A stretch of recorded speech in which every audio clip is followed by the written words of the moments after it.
Harper Audio presents Destined by Aprilynne Pike, performed by Mandy Siegfried.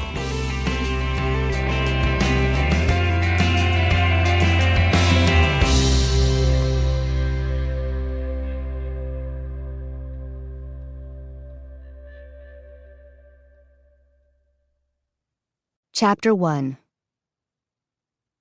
Tamani pressed his forehead against the chilly window pane, fighting back a wave of exhaustion. Sleep wasn't an option.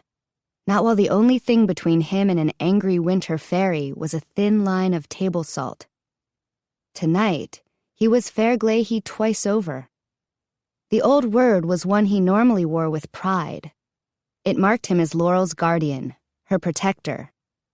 But it had a richer meaning, one that went beyond the more traditional faerie. Faerie meant warden, and Tamani was charged with not only keeping Laurel safe, but making certain she accomplished the mission Avalon had given her as a child. Now he played prison warden too. He looked over at his captive. Yuki's chair sat on the scuffed linoleum, in the middle of a circle of white, granular salt. She slept, her cheek resting on her knees, hands cuffed loosely behind her. She looked uncomfortable, beaten, harmless. "I would have given up everything for you." Her words were hushed but clear. Tamani felt Shar stiffen at the sound of her voice, breaking the thick silence. Not sleeping after all. And she could never be harmless, he reminded himself. The small white flower blooming from the middle of her back, marking her a winter faerie, was proof enough of that. It had been more than an hour since David cuffed her to the chair. An hour since Chelsea had exposed the irrefutable proof that she was, in fact, a winter faerie. And Tamani still hadn't gotten used to the sight. It filled him with an icy fear he had rarely felt before. "I was ready. That's why I stopped you before you brought me inside." Yuki looked up and unfolded her legs, stretching as best she could under the circumstances. "But you knew that, didn't you?" Tamani held his tongue. He had known, and for a moment he'd been tempted to let her make her confession. But it wouldn't have ended well. Yuki would eventually have discovered that his affections were a sham, and then he would be at the mercy of a winter faerie scorned. Better to cut the charade short. He hoped he wasn't deceiving himself about that. She posed a threat. He shouldn't have felt any guilt about lying to her in the first place, much less now that he knew she'd been lying too. The power winter faeries had over plants also made it possible for them to sense plant life at a distance, so from the instant Yuki had met Tamani, she had known him for a faerie. Known Laurel too. The winter had played them all. So why did he still wonder whether he'd done the right thing? "We could have been so good together, Tam," Yuki continued, her voice as silky as her rumpled silver dress, but with a malicious edge that made Tamani shiver. "Laurel's not going to leave him for you. She may be a faerie on the outside, but inside she's all human. David or no David, she belongs here, and you know it." Avoiding his captain's eyes, Tamani turned back to the window and peered out into the darkness, pretending to look at something. Anything. A sentry's life was full of viciousness, and Tamani and Shar had both seen each other take extreme measures to protect their homeland, but always against an obvious threat. A violent attacker, a proven foe. Trolls were their enemy, had always been. Winter faeries were the rulers of Avalon, and though Yuki had deceived them, she'd never actually harmed them. Somehow, putting her in chains felt worse than killing 100 trolls. "You and me, Tam, we're the same," Yuki continued. "We're being used by people who don't care what we want or what makes us happy. We don't belong with them. We belong together." Reluctantly, Tamani glanced at her again. He was surprised to see that she wasn't looking at him as she spoke. She was staring past him, out the window, as if at some bright future she still imagined possible. Tamani knew better. There isn't a door in this world that can be closed to us, Tam. If you vouched for me, we could even go peacefully to Avalon. We could stay there together and live in the palace." "How do you know about the palace?" Tamani asked reflexively, knowing even as he did that he was snapping at her bait. A barely audible sigh came from Shar, and Tamani wondered if it was directed at Yuki's stupidity or his own. "Or we could stay here," she continued calmly, as though Tamani hadn't said anything. "Anywhere we wanted to go, anything we wanted to do, we could. Between your power over animals and mine over plants, the world would be ours. You know, the pairing of a spring and winter would work really well. Our talents complement each other perfectly." Tamani wondered if she understood just how right she was, or how little it tempted him. "I would have loved you forever," she whispered, bowing her head. Her dark, lustrous hair fell forward, veiling her face, and she sniffled quietly. Was she crying or stifling a laugh? Tamani started when a knock sounded at the door. Before he could take a step, Shar moved silently to the peephole. Knife in his fist, Tamani tensed, ready. Was it Klea? That's what everything was for. The circle, Yuki in cuffs, an elaborate trap to snare the scheming fall faerie who might be trying to kill them. And might not. If only they could know for sure.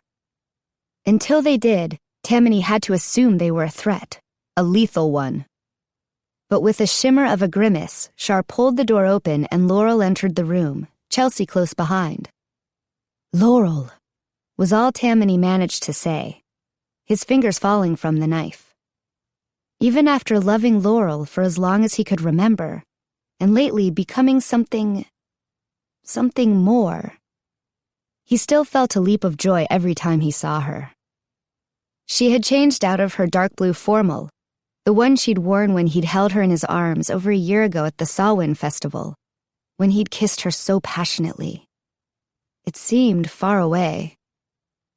Laurel wasn't looking at him now. She only had eyes for Yuki. "You shouldn't be here," Tamani whispered. Laurel arched one eyebrow in response. "I wanted to see for myself." Tamani clenched his teeth. In truth, he did want her there, but his own selfish desires were at odds with his concern for her safety. Would he ever be able to satisfy both? "I thought you were going after David," Tamani said to Chelsea, who was still in her deep red formal. She'd ditched her heels somewhere, so the bottom of the dress pooled at her feet like blood. "I couldn't find him," Chelsea said, her lip quivering almost imperceptibly. She looked at Laurel, who was still studying their silent prisoner. "Yuki?" Laurel said tentatively. "Are you okay?" Yuki looked up, glaring at Laurel with steel and fury. "Do I look okay to you? I've been abducted. I'm handcuffed to a metal chair. How would you be?" The winter faerie's venomous tone seemed to hit Laurel like a breaking wave, and she took a step backward. "I came to check on you." Laurel glanced at Tamani, but Tamani wasn't sure what she wanted. Encouragement? Permission? He offered her a pained grimace and a tiny, helpless shrug. Laurel turned back to Yuki, the winter faerie's expression unreadable, her chin held high. "What does Klea want from me?" Laurel asked. Tamani didn't expect her to answer, but Yuki met Laurel's gaze and simply said, "Nothing." "Then why did you come?" Yuki smiled now, a crooked, mischievous smile.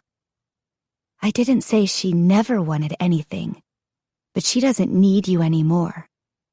Laurel's eyes darted at Tamani, then to Shar, before returning to Yuki. "Laurel, listen," Yuki said, her voice quiet, comforting.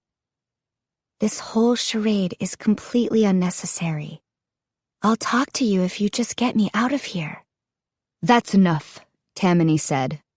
"Step in here and shut me up," Yuki said, glaring at Tamani before turning back to Laurel. "I've never done anything to hurt you, and you know I could have. I could have killed you 1,000,000 times, but I didn't. Doesn't that count for anything? Tamani opened his mouth, but Laurel laid a hand on his chest, silencing him.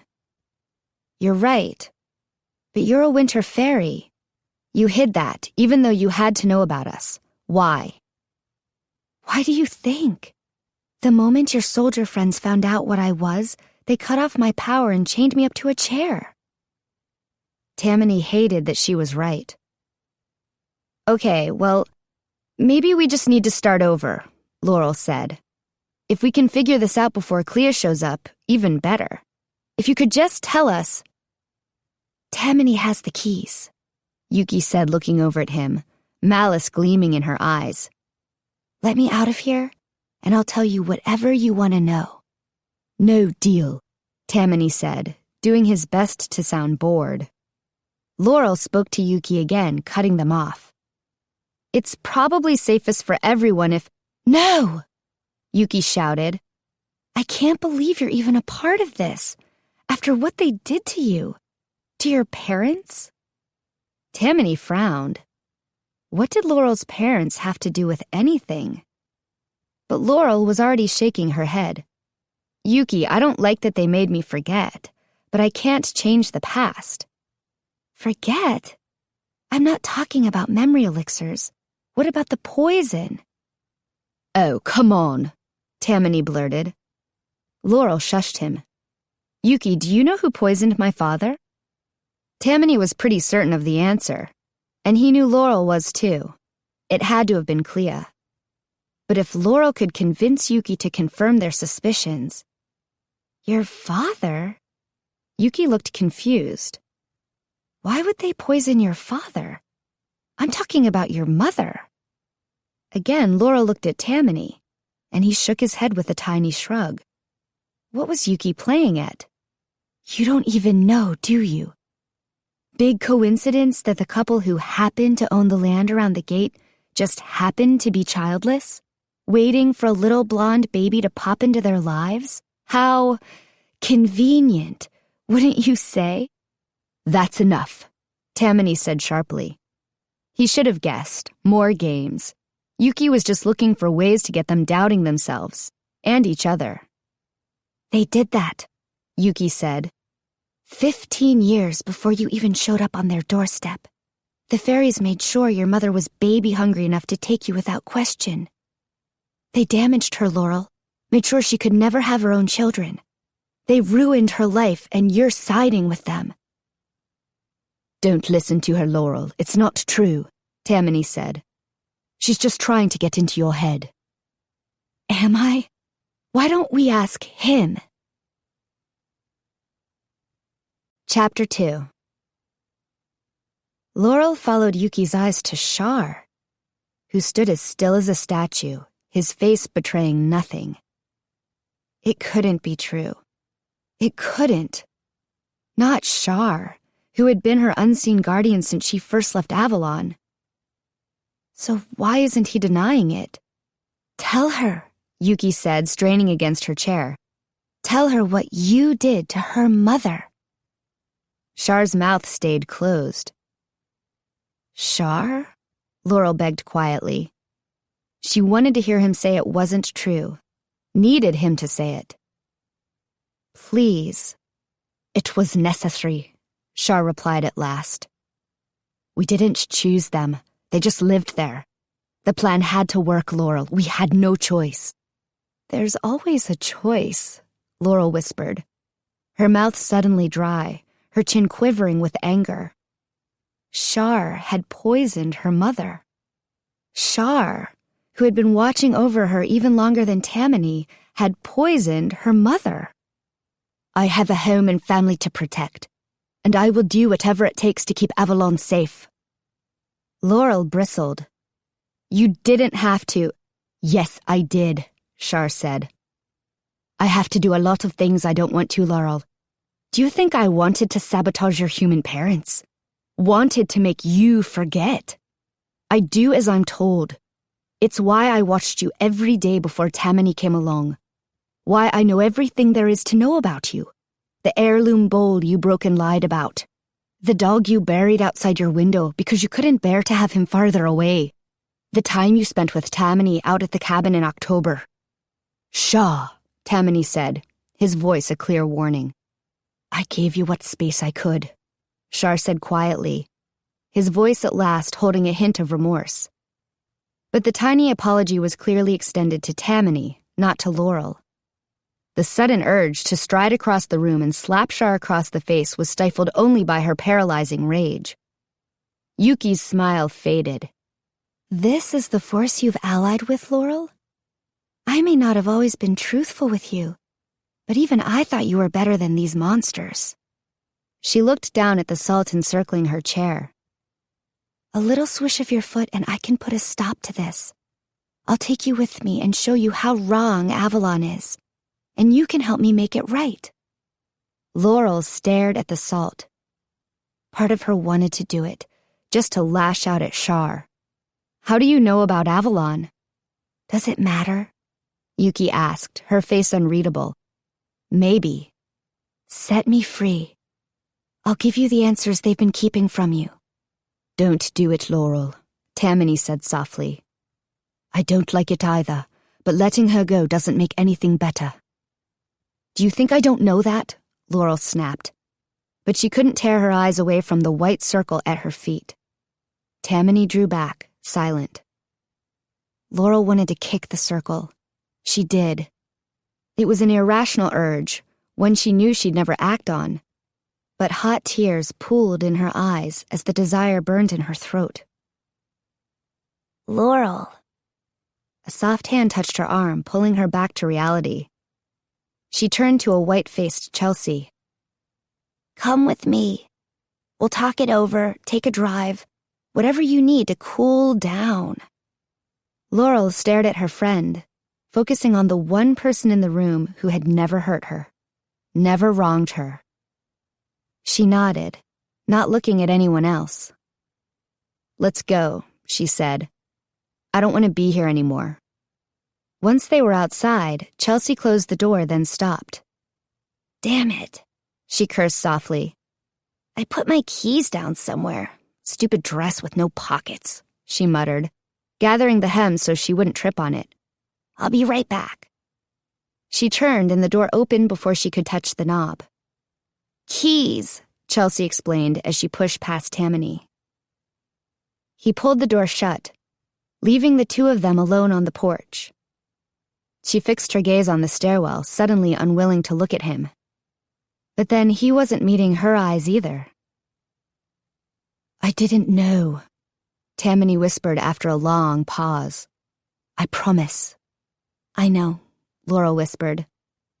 She put her back against the wall and slid down to the ground, hugging her knees.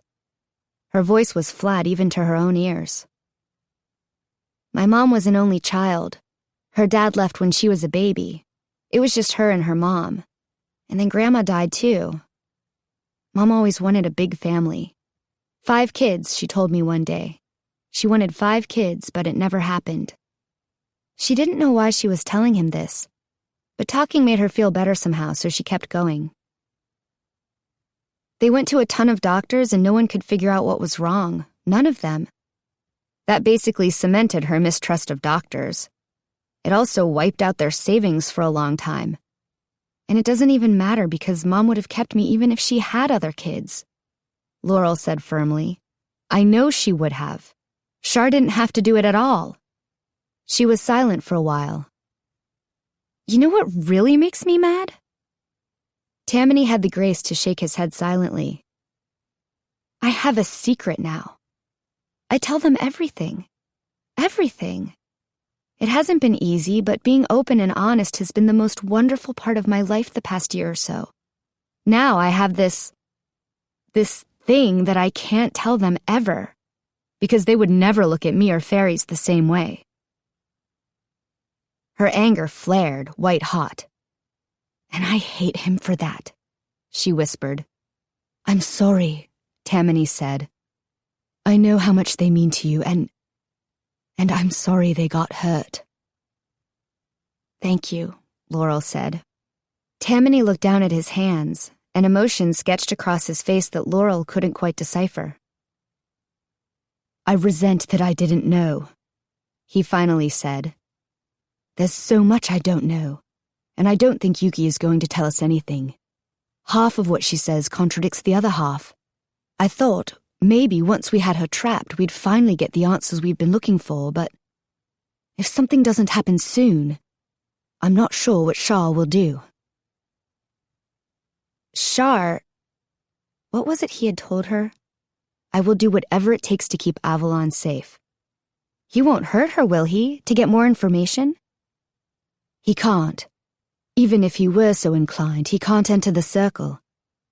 There are things he could do without entering the circle, Laurel said. He could... I won't let him, Tamani countered firmly. I promise. I'll watch out for her. Lies or not, she was my friend. Maybe she still is, I don't know. Besides, even Shah wouldn't risk the penalties he would face for torturing a winter faerie. Laurel wasn't sure she believed that. He's not a monster, Tamani continued. He does what has to be done, but that doesn't mean he likes it. I understand you can't trust him right now, but please try to trust me. Laurel nodded glumly, like she had a choice. Thank you, he said. Can it really hold her, Tam? The circle? He was silent for a moment. I think so. It's just salt, Laurel said quietly. You were with me in the Winter Palace. You felt the power in those upper rooms. Containing that kind of magic with something that's currently sitting on my dining room table doesn't seem possible. She walked into it of her own accord. Shah says that's where the power comes from. His eyelashes rose and his pale green eyes met hers. Never underestimate the power of a situation you put yourself into. She knew he was talking about more than just the salt circle. After a moment of hesitation, Tamani joined her on the ground, settling a comforting arm over her shoulders. I'm sorry for everything, he whispered, words weighted with regret. She turned her face and leaned in, wanting to lose herself in him, to forget everything else just for a moment. Tamani exhaled shakily and brought his face close to hers. Laurel lifted her hand to his cheek and drew him forward the rest of the way. Their lips had scarcely touched when the door opened and Chelsea stormed out, keys jangling in her hand. Shar had them the whole time, she complained loudly. He stood there and watched me look all over for them, and then... Her eyes zeroed in on Tamani's arm around Laurel's shoulders. Oh, duh, Chelsea said, clearly realizing Shar's intent now. Then, softly, she added, Sorry. Laurel rolled down her window, letting the wind caress her face, as Chelsea drove through the empty, darkened streets. For nearly half an hour, Chelsea said nothing further about their short bout in the apartment, or her ill-timed appearance, and Laurel appreciated the effort her friend must have put into keeping quiet. Silence certainly did not come naturally to Chelsea. She was probably dying to rehash their visit with Yuki, but all Laurel wanted to do was force it to the back of her mind and pretend it had never happened. Hey, is that? Chelsea was already pulling over when Laurel realized that the tall guy walking down the side of the road, silhouetted by the streetlight, was David. His eyes were wary as the headlights flashed across them, but recognition and relief dawned as Chelsea pulled her mother's car alongside him. Where were you? Chelsea demanded when David crouched to peer through the passenger window. I drove all over the place. David studied the ground. I stayed out of sight, he admitted. I didn't want to be found. Chelsea glanced over her shoulder in the direction he had been walking, toward the apartment. Where are you going? Back, David growled, to make things right. She's doing okay, Chelsea said, her eyes serious. But I put her in there. She's figured the circle out, Chelsea insisted. It's not like it was. She's not hurting herself anymore. She just sits there. Well, sits and talks, she added. But David was shaking his head. "I've been running away from my part in this, and I'm done. I'm going back to make sure everything stays humane, or, whatever the plant equivalent is." "Tamani said he would make sure she was safe," Laurel said. "But his, and Char's, definition of safe may not quite match up with mine. Ours." He looked between them. "We put her there, all of us. And I still think it was the right decision. But if it wasn't, I don't want to stand by and let it get worse." "What are we supposed to do?" Laurel asked, not willing to admit that she didn't want to go back either. "Maybe we can take shifts. One of us, one of them," David said. Chelsea rolled her eyes. "Someone would have to stay all night," Laurel said, "which my parents would probably let me do, but—" "Staying up all night isn't really your thing," David said, voicing Laurel's concern. "I can text my mom," Chelsea offered. "I told her I'd probably spend the night at your house anyway. Makes total sense after a big dance, and she never checks up on me." Laurel and Chelsea both turned to look at David. "I'll think of something," he mumbled. "What about Ryan?" "What about him?" Chelsea asked, finding something interesting to examine on the steering wheel. "He's going to wonder why you keep running off at strange hours. You can't always use Laurel as an excuse." "I don't think he'll notice," Chelsea said. "You can't just assume that," David retorted. "Don't underestimate him. You always underestimate him." "I do not." "Well, he's going to notice something if you suddenly start being busy all the time, and he's going to want to spend time with you over the break. Especially after you ditched him almost every day last week to study for finals," David said. "Somehow I don't think that's going to happen," Chelsea said ruefully, leaning back against her seat and meeting his eyes at last. David just shook his head. "I don't understand you. You were so worried about him when Yuki or Klea or whoever slipped him that memory elixir, and now it's like you don't care at all." He kicked the dirt at his feet. "Why don't you just break up with him?" "I did," Chelsea said quietly. David's eyes darted from Chelsea to Laurel and back again. "You what?" "How else was I supposed to justify running off in the middle of the dance? With you?" she added in a mumble. "I was kidding." "I wasn't. I was going to do it anyway." David looked to Laurel. "Did you know about this?" Laurel glanced at Chelsea before nodding. "Why?" David asked. "What went wrong?" Chelsea opened her mouth, but no sound came out. "It was just time," Laurel said, coming to the rescue. This wasn't something anyone needed to talk about yet, certainly not right now. David shrugged, his face a mask of nonchalance. "Whatever. We've got to get back there. It's going to be a long night." Chapter 3. "So you just sit here?" Chelsea asked Tamani, her voice cracking a bit as she tried to hide a yawn. The apartment was dark and quiet. Char had taken the opportunity to lean his head against the wall and was getting a little much-needed sleep. That left Tamani chatting quietly with Chelsea, who had insisted on taking the first shift. "Pretty much," Tamani replied. "You can get some sleep if you want to. The carpet is soft. Sorry, the furniture is so—" "Non-existent?" Chelsea offered, straightening up in the simple wooden chair that normally sat, unused, at the kitchen table. "It's okay. I'm really not that tired. Just kind of bored." She paused before leaning close to Tamani. "Doesn't she ever talk?" "Yes, I talk," Yuki hissed before Tamani could respond. "It's not like you haven't heard me talk a million times before. Remember back in the day when we went to school together? I know last week must seem like ancient history now, but I thought you humans could at least remember back that far." Chelsea was still with her mouth agape before snapping it shut and muttering, "Well, sorry." "Don't feel sorry for me," Yuki said, fidgeting in her seat. "I'm stuck here for a couple days at worst. You're stuck for the rest of your life." "What do you mean?" Chelsea asked, turning more fully toward Yuki. "Don't listen to her," Tamani warned. "She just likes to get under your skin." "Chelsea Harrison," Yuki continued, ignoring Tamani.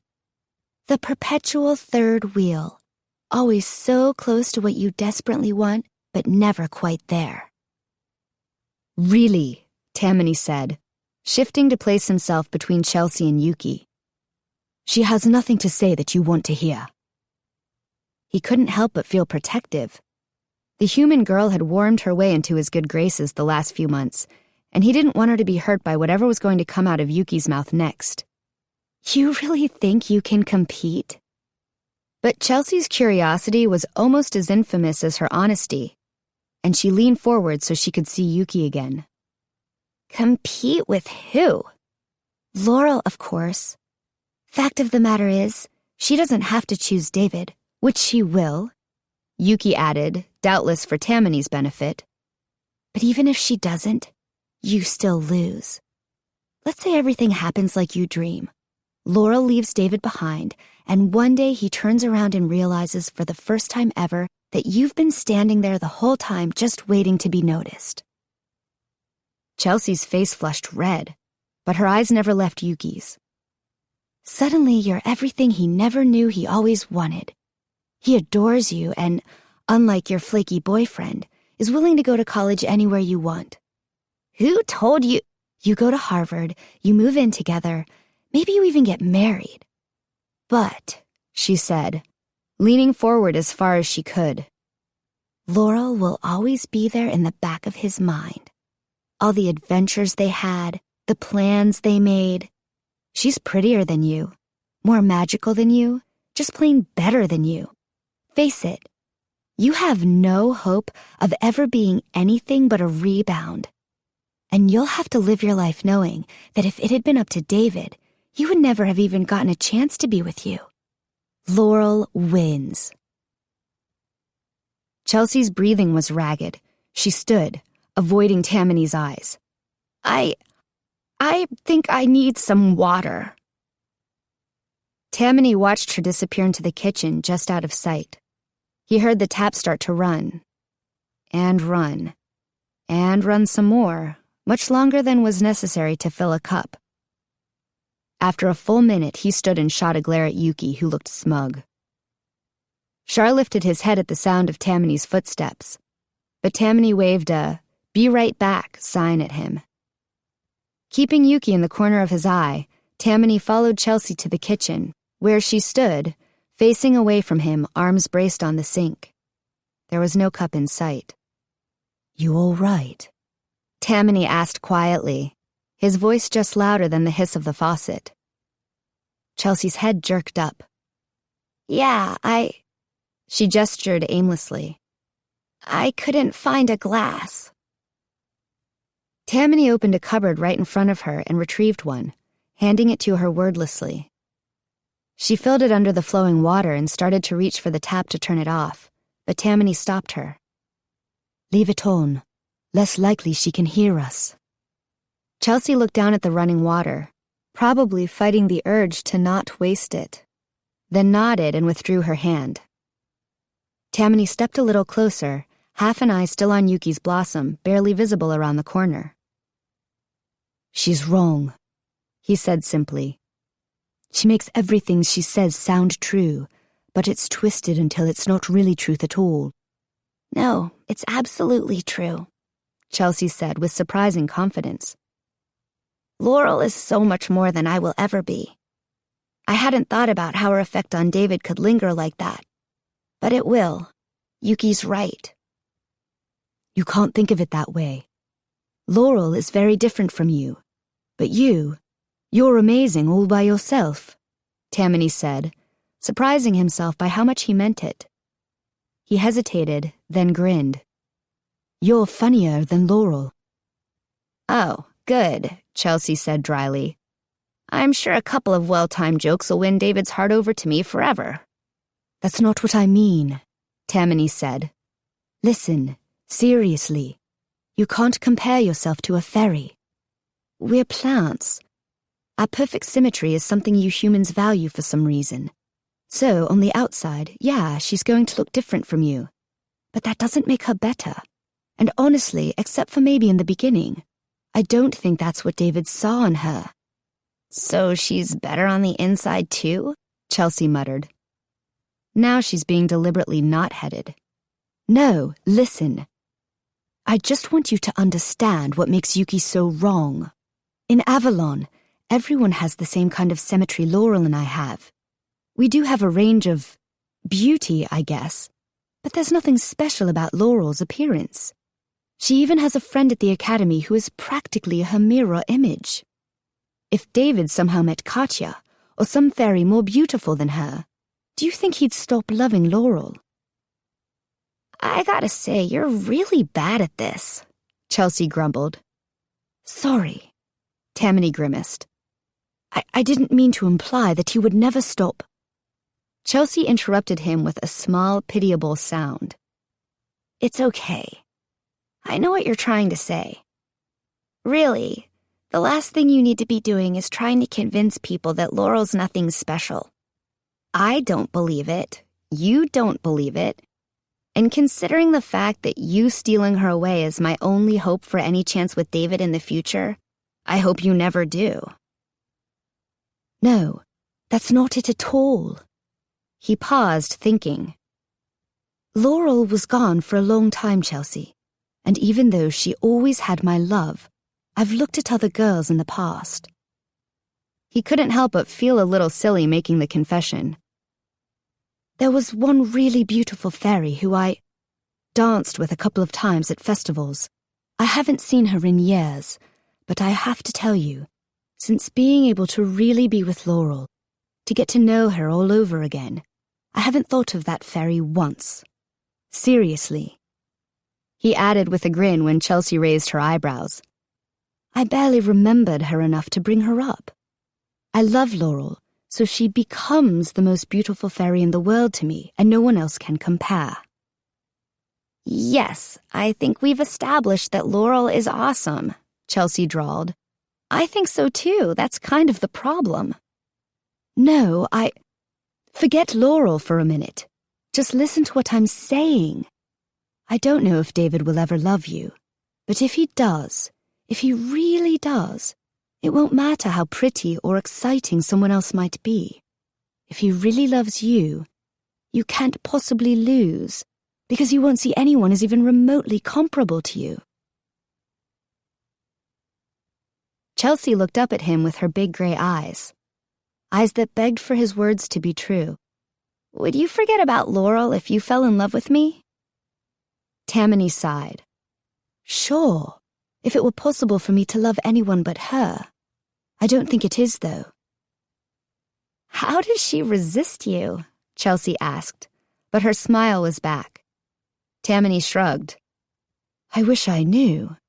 How does David resist you? She laughed for real this time, dissipating the tension that had filled the small kitchen. I wish you success with him, Tamani said, serious now. How altruistic of you, Chelsea replied, rolling her eyes.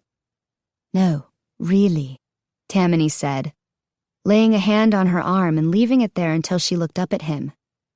My own hopes aside, I know what it feels like to pine for someone. I know the pain it can bring. He paused before whispering, I wish us both success. As they walked out of the kitchen together, he offered her a grin. And the fact that one depends on the other, well, chalk it up to a happy accident. Chapter 4. Though Laurel's eyes were open when her alarm rang, its shrill buzz still made her jump as it cut through the early morning half-light. December 22nd. Normally this was a day she would spend helping her parents in their stores, or putting up last-minute decorations, listening to Christmas music, maybe making some holiday treats. She suspected this year wouldn't be nearly so festive. The sky was still murky as Laurel opened her closet and reached for one of her fairy-made shirts. It seemed fitting today when she was truly fulfilling her role as an agent of Avalon. As she slipped the pink peasant top over her head, It felt more like armor than simple gauzy fabric. Just outside the front door, Laurel was met by a green-clothed sentry she didn't recognize. There were just so many of them now, looking very much like he wanted to stop her. "Sun's coming up," Laurel said, without waiting to hear what he had to say. "And I'm going to Tamani's. You can check up on me in about 5 minutes. Now move." To her surprise, he did. She glanced at the house as she was backing down the driveway, eyes lighting on her parents' darkened window. She still hadn't told them what was going on, but that couldn't last much longer. "It's almost over," she said, hoping she was right. After a short drive, Laurel knocked on the apartment door and waited for someone to let her in, bracing herself for the possibility of Shar answering. Not that it mattered. Shar was here somewhere and she would have to face him eventually. But later was better than now, and Laurel was relieved when Tamani's face appeared behind the door. "Everything go okay?" Laurel asked as she ducked in, keeping her voice low. "If by okay you mean uneventful, then yes," Tamani replied, looking down at her with a warmth in his eyes that she hadn't seen since they captured Yuki.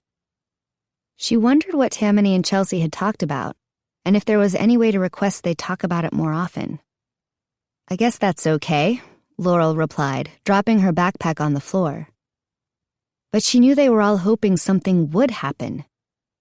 It had now been almost 8 hours since they'd first captured Yuki. It felt too long, and Klea did not have a reputation for tardiness. Chelsea was sitting in a chair near Tamani, looking tired, still in her rumpled dress, but sporting a smile. Tamani had lost his bow tie, shoes, and jacket, though because of Yuki, not his gloves, and his shirt was unbuttoned halfway down his chest. The two of them looked like they had been at an all-night party rather than sentry duty. The sound of running water reached her ears, and Laurel realized Shar must be taking a shower. 6 months ago, such mundane, human-like behavior from the captain might have made her smile. Instead, every moment she spent eyeing the door to Tamani's room ratcheted up the tension in her neck and shoulders. How could she face him again, knowing what he had done to her mother? "I'll stay with you when he comes out," Tamani said, his breath tickling her ear. She hadn't even noticed he'd stepped so close. Laurel shook her head. "You need sleep too." "I dozed here and there, trust me," he said, his fingers soft on her shoulders. "I'm fine." "Okay," Laurel whispered, feeling inordinately better that he would be with her. They both turned as Shar emerged from the bedroom, his hair still damp. He paused when he saw Laurel, but met her gaze evenly before she lost her nerve and looked down at the floor. "Anything happened in the past 5 minutes?" Shar asked, placing his hands on his hips as he stepped into the front room of the apartment. "Not a thing," Tamani said, mirroring Shar's posture. Laurel suppressed a smile at how reflexively, and likely unconsciously, Tamani emulated his mentor. Shar turned and looked at Yuki with a strangely neutral expression. Laurel wasn't sure how to read him at all. At times he seemed practically emotionless. She knew there was more to him than that. Tamani had told her stories that made the both of them laugh to tears. But the faerie now observing his prisoner, so focused, so unaffected, made her question how anyone could get close to him. "How much longer do we wait?" Tamani asked. "I'm starting to wonder if we were right the first time. That Yuki is nothing more than a distraction and Klea is letting her sit while she does whatever it is she's planning to do." "Unless Klea's plans threaten the gate or Laurel, they are of no concern to us. We have Laurel under constant guard, and to truly threaten the gate, Klea needs her," Shar said, pointing almost accusingly at Yuki.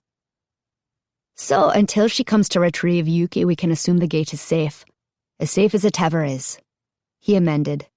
"Our place is here, doing just what we're doing now." "Do you think we should tell Jameson?" Laurel asked. "No," Tamani and Shar said in unison. Yuki looked up at them with a strange, focused expression. "Why?" Laurel insisted. It seems like he, of all fae, should know. "Come with me," Shar said, turning back toward the apartment's lone bedroom. "Watch the bender for a few minutes, please, Tam." Laurel's throat tightened. She felt the soft fabric of Tamani's glove as his hand slipped into hers. "I'll come stand in the doorway if it'll make you feel better," he whispered. But Laurel shook her head, swallowing her anger as best she could. "I'm okay," she said, willing it to be true. "He's the same Shar he's always been, right?" Tamani nodded and squeezed her hand before letting it slide from his fingers. "I'm going to go," Chelsea said wearily, before Laurel could follow Shar. "Thanks," Laurel said, hugging her friend. "The house is unlocked." One bonus of having so many sentries surrounding her house was that Laurel never bothered to lock her doors anymore. "Try not to wake my parents. Trust me, you don't want to have to explain all this to them." She swallowed. The inevitable explanation would be her task. Soon enough. Chelsea nodded, stifled a yawn, and headed out the front door. Tamani bolted and chained it behind her. Laurel walked into Tamani's bedroom, not bothering to flip on the light. The sun was halfway over the horizon now, casting a purplish glow through the curtainless window. It illuminated a sparse room where a single wooden chair draped with various articles of clothing sat beside a double bed with a mussed blanket on it. Laurel stared. It was Tamani's bed. It was strange to think that this was the first time she had seen it, the first time she had been in his room at all. "Please close the door." Laurel did, meeting Tamani's eyes for an instant before the door shut between them. "We can't tell the other sentries what we've learned about Yuki, and we cannot go to Jameson," Shar said. He stood with his face close to hers, his arms crossed over his chest and his voice barely loud enough for her to hear. "For several reasons, but the main one is that we can't risk going anywhere near the gate. The only thing standing between Yuki and Avalon is that she does not know its exact location. As soon as she does, everything is over." "But Klea worked with Barnes. She must have. She's got to know where the land is already." "Doesn't matter," Shar said brusquely. "Short of cutting down that entire forest, the only hope she and Yuki have of accessing the gate is if they know its precise location and how it's disguised." "But we could send someone, Erin or Sylve or... And if they're followed, that could be the reason Klea has waited this long to rescue her protégé. She could be waiting for us to go for help." "And what if she never shows up?" Laurel snapped. "We can't keep Yuki chained to that chair forever, Shar." Shar drew back. "Sorry," Laurel muttered. She hadn't meant to speak so sharply. "No, it's fine," Shar said, sounding bemused. "You're right. But it may not matter. As far as I'm concerned, the only way this ends well is if we keep Yuki as far from the gate as possible." "So we just sit around?" "We've come to a fork in the branch. Right now, all we have is one winter ferry and a lot of strong suspicions. Say we go to Avalon. Assuming Klea doesn't know where the gate is, we might lead her to it. If she does know, she may have set traps along our path. Either way, we stand to lose a lot more than we stand to gain. And even if we make it to Avalon safely, what then? How will you feel if Queen Marian orders us to execute Yuki?" Laurel swallowed. "Believe it or not, that's probably the best we could hope for," Shar said grimly. "Our other choice is to wait here," he continued. "The circle will hold as long as it's unbroken, but make no mistake, it is a fragile thing. One misstep and Yuki is unleashed on us all. The only way to guarantee our safety is to put a knife in Yuki right now." "What? No!" Laurel couldn't keep the panic from her voice. "You're starting to see the problem," Shar said, his voice just a touch softer. "Yuki is clearly dangerous, but I don't think she's done anything worthy of death. Not yet, anyway. But no matter what we do, at some point it will almost certainly come down to us or her. The only hope I have is that Klea does need Yuki, and that she will come to rescue her. And if we can just last long enough, if we can find some way to neutralize Klea here, then we confirm our suspicions. The gate stays safe, and nobody has to die," Laurel finished in a near monotone. She didn't like it, but she didn't have any better ideas. They were only 3 fairies and 2 humans trying to stand against Klea and whatever forces she had at her disposal. What would they face? A dozen trolls? 100? More fairies? "Do you understand now?" Laurel nodded, half wishing she didn't. She had to grudgingly admit that Char's plan was, in all likelihood, the best one. For now. Without a word, she turned and left the room, Char close behind. "So, how does this work?" she asked, surveying the apartment and trying her best not to look directly at Yuki. "We just sit, or stand, whatever you want," Tamani said. "Char and I watch the door and the windows. I try to ask her questions, but that generally goes nowhere." He shrugged, the gesture seeming to be directed at Char more than Laurel. "It's pretty boring, to tell the truth." Yuki snorted, but none of them acknowledged her. An electric ding sounded from Tamani's bedroom, followed by a murmured exclamation from Char. "Beastly frost-blighted." Laurel smirked. Char detested cell phones, and every time one went off he swore at it. Quite creatively most of the time. His dark mutterings were swallowed by the bedroom as he went to retrieve his human trinket from where he had almost certainly accidentally misplaced it on purpose. A knock sounded at the door, and Tamani sprang to his feet. "Chelsea probably forgot her keys again." Char stepped out of the bedroom carrying his phone. "It says Silva's name. What does text 2 mean?" Tamani pressed his eye to the peephole. "It means you have 2 messages," Laurel began. But Char's wide eyes were fixed on the back window of the apartment. "Don't!" he shouted, turning back to Tamani.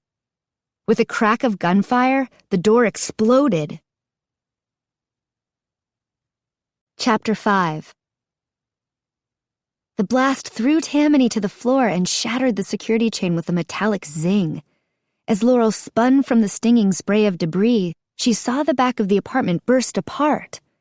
Window glass and drywall skittered across the floor as the most massive troll Laurel had ever seen came crashing through. A lower troll, like the one she'd seen chained in Barnes's hideout. The misshapen, pale monstrosity thrashed about in an attempt to dislodge Aaron, who clung to the knives he'd embedded in its shoulders. The struggling pair rolled further into the kitchen, disappearing from sight. As she turned back to Tamani, Laurel was horrified to see a bouquet of roses arcing through the air from the front door, shedding crimson petals like drops of blood as it floated almost leisurely toward Yuki's prison. The instant stretched to eternity as Laurel realized that in about half a second, the roses were going to breach the salt circle and Yuki was going to be free, and if Char was to be believed, there was a good chance she would kill them all. A diamond-bladed knife cut through the air, pinning the paper-wrapped bouquet to the wall, not an arm's length from the salt barrier that was keeping them all alive. Char was already pulling another blade from a sheath at his waist as Yuki screamed in frustration, and Laurel turned to the wrecked front door and the figure framed in it. "Callista!" Char exclaimed, as Klea raised her face into the light. A shadow of recognition passed over Klea's face, and she looked at Char, though her guns were pointed squarely at Tamani and Laurel. "Captain! Serendipitous!" "I watched you die 50 years ago," Char said, disbelief heavy in his words. And then, "You're Klea!" "Char!" Aaron stumbled in from the kitchen, flecked with debris and covered in troll blood. His left arm hung limp at his side. "There's more on the way. We tried to hold them back." Horror froze his features as his eyes lit on Yuki's rumpled blossom. "Goddess of earth and sky, is that—" But the troll lunged at him from behind, and the two went crashing through another wall. "I told you to cut that damn thing off," Klea snapped at Yuki. The gun in Klea's hand shook, almost certainly with anger rather than fear. But Laurel didn't dare move. "Now look what you've gotten yourself into." Klea raised a defensive hand as Char whipped another knife through the air. The blade knocked away one of her guns with a clang, but she turned the other at Char and fired. Its sharp retort echoed in Laurel's ears, and Char staggered back, clutching his shoulder and slumping against the wall. Seizing the moment, Tamani sprang at Klea, but she sidestepped his lunge and caught his wrist in her free hand, flipping him in the air and slamming him to the floor. "Tam!" Char's voice was strained as he struggled to stand, but Tamani was already back on his feet. A long silver knife in his hand, Laurel hadn't even seen him draw it. Klea lunged at him with liquid speed, her movements so graceful they might have been a dance. She wove through Tamani's swipes untouched, then whipped the butt of her pistol across his face, leaving a ragged gash along his cheek. She landed another blow against his wrist, and Tamani's knife seemed to leap into her hand as if of its own volition. Tamani retreated 2 steps, evading most of Klea's jabs, but with nothing to parry her blows, his shirt was soon a mess of ribbons, wet with sap from the shallow cuts accumulating on his arms and chest. As Laurel looked for an opportunity to dive for Klea's dropped gun, something at the corner of her vision fluttered on ruby wings. With a sick twisting in her core, she realized a petal had fallen from the skewered bouquet. Drifting like a feather, its circuitous route was a ballet of twists and twirls in the breeze that wafted through the apartment. In moments, it would enter the circle, and then, under Yuki's power, the soft, innocent bit of flower would become a deadly weapon. And Laurel was too far away. She'd never reach it in time. "Char!" she called, but he was between Klea and Tamani, wielding a chair as an improvised shield. "Get her out of here!" Char shouted, a kick from Klea twisting the chair from his grip. "Now!" The world spun before Laurel's eyes as Tamani's arm clenched around her waist, rolling her straight to the destroyed wall, and then they were falling. A scream escaped her lips but was cut off as they hit the ground and the air was pushed out of her chest. They tumbled together along the ground, and when they came to a stop, for a moment it was all Laurel could do to look up breathlessly at the hole Aaron's troll had made in the wall 10 feet above them. "Come on," Tamani said, pulling Laurel to her feet before her head had completely stopped spinning. She followed him almost blindly, her hand tight in his as he wound around the back of the apartment building. They paused when the squeal of splintering wood filled the air, accompanied by a sudden rush of wind. "Circle's broken," Tamani growled. The sound continued as they rounded the corner of the building, where Tamani immediately backstepped, flattening Laurel against the wall. "It's crawling with trolls out front," he whispered, his mouth so close to her ear his lips brushed her skin. "We can't get to my car. We're going to have to run. You ready?" Laurel nodded, the sound of snarling trolls reaching her ears over the deafening storm of splintering wood. Tamani gripped her hand tighter and pulled her along with him. She tried to look back, but Tamani stopped her with a finger on her chin and pointed her gaze forward again. "Don't," he said softly, sprinting across the open ground, slowing only slightly once they reached the relative safety of the trees. "Will Char be all right?" Laurel asked, her voice shaking as they ran through the woods. Tamani was loping ungracefully, helping her along with one hand, the other clutched at his side. "He'll handle Klea," said Tamani. "We need to get you to safety." "Why did he call her Callista?" Laurel asked through heaving breaths. Nothing that had happened in the last few minutes made any sense to her. "That's the name he knew her by," Tamani answered. "Callista's practically a legend among sentries. She was an academy-trained mixer, exiled before you even sprouted. She was supposed to have died in a fire, on Char's watch, back in Japan." "But she faked it?" "Apparently. Must have done a good job, too. Char was thorough." "What was she exiled for?" Laurel gasped. Tamani's words were shaky as he picked his way through the trees, and Laurel struggled to catch them. "Char once told me she experimented with unnatural magic, faerie poisons, botanical weapons, basically." Hadn't Katya told her 2 summers ago about a fairy who had taken things too far? It must be her. Laurel's stomach knotted at the thought of an academy-trained mixer who created poison so evil she'd been exiled for it. Klea was scary enough without magic. They ran silently for a few minutes, finally finding the faint path Laurel knew Tamani must have taken 100 times over the last few months. "Are you sure he'll be okay?" Laurel asked. Tamani hesitated. "Shah is a master enticer, like the Pied Piper I told you about a few weeks ago. He can control humans from a distance, and his control is far greater than most ticers, way better than mine," he added quietly. He can use them to help him fight her." "So he's going to control them?" Laurel asked, not quite understanding. "Let's just say that fighting Shah in a building full of humans is a very, very bad idea." Sacrifices, Laurel realized.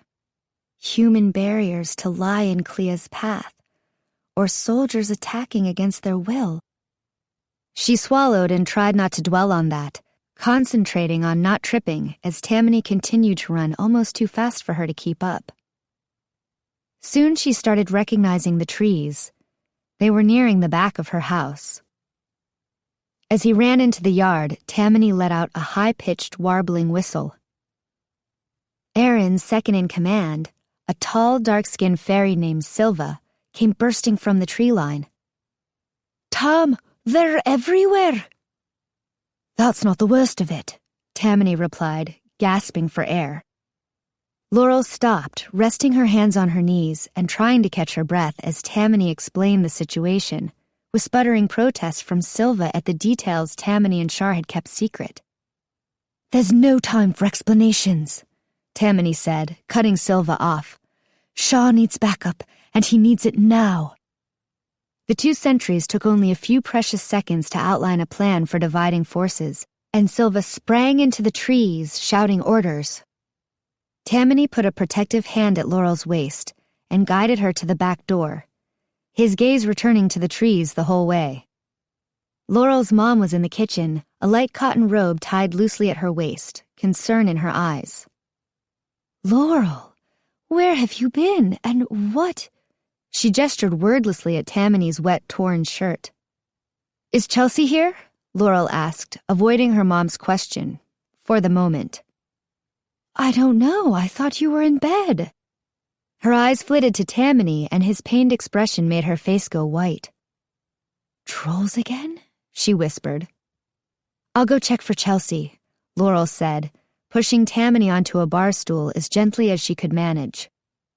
She hurried up the stairs and cracked open her bedroom door just wide enough to see Chelsea's unmistakable curly hair spilling across the pillow. She pulled the door shut and heaved a sigh, relief washing over her, melting her down onto the carpet. She looked up at the sound of footsteps, but it was just her dad stumbling blearily down the hall. "Laurel? What's the matter? Are you okay?" The avalanche of events that had buried her life in less than 24 hours forced her to blink back tears. "No," she whispered. "No, I'm not." Chapter 6. Like water seeping through a dam, first as a trickle, then a torrent, Laurel found herself stumbling over her words as she explained everything to her parents, including the events of the past week that she'd been avoiding telling them. The words came more slowly as she wound down, explaining how Klea had attacked and that Shar was still in danger. And then, at last she was done, feeling purged and empty, except for the smoldering memory of the one thing she could never let her parents find out. I didn't know how to tell you earlier," she finished. "A winter fairy?" her dad asked. Laurel nodded. "The kind who can pretty much do anything?" She rubbed her eyes. "You have no idea." Laurel's mom glanced up at Tamani, who had remained silent through Laurel's explanation. "Is my daughter in danger?" "I don't know," Tamani admitted. "Despite being a winter fairy, I don't think Yuki is a threat to Laurel personally. Klea, however, is another story. She does things that aren't even remotely legal in Avalon, and we still don't know what her end goal is." It's a shame we couldn't have just hit Klea on the head and dragged her away when she was here at our house last month," Laurel's dad said, only half joking. "Do we need to take you somewhere, Laurel?" her mom asked. "What do you mean?" "Would you be safer if we took you and went away? We can be gone in an hour." She was on her feet, staring down at Laurel with an expression of such fierce protectiveness that Laurel wanted to laugh and cry at the same time. "I can't leave," Laurel said softly. "This is my responsibility. If Klea was going to hurt me, she's had plenty of opportunities. I don't think that's what she wants from me." "What does she want from you?" Laurel shrugged. "The land, probably. The gate to Avalon. Like Tamani said, we just don't know." "And we won't know much of anything else until Shah comes back," Tamani added. Laurel noticed his tightly clenched fists and laid a hand on his arm. "He'll come back," she said softly, hoping she sounded more certain than she felt. "You know," Tamani said quietly, not looking at her, "maybe your mother's right. We've done everything we can here. Jameson asked us to find the root of the troll problem. Klea brought trolls to rescue Yuki. I think that's proof enough that the root is her, so mission accomplished. The rest is really up to Aaron and Shah. But if they aren't successful..." Tamani paused, and Laurel could almost see him imagining the worst. "Maybe you should leave." Laurel was already shaking her head. With all the sentries in the woods, there's nowhere safer than right here. She turned to her mother. "I know you want to protect me, but I have a job to do, and there are thousands of fairies in Avalon who are depending on me to keep their world safe. If Shar and Aaron can't stop Klea, if there's anything I can do, I have to be here to do it. I can't run away from that. Laurel's mom was smiling at her, eyes shining with unshed tears. Laurel shrugged helplessly. "I just want to help." "We're not going to talk you out of this, are we?" her dad asked. She shook her head, afraid her voice would quaver and inspire her dad to try just that. "Maybe you two should go without Laurel," Tamani suggested. "I don't think Klea has any interest in you, but at least then Laurel would know you were safe." Laurel's mom looked over at her. "If Laurel is staying, so are we." Tamani nodded. Her dad stood inside. "I'm gonna go shower, clear my head. Then we can make a plan." "I have to call David," Laurel said, reaching for the phone as her dad tromped up the stairs. "Why does David always have to be involved?" Tamani muttered, already starting to pace. "Because he thinks he has a shift coming up," Laurel said pointedly, dialing David's number as Tamani pulled out his cell. "He has an iPhone?" her mom whispered as the second ring sounded in Laurel's ear. Laurel nodded. "I was saving that little tidbit for ammunition the next time we discussed me getting a cell." Her mom was silent for several seconds as Laurel listened to David's voicemail message. "Do they get service in Avalon?" she asked.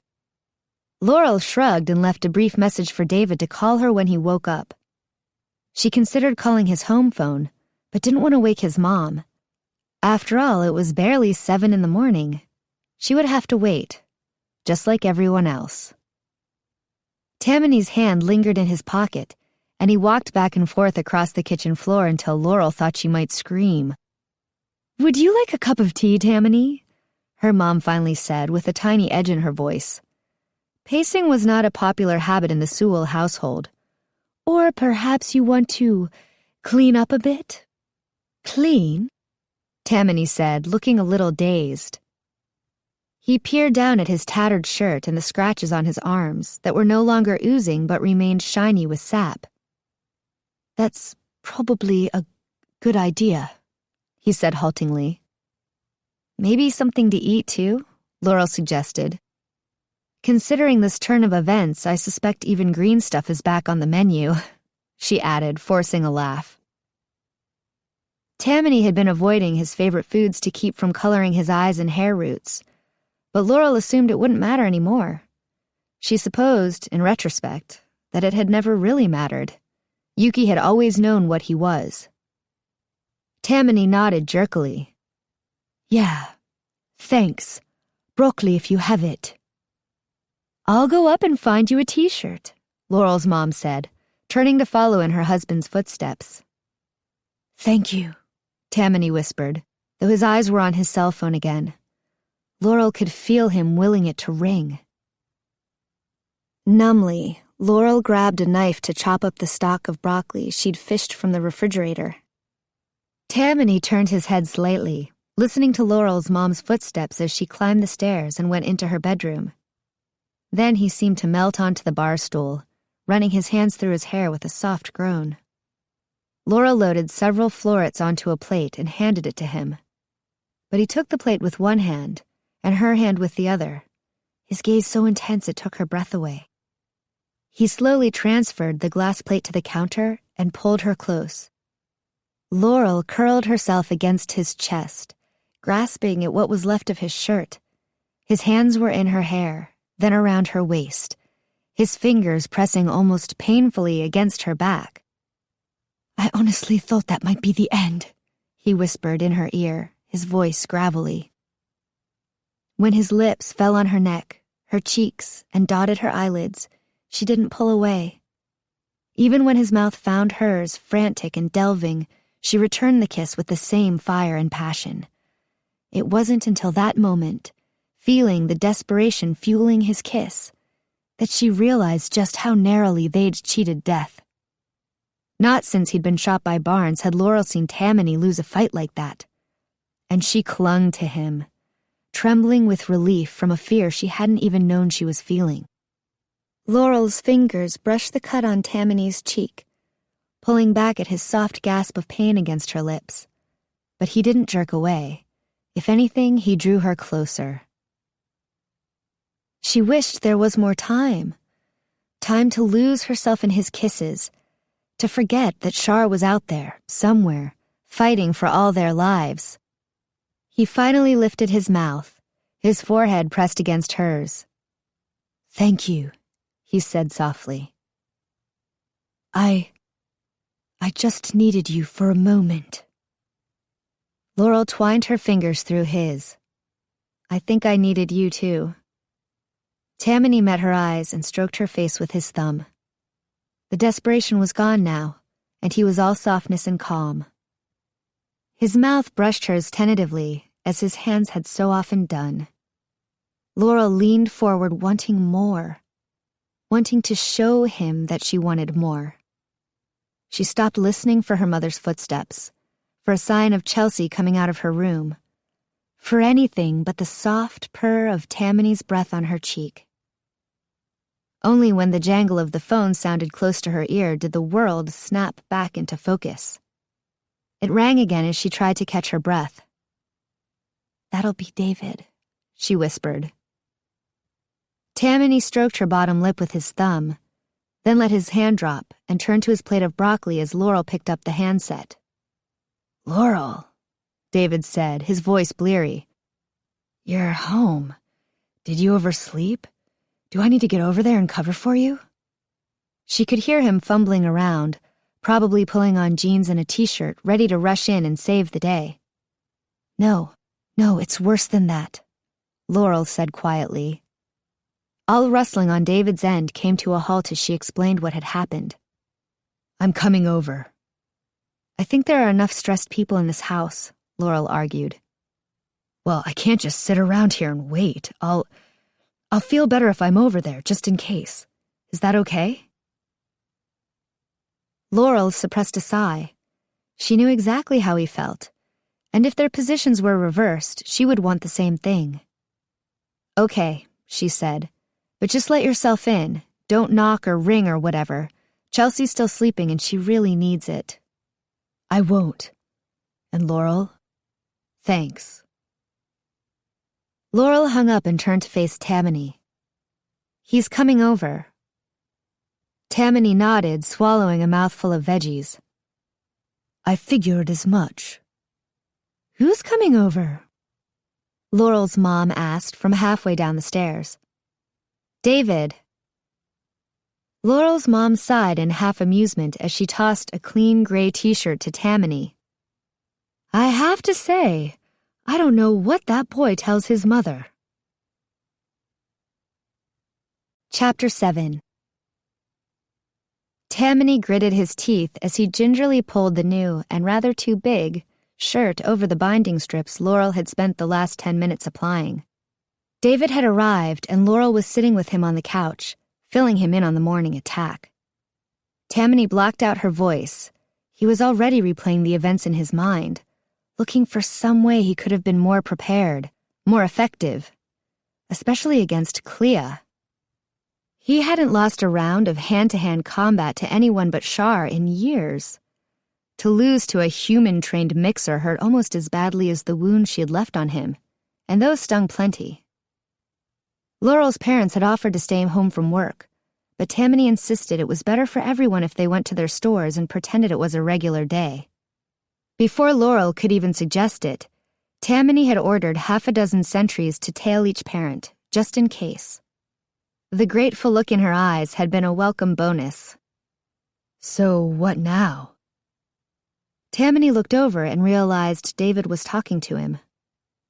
We're waiting to hear from Shaw, Tamani grumbled. Silver took a whole company of sentries back to the apartment to help with the trolls. They should sound the all clear any time. And David hesitated. If they don't? That was what Tamani had been fretting about for an hour. I don't know. What he wanted to say was that he'd take Laurel somewhere no one could find her, not even David, and stay there until he knew she was safe. Last resort for any faerie. But Laurel had already decided she wasn't going to run, and Tamani probably shouldn't warn her that they might be running whether she liked it or not. I don't like the sound of that, said David. Yeah, well, neither do I, Tamani said, frustration heavy in his voice. We're not exactly safe here either. It's just safer than anywhere else at the moment. But for how long? He crossed his arms over his chest and looked down at David. Would you like to leave? David just gave him a dark look.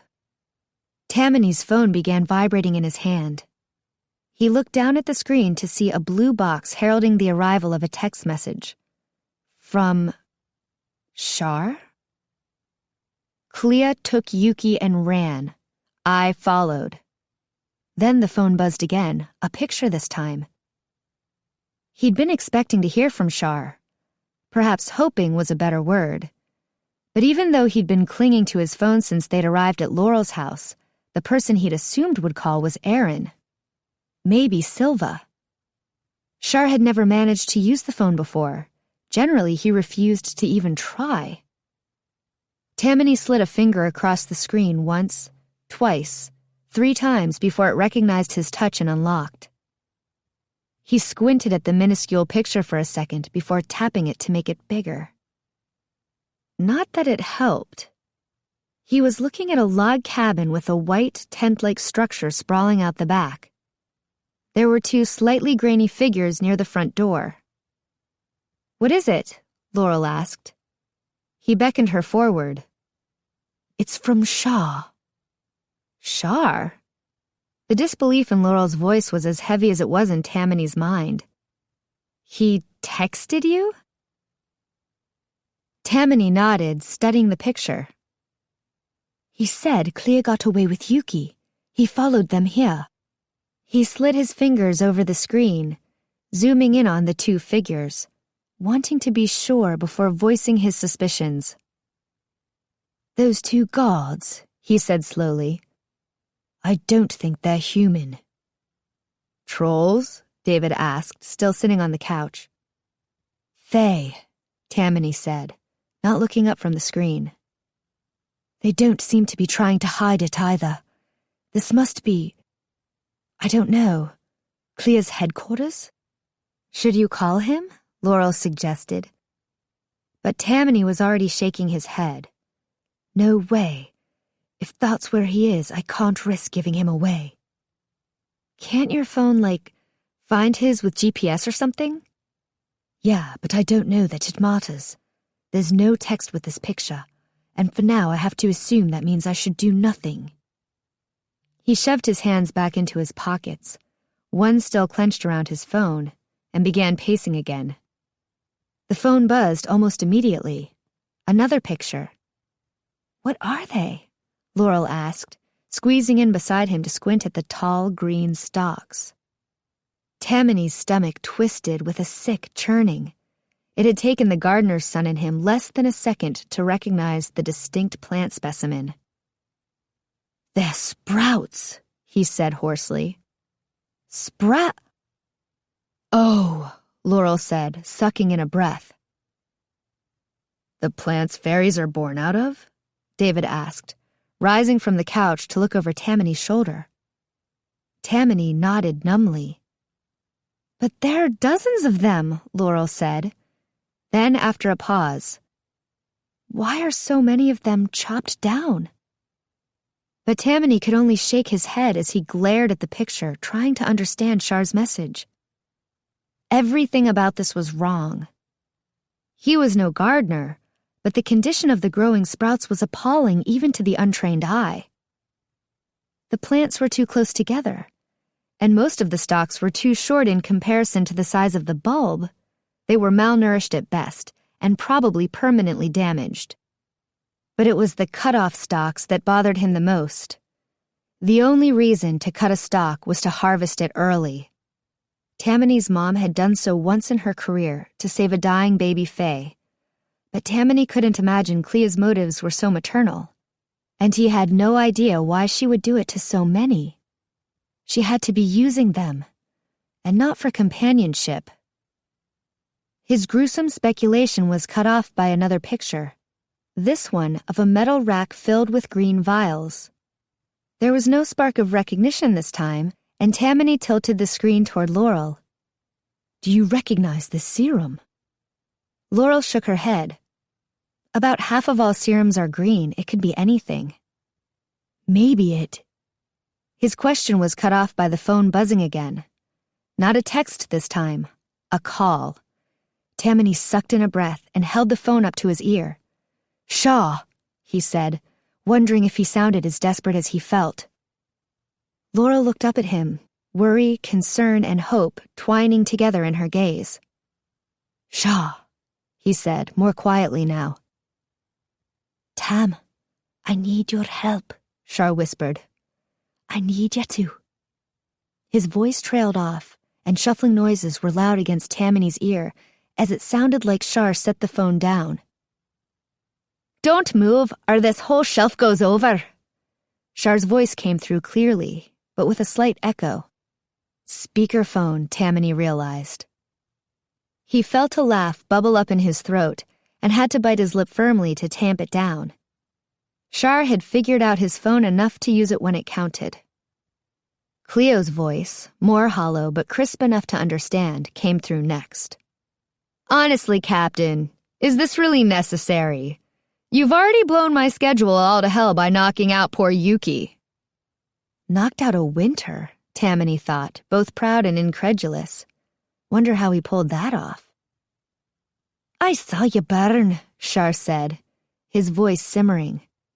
The blaze was so hot, no one could get near it for 3 days. Who doesn't love a good fire? She said, her tone mocking. I made them test the ashes. Academy confirmed a full faerie died in that fire. How diligent of you. But that's why I left my blossom behind. I don't think it would have fooled them if it hadn't been fresh. Laurel laid a hand on Tamani's arm. Is it? Tamani shushed her gently and pulled the phone away from his face, hitting his own speakerphone button, then muting the microphone just in case. Where did you find Yuki? Shar's voice said clearly. Find? Oh, Captain. All it takes is a single seed if you know what you're doing. Work was slow when I had to rely on cuttings, but in the past few decades, humans have made remarkable strides in cloning. I quickly discovered that every sprout has its own destiny, no matter its lineage. So it was only a matter of time before I got a winter. Where did you get the seed, then? I really shouldn't tell you, Klea said. But it's just too good to keep to myself. I stole it from the Unseelie. You're Unseelie, in case you've forgotten. Don't lump me in with those wild-eyed zealots, she snapped. I never did find out where the Unseelie got the seed, not that it matters. One of them even saw me take it as I made my escape. Oh, she was so angry, Klea said in a low whisper. But then I think you're familiar with her, Shar Damisha. Tamani closed his eyes, knowing how his friend must be feeling to discover the secret his mother had kept from him. The secret that might have saved so many lives. There was a long pause before Shar responded. You have a pretty big stack of these vials here. The least you can do is tell me what I'm about to die for. You owe me that. The only thing you're owed is a bullet in the head. So I should dump these then, Shar said. You're going to kill me anyway. As Shar baited Klea, his voice seemed to blare, filling the room with his careful prompts. Tamani could feel Laurel trying to catch his eye, but now was not the time for one of their silent conversations. He forced himself to focus on the phone resting on the palm of his hand, and did his best to breathe evenly. Klea hesitated. Fine. Don't think it will spare you. They took me a long time to make, and I'd prefer not to waste them, but this is only the final batch. Most of it has already been used. Is this how you made the trolls immune to our poisons? In Avalon, you treat the ill. Here, humans have learned to prevent illnesses before they happen. This is basically the same thing. An inoculation of sorts. So yes, it makes them immune. Immune to faerie magic, you mean? Fall magic. Tamani hadn't heard the word inoculation before, but its meaning was sickeningly clear. Klea was making an entire horde of trolls immune to fall magic. All their troubles over the last few years, the dart that hadn't worked on Barnes 2 years ago, Laurel's serum that had knocked out 4 trolls in the lighthouse but not Barnes, the Casefoom globe that had no effect on the trolls after the autumn hop only a few short months ago, the tracking serums that stopped working. It was all Klea's doing. That upper troll, Shar said, catching on as quickly as Tamani had. Oh yes, you remember Barnes. He was my guinea pig way back when. That didn't pan out so well and he decided to turn on me, but I find it terribly soothing to have a contingency plan or two in place. Don't you? A forced laugh from Shar.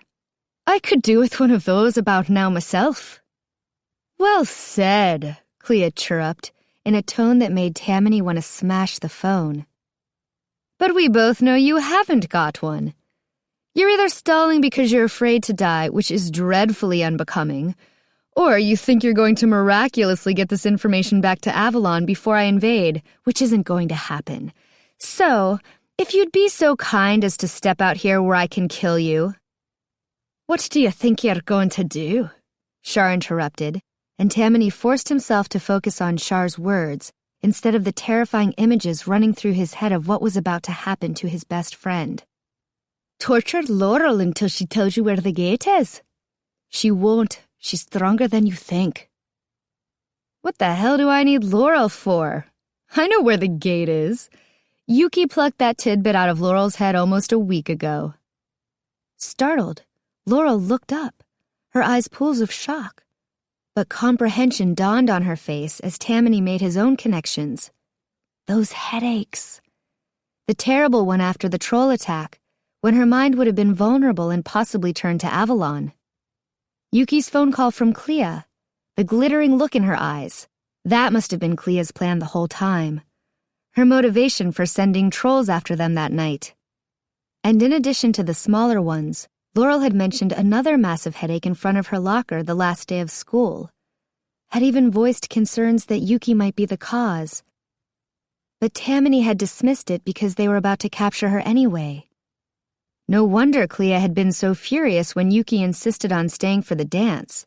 She'd completed her mission. She really had stayed out of misguided affection for Tamani. Tamani closed his eyes and forced himself to breathe deeply, evenly. Now was not the time to lose control. "Then I just have one last request." Tamani's eyes flew open. There was something in Char's voice he didn't like, an edge. "Tell Ari and Len I love them," Char said, coming through with increasing clarity despite the quaver in his voice. "More than anything." Icy fear filled Tamani's chest. "No." The barely audible plea slipped through Tamani's lips. "That's very sweet, but I'm not running a messaging service, Char." "I know. It's just ironic." "Ironic? I don't see how." An incredible clattering sounded in the background, like 100 crystal goblets shattering against the floor, and Laurel clapped a hand over her mouth. "Let's ask Tamani," Char said, and Tamani's head jerked up at the sound of his own name.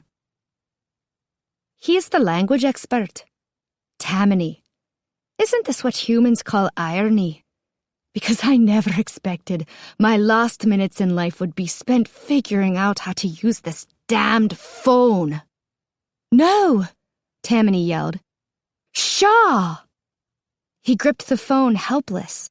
The unmistakable blast of gunfire filled his ears, and his stomach lurched as he slumped to his knees.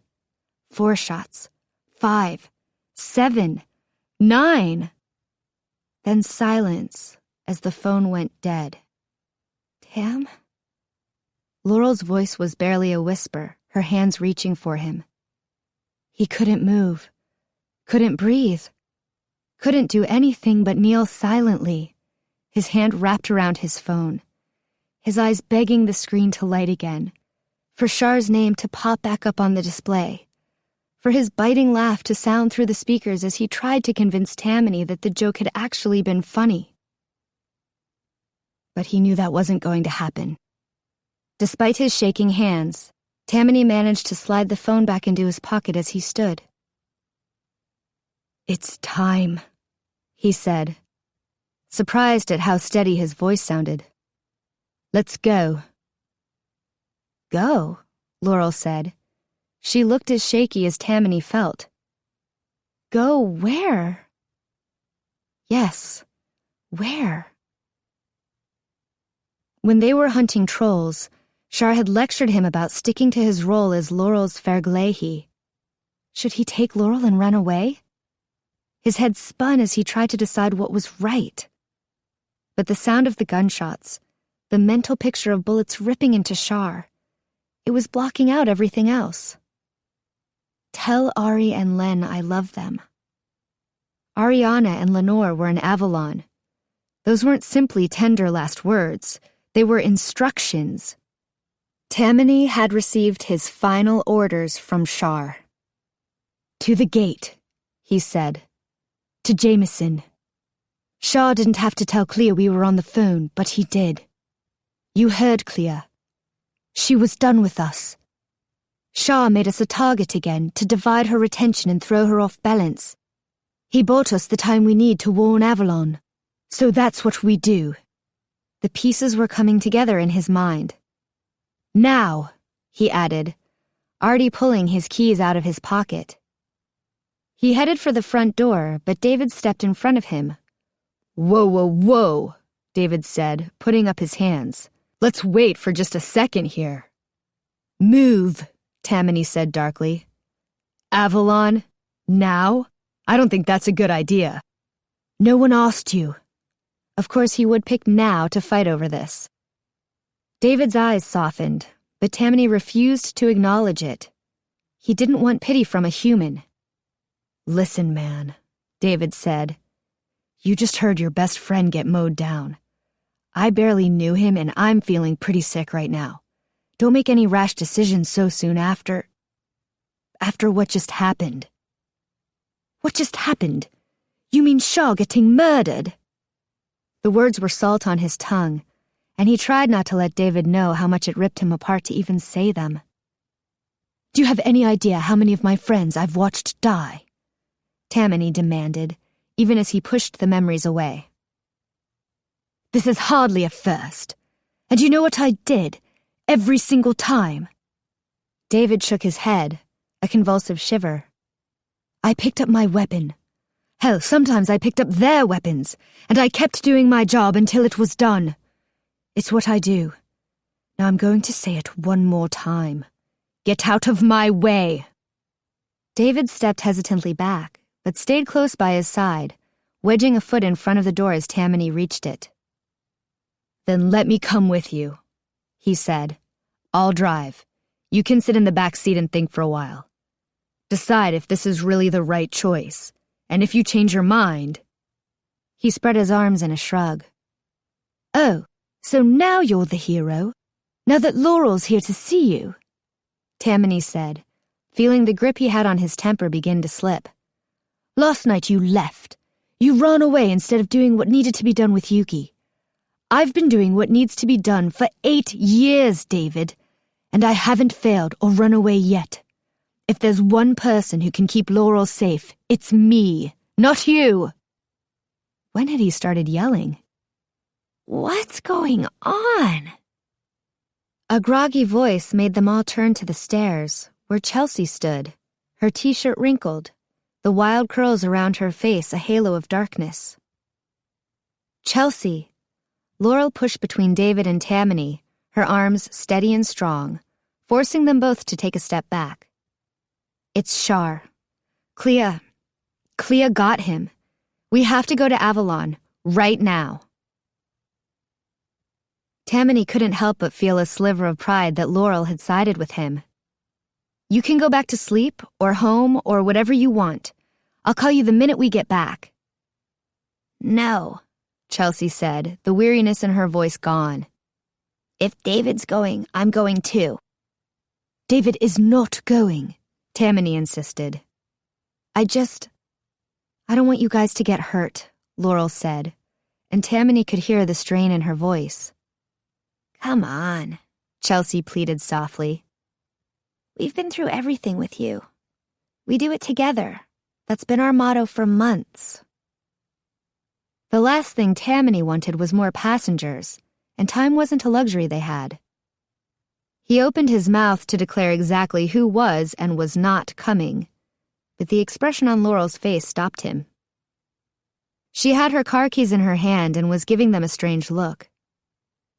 Tamani, my car is back at your apartment, and so is yours. Tamani felt the fight drain from him like rain off maple leaves, leaving only the jagged sharpness of grief.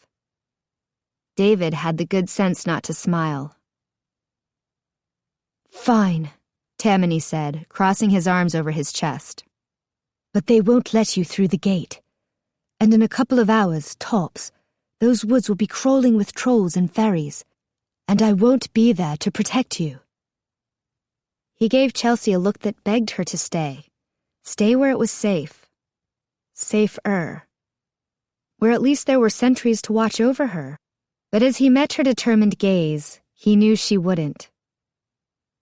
I guess that's a chance we're going to have to take, she said calmly. My car's in the driveway, David offered, pulling his keys out of his pocket. Tamani lowered his chin. With the exception of Laurel and possibly his mother, he didn't think there was anyone in the world he loved as much as Shar. Even having Laurel here, looking up at him with empathy, couldn't lighten the weight he felt pressing down on him. She moved closer, but he turned his face away. If he looked into her beautiful eyes 1 second longer, he was going to crack and lose it entirely. Instead, he stood stoically and nodded, blinking a couple times. Okay. We have to move, though. Now. Chapter 8. Wait, Laurel said as David started the engine. I have to call my mom. She went to open the car door, but Tamani stopped her with a hand on her thigh. Use this, he said, handing her his cell. It felt morbid to touch the phone, but Laurel braced herself and reached out to take it. She dialed the shop and silently begged for her mom to pick up. "Nature's cure," her mom said. Just the familiar sound of her mother's voice made her want to cry. "Mom," Laurel said, realizing she didn't even know what to say. "We're busy helping customers right now, but if you leave a message, we'll call you right back." Laurel's throat tightened, just the machine. She waited for the beep and took a deep breath. "Hi, Mom," Laurel said, clearing her throat as her voice cracked. We're leaving. We're going to Avalon," Laurel said quickly, glad her mother was the only person at the store who had the voicemail password. Shar got caught, and we have to go tell Jameson." She wasn't sure what else to say. Hated that it was a recording. "I'll be back as soon as I can." "I love you," Laurel whispered, before jabbing her finger against the end call button. She stared down at the phone in her hand for a long moment, knowing that if she looked anywhere else or tried to speak, she would start to cry. She hoped, prayed, that those weren't the last words her parents would hear from her. Tamani reached out his hand. After a shuddering breath, Laurel returned the phone to him. He flipped through his contact list and put the phone to his ear. "Erin, Shar is dead. Klea has Yuki and an army of trolls.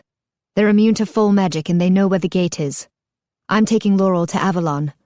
When you've finished cleaning up the apartment, I suggest you gather everyone who isn't watching Laurel's parents and head to the land. You'll probably end up nipping at Klea's heels. Goddess protect you."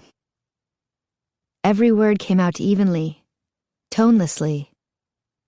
But when Tamani ended the call, he turned the phone off and dropped it on the seat as though it had burned him. Laurel wondered if he would ever pick it up again. 2 final messages. One, a heartfelt goodbye. One, a seemingly calm business call, despite its devastating message. Laurel shuddered. It would almost have been better if Tamani had shouted, raged, but he was hiding everything, even from her, as he sat, his head pressed against the window. She felt helpless. About 5 miles outside Crescent City, though, he ran one hand down Laurel's arm and laced his fingers through hers, pulling her very subtly closer. His eyes remained fixed on the scenery outside his window, but his tight grip was sign enough that he needed an anchor. She found herself strangely proud to be the one he finally reached for, even if her fingers were starting to ache. No one said anything for most of the trip, at least in part because Chelsea had gone back to sleep, curled awkwardly in the semi-reclined passenger seat. It was probably good she hadn't heard Shar's call. No doubt sleep wouldn't come easily if she had. Eventually, a rough stretch of asphalt jostled her awake, and she unbuckled her seatbelt so she could turn around and talk to Laurel and Tamani. "So, when we get there, what do we do?" Her eyes dropped briefly to Laurel and Tamani's joined hands, but she said nothing. Tamani turned from the window for the first time, his face, even his eyes, calm. "We go to the gate. We explain our urgency, request entrance, and if we're lucky, they let us in. And by us, I mean Laurel and me. No human has set foot in Avalon in over 1,000 years. "We want to help," David said. "You don't think they'll let us?" Tamani's hand slid out of Laurel's as he leaned forward. "We've been over this," he said, not unkindly. "Your help is not the kind they're going to want. I suggest you drop us off and drive away as quickly as possible. Go south, not back to Laurel's house. The sentries there will protect your parents," he said, turning briefly to Laurel. "But the last thing they need is more people to confuse everything. Go to Eureka or McKinleyville." He hesitated. "Go Christmas shopping or something."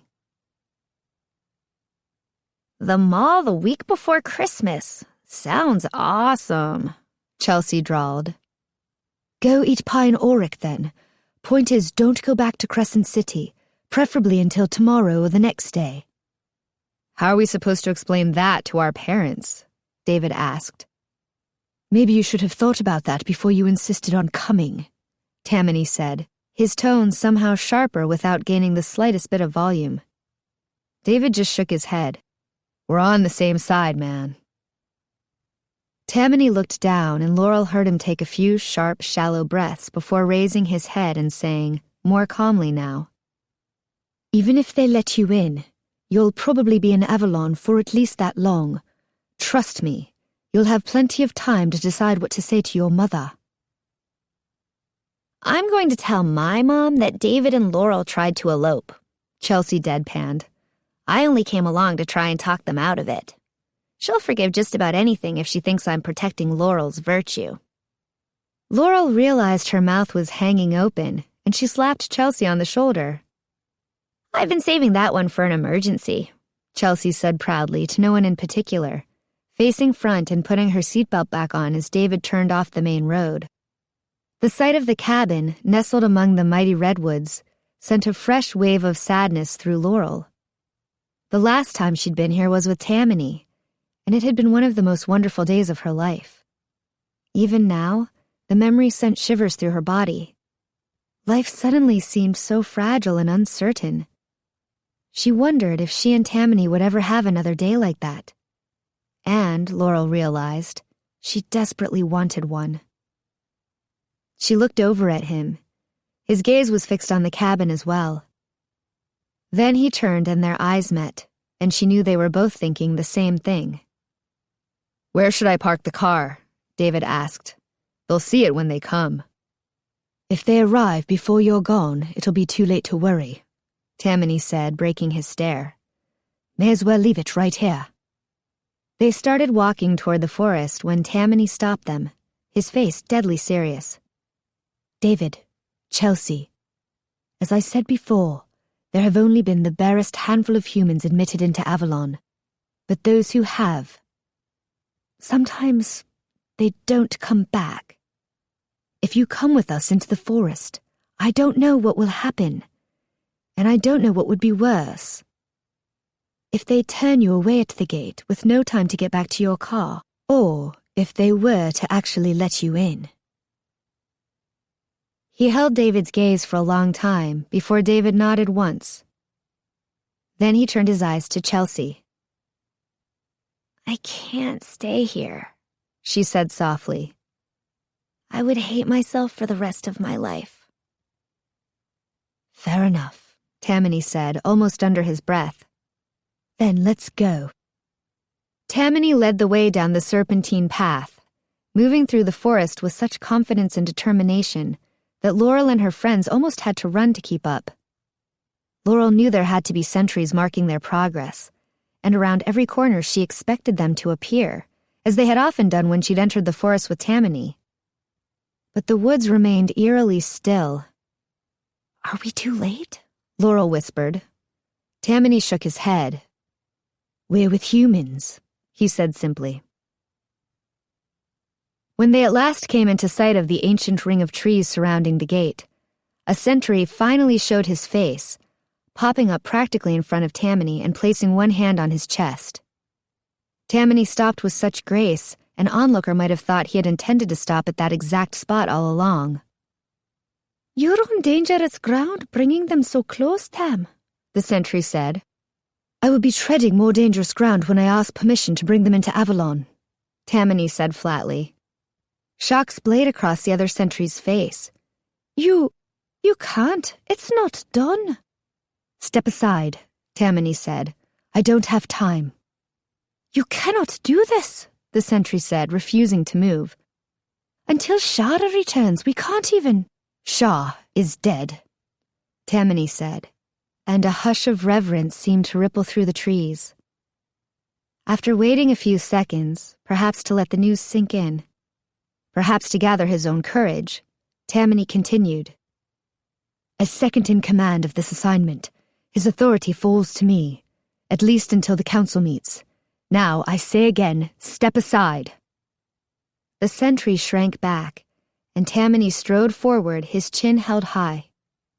Sentries, his voice faltered ever so slightly. My first 12 to the front. Those words were Shar's words, the beginning of a ritual that would transform a gnarled old tree into a shining golden gate. Words Laurel had heard often enough to know their significance. 11 sentries joined the one that had stopped their progress, and Chelsea gasped softly as they formed a semicircle in front of the tree. They were quite a sight. All wore armor that had been meticulously camouflaged, and most carried dark-shafted spears with diamond tips. Several had hair tinged green at the roots as Tamani and Shar used to wear. Out of their element, they would probably look quaint, perhaps even silly. But here in the forest, Laurel found it impossible to think of them as anything but mighty guardians. As each sentry approached to place one hand on the twisted old tree, Laurel realized her friends were seeing it for the first time, and remembered her own first time witnessing the transformation. How different things were now. Then, Tamani had been shot, and Shar had summoned Jameson to save his friend's life. Now, Shar was dead, and Tamani was trying to save everyone. The familiar, low, melodic hum filled the forest as the tree shook, the light of the clearing gathering around its misshapen branches, giving it an ethereal glow. The tree appeared to split in two, molding itself into some semblance of an archway. Then came the final flash, so bright the clearing seemed to burn, and they were standing in front of the beautiful golden portal that barred the gateway to Avalon. Laurel sneaked a glance over her shoulder. Chelsea seemed ready to explode with glee. David just stood there, his mouth slightly agape. "Now, I need to contact..." Tamani stopped, looking puzzled. The blackness behind the bars of the gate began to resolve into shapes, and soon, Laurel saw an old withered hand curl around the bars, slowly pulling the gate open. Jameson stood there, his face lined with concern. Laurel wasn't sure she had ever seen such a welcome sight. It was all she could do not to leap forward and throw her arms around him. But why was he already at the gate? "Laurel, Tam," he beckoned. "Please come closer." The sentries closed ranks behind them as Laurel, Tamani, David, and Chelsea all approached the gate. Jameson did not move from his spot in the middle of the gateway. Was he going to turn them away? "I received a most distressing message from the manor," said Jameson. "Is it true that Shar has left us?" Tamani nodded silently. "I'm very sorry," Jameson intoned, laying a hand on Tamani's arm. "It is a devastating loss." "He died to protect Avalon," Tamani replied, only the barest hint of mourning in his tone. "From him, I would expect no less," Jameson said, straightening. "But the manor only passed along a message sent by Aaron, who gave no details except to say that I should meet you here.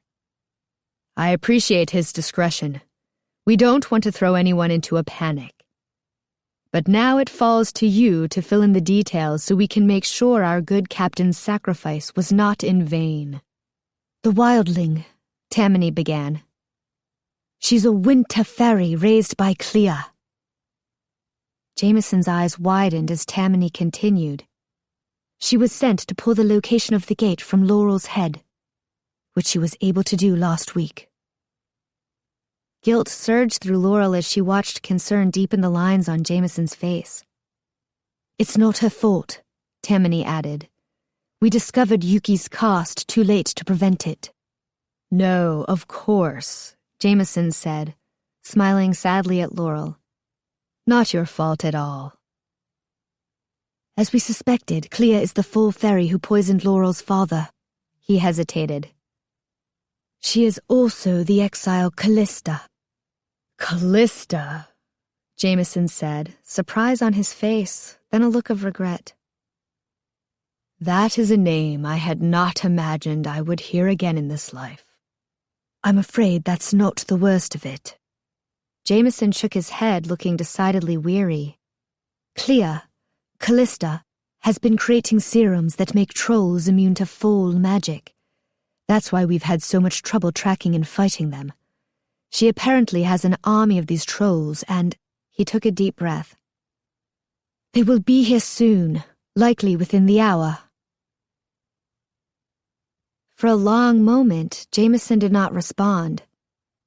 He seemed scarcely even to breathe. Laurel wished he would say something, anything. Then his expression changed and he looked at Laurel with a strange light glowing in his eyes. "Who are your friends?" Jameson asked abruptly, taking a small step forward. "Please, introduce me." "David and Chelsea," Laurel said, confused. "This is Jameson." Chelsea and David each offered their hands, Chelsea breathlessly, and Jameson held on to David's for several seconds. "David," Jameson said pensively. "That is the name of a great king in human mythology, is it not?" Yes, sir," David said. "Interesting. A winter fairy, immune trolls, and possibly the most talented fall fairy in Avalon's history are arrayed against us," Jameson said, his voice scarcely above a whisper. "Not in more than a millennium has Avalon been so threatened. And here are two humans who have already proven their loyalty." He glanced over his shoulder off into Avalon. "Perhaps it is destined." Chapter 9. "The Queen will be with us soon," Jameson said as they passed through the shadows from the branches that shaded the gateways. "Quickly, tell me more of what has happened." While Tamani caught Jameson up, David and Chelsea took in their surroundings. The armored female sentries that made up the gate guard kept their distance, as did Jameson's faerie. But they were all standing at attention around the gateway, looking quite splendid. Chelsea stared openly and with undisguised wonder. David's reaction was more reserved. He looked at everything from the trees lining the paths of soft black soil to the sentries eyeing the golden gates, with the same expression he wore when reading a textbook or peering through a microscope. Chelsea was delighting. David was studying. When Tamani revealed that they'd taken Yuki prisoner, Jameson stopped him with a tense hand on his arm. "What did Shar do to contain a winter fairy?" Tamani glanced nervously at Laurel. "We, chained her to an iron chair with iron handcuffs. Inside a circle of salt, sir." Jameson took a slow breath and glanced over his shoulder, just as the great wooden doors to the garden swung open. Then he turned back and clapped Tamani on the shoulder, laughing loudly, but with obvious falseness. "Oh, my boy, iron manacles. Surely you couldn't have believed that would work for long." Queen Marian was making her way through the gate, surrounded by a passel of faerie. "It wasn't the chains that did it," Laurel corrected. "It was—" "The iron chair was a nice touch." "Still," Jameson said, with a hard look at the group, "I suppose you make do with what you have in a situation like that. You're all lucky to have escaped with your lives," he finished, stepping back to greet the Queen. Laurel didn't understand. Why did he want them to lie? Without a word, Queen Marian raked Chelsea and David with her eyes, betraying only a touch of the shock that must have rippled through her. "You've brought humans through the gate?" she asked without greeting, and not only turned her back on them, but angled her shoulders so they were cut out of the circle, left to stand awkwardly on their own. Laurel flashed them an apologetic look. "They were with Laurel and the captain, and their situation was so dire I felt I had no choice," Jameson said, as though he had noticed neither the Queen's icy tone nor her blatant snub. "There is always a choice, Jameson. Show them out," she added. "Of course, as soon as possible," Jameson said. But he made no move to do as she asked. "Where is Yasmin?" "I left her outside."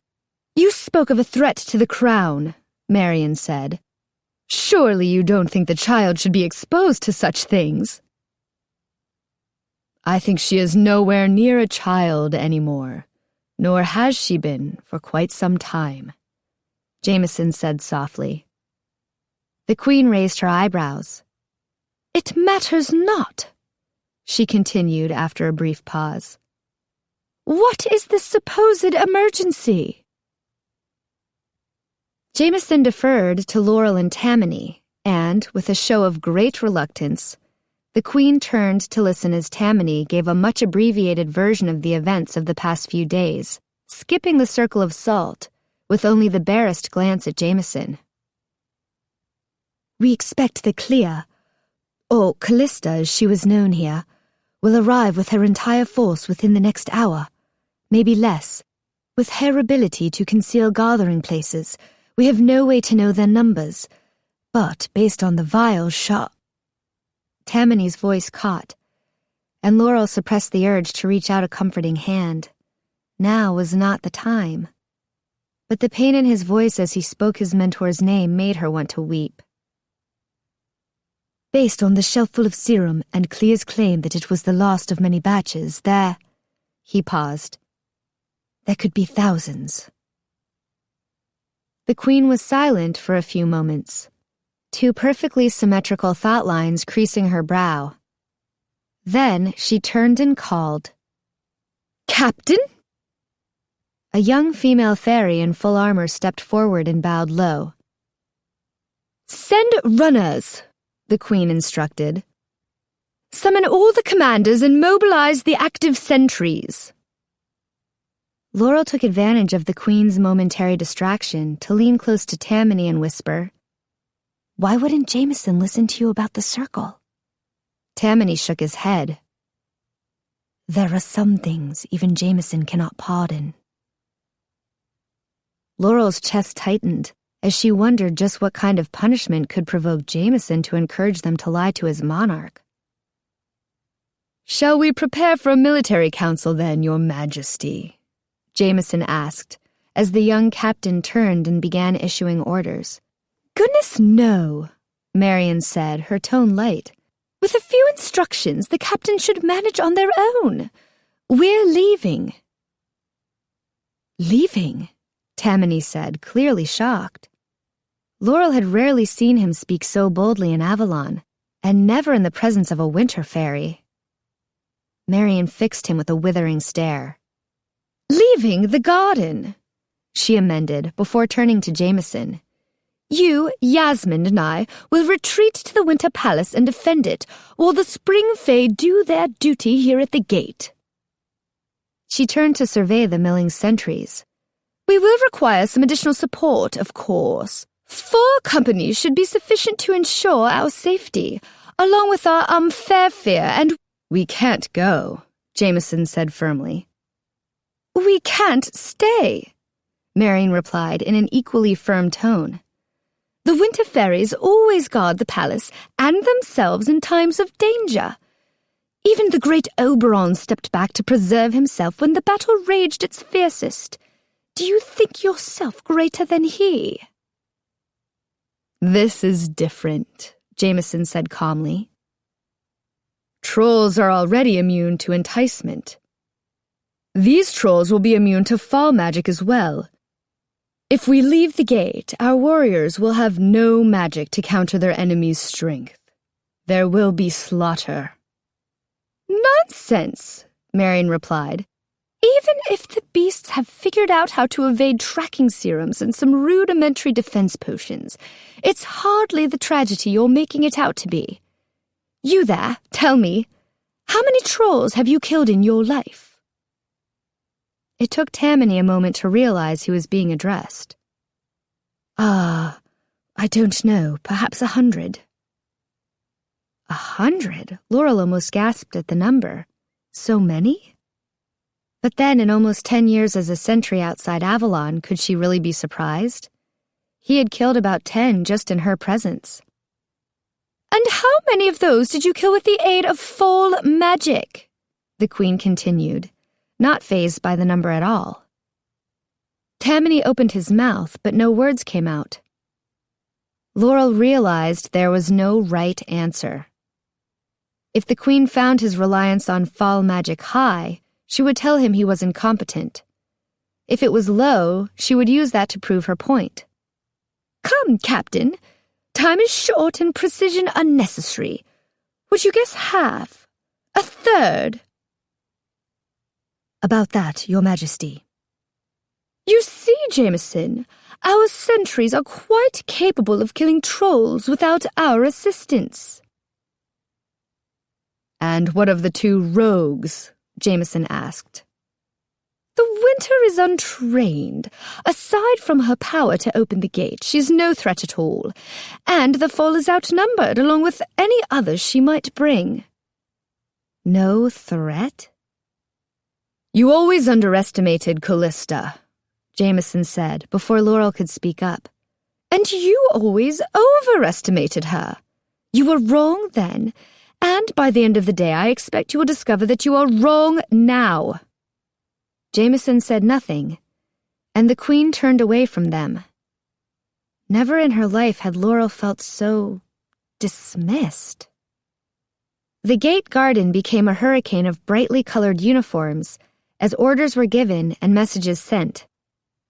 Jameson stood motionless until the queen approached the gateway to Japan to let a messenger through. Then, at last, he frowned, and Laurel could almost see him gather his will. "Come," he said quietly, turning his back to the flood of sentries. "Gather your friends.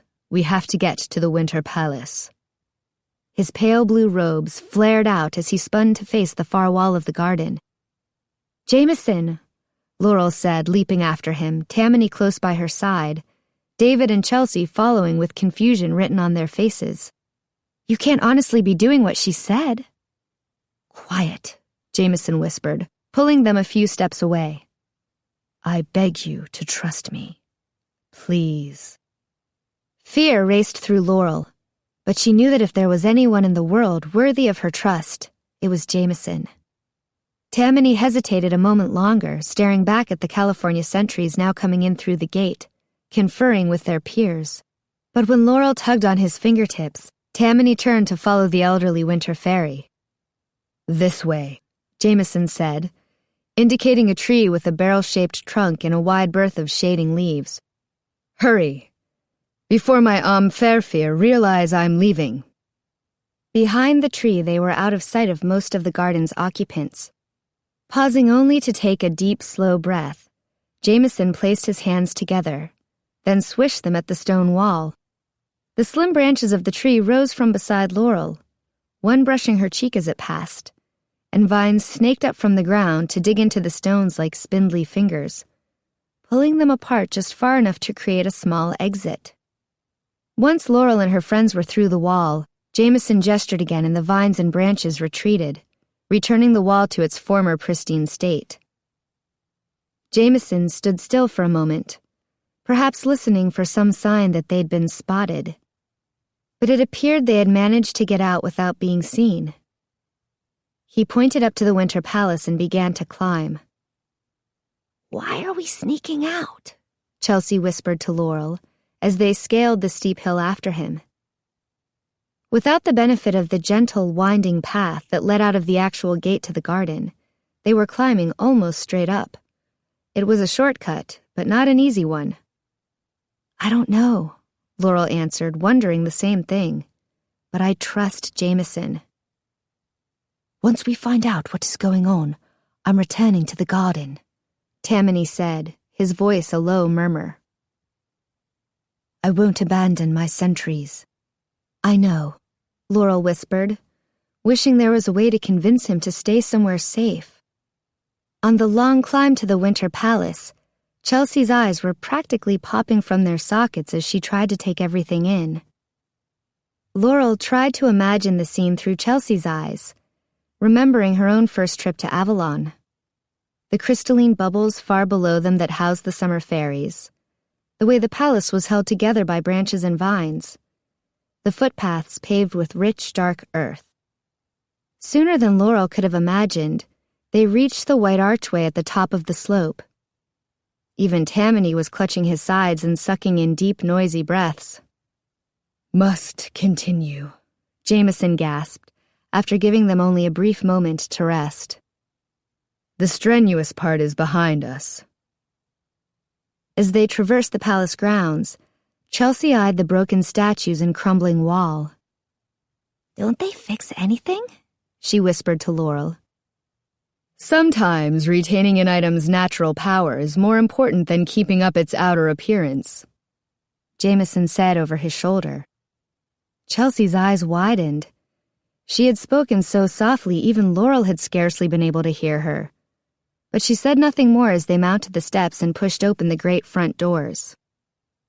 The palace was silent, but for the footsteps of the small party. The white uniformed staff were nowhere to be seen. Had they already received word of the attack? Laurel hoped they would be safe wherever they had gone. But she had begun to wonder if safe was an option any of them had left. Jameson was already climbing the enormous stairs that led to the upper rooms. "Please follow me," he said, without looking back. He gave a small wave of his hands, and the doors at the top swung slowly open. Even though she knew it was coming, the ripple of power that went through Laurel as she stepped through the gilded doors made her breath catch. Chelsea reached out and squeezed Laurel's arm, and Laurel knew her friend felt it too. "We are not running away," Jameson said abruptly. "I suspect you are all wondering it." Laurel felt a little guilty, but it was true. "As soon as we have finished here, we will return and we will stand together. But this must be done first, and I alone can do it. Come." At the end of the long silk carpet, they followed Jameson to the left and stood in front of a wall. But this wall, Laurel knew, could move, and it concealed a marble archway into a room with something Jameson had once called an old problem. Jameson looked up at David, who had at least 6 inches on the wizened winter faerie. "Tell me, David, what do you know of King Arthur?" David looked over at Tamani, who nodded once. "He was the king of Camelot. He allied with you guys." "That is true," Jameson said, clearly pleased David knew the fae version of the tale. "What else?" "He was married to Guinevere, a spring fairy, and when the trolls invaded Avalon, he fought alongside Merlin and Oberon." "Indeed. But he was much more to us than a strong fighter with an army of brave knights. He brought to the Seelie court one thing it could never furnish for itself: humanity." Jameson turned and, with a wave of his arms, split the enormous stone wall down the middle. Vines slithered forth from the crack, curling around the faces of the rocks and dragging the 2 walls apart with a low rumble. "You see, in spite of his magician and his dealings with the fae, King Arthur was entirely human, and that was something we needed very badly." As the walls parted, light streamed through a marble arch and into a stone chamber, illuminating a squat block of granite.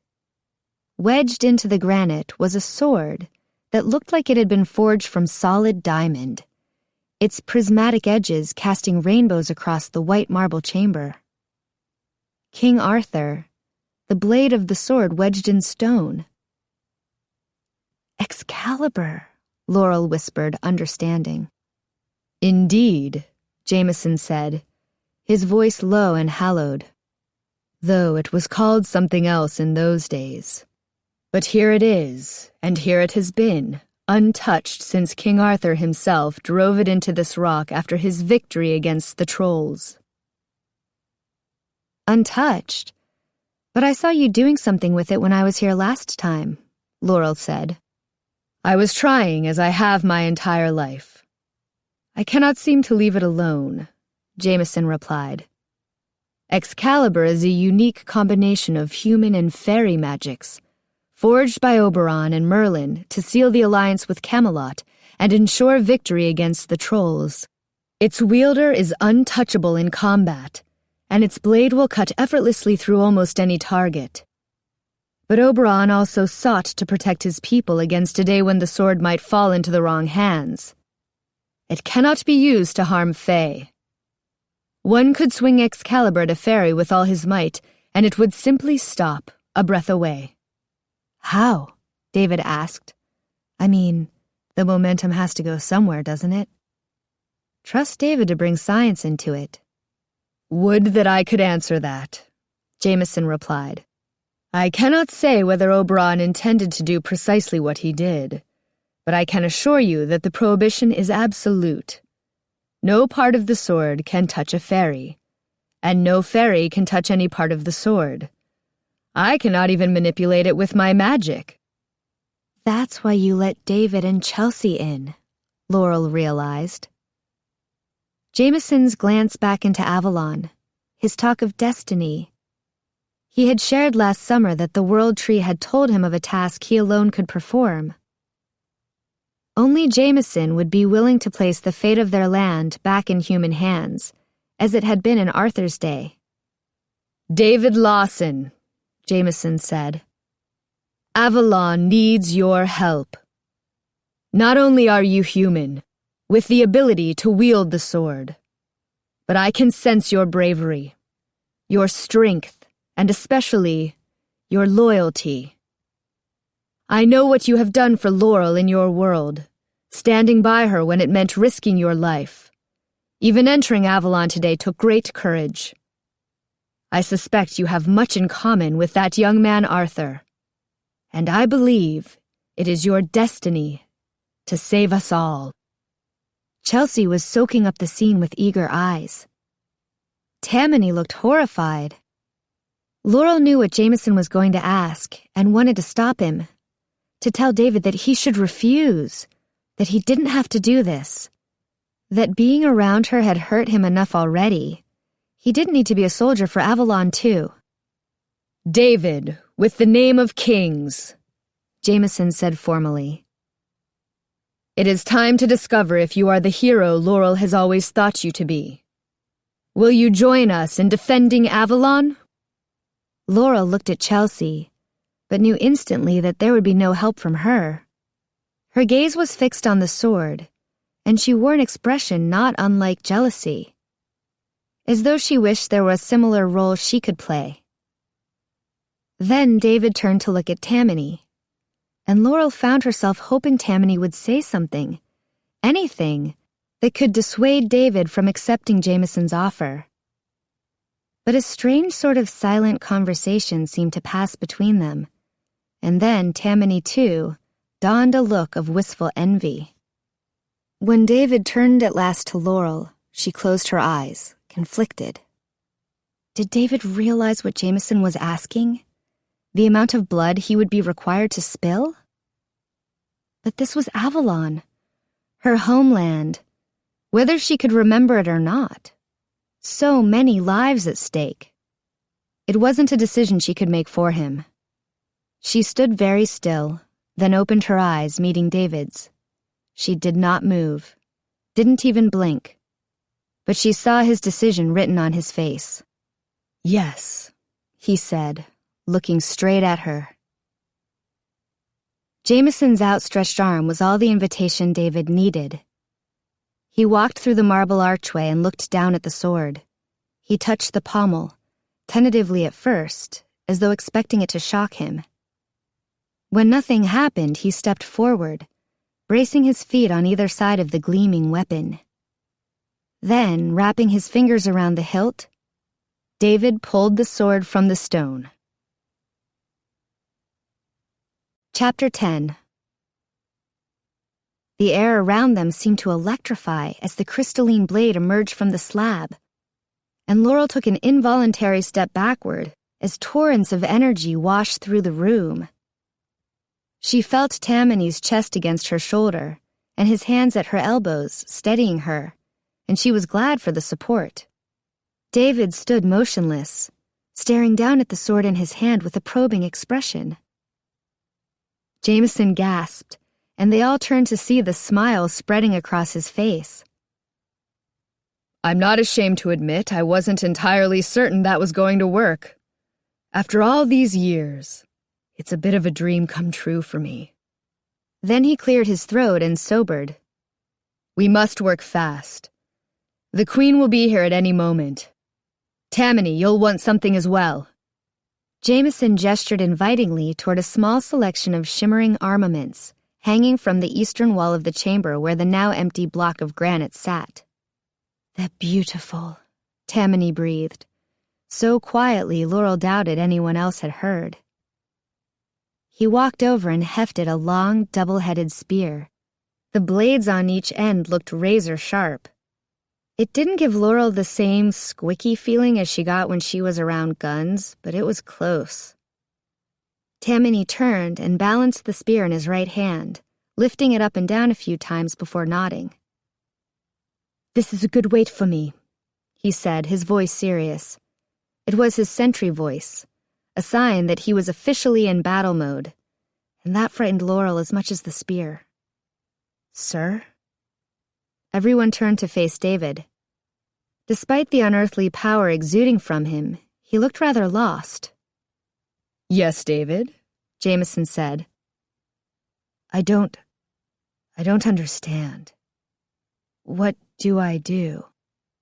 Jameson stepped forward to place a hand on David's shoulder, but it slid away. David gave the hand a puzzled look, and Jameson pulled it back, smiling as though he'd just discovered something wonderful. "Believe me when I say it is as simple as swinging the sword. It will guide you, and make up for any and all of your deficiencies. But, like Arthur before you must have the courage to step forward, and the strength to remain standing." He paused. "I am asking you to do a hard thing, but it is well within your ability. I promise you that. Now come," he said, addressing them all again. "We should be going." No one spoke as they traversed the upper chambers, descended to the foyer, and passed onto the palace grounds. It was Jameson who finally broke the silence as they reached the white marble archway at the head of the trail. "If we go back the way we came," Jameson said, turning to look back at the group, the wind carrying his voice to them, "perhaps we can avoid the Queen altogether." "And why would you want to do that, Jameson?" Queen Marian's voice was soft and simmering as she stepped up to the white archway. Behind her, Laurel could see a long line of green-garbed sentries, their weapons shouldered, mingled with her faerie. Jameson drew up short, his confident posture slipping for the briefest moment before he recomposed himself. "Because you are going to be very angry with me," Jameson said simply, "and we don't have time for that." Laurel could see the question on the Queen's lips, but she didn't ask it, searching each member of the party with her eyes instead. When her gaze fell upon Excalibur, her expression betrayed shock. "Jameson, what have you done?" "What the Silent Ones knew you would not," Jameson said evenly. "You must realize the consequences of this." "I am aware of what they have been in the past, but I also know that the past need not dictate the present." "You will be the death of Avalon one day, Jameson." "Only if I stop you from killing her first," Jameson said, his voice ringing with quiet fury. The Queen's eyes flashed anger, then something Laurel thought might be pity. "You are so unbendable," she said. "Even Cora spoke of how unyielding you are when you set yourself to something. Well, do as you will, but remember that the branch that will not bend is the first to fall before the storm. I refuse to bear any responsibility for your death. Come, Yasmin." The young winter fairy stepped away, taking Jameson's hands into her own. "I want to stay with you," she said, determination flashing in her eyes. But Jameson was already shaking his head. "I'm sorry." After a glance at Marian, he bent himself close to Yasmin's ear. If we were both there to protect you, perhaps. But I do not trust myself to do it alone. You don't have to, Yasmin said fiercely. I can help. I cannot risk your safety, Jameson said, shaking his head. You won't actually die, will you? Yasmin asked, looking reproachfully back at the Queen. I certainly don't intend to. Yasmin glanced briefly at Laurel and Tamani before lowering her voice. I can do great things, she said, so quietly Laurel scarcely heard. You have told me for years that I can and will do great things. That is precisely why you must stay here, Jameson said, lifting one hand to touch her face. What we go to do now is not great. It is only necessary. It is more important than ever that you remain alive, so that you can do those great things. Avalon cannot afford to lose you, or all our efforts will have been in vain, in the very moment they are nearest to blossoming. Whether Yasmin understood Jameson's cryptic speech or not, she nodded her assent, then turned to catch up to Marion, who hadn't waited for her. Jameson's eyes tracked the two winter fairies until they reached the palace and were safely inside with their faerie. Only then did he turn back to the group. Come, Jameson said, his voice strained as he led them down. There are so many, Laurel said to Tamani as they trailed Jameson, passing lines of sentries still marching up the path that led to the winter palace. 200, give or take, Tamani growled. 200? Laurel exclaimed, her breath catching in her throat. Does she really need that many? Of course not, Tamani said. Laurel hesitated.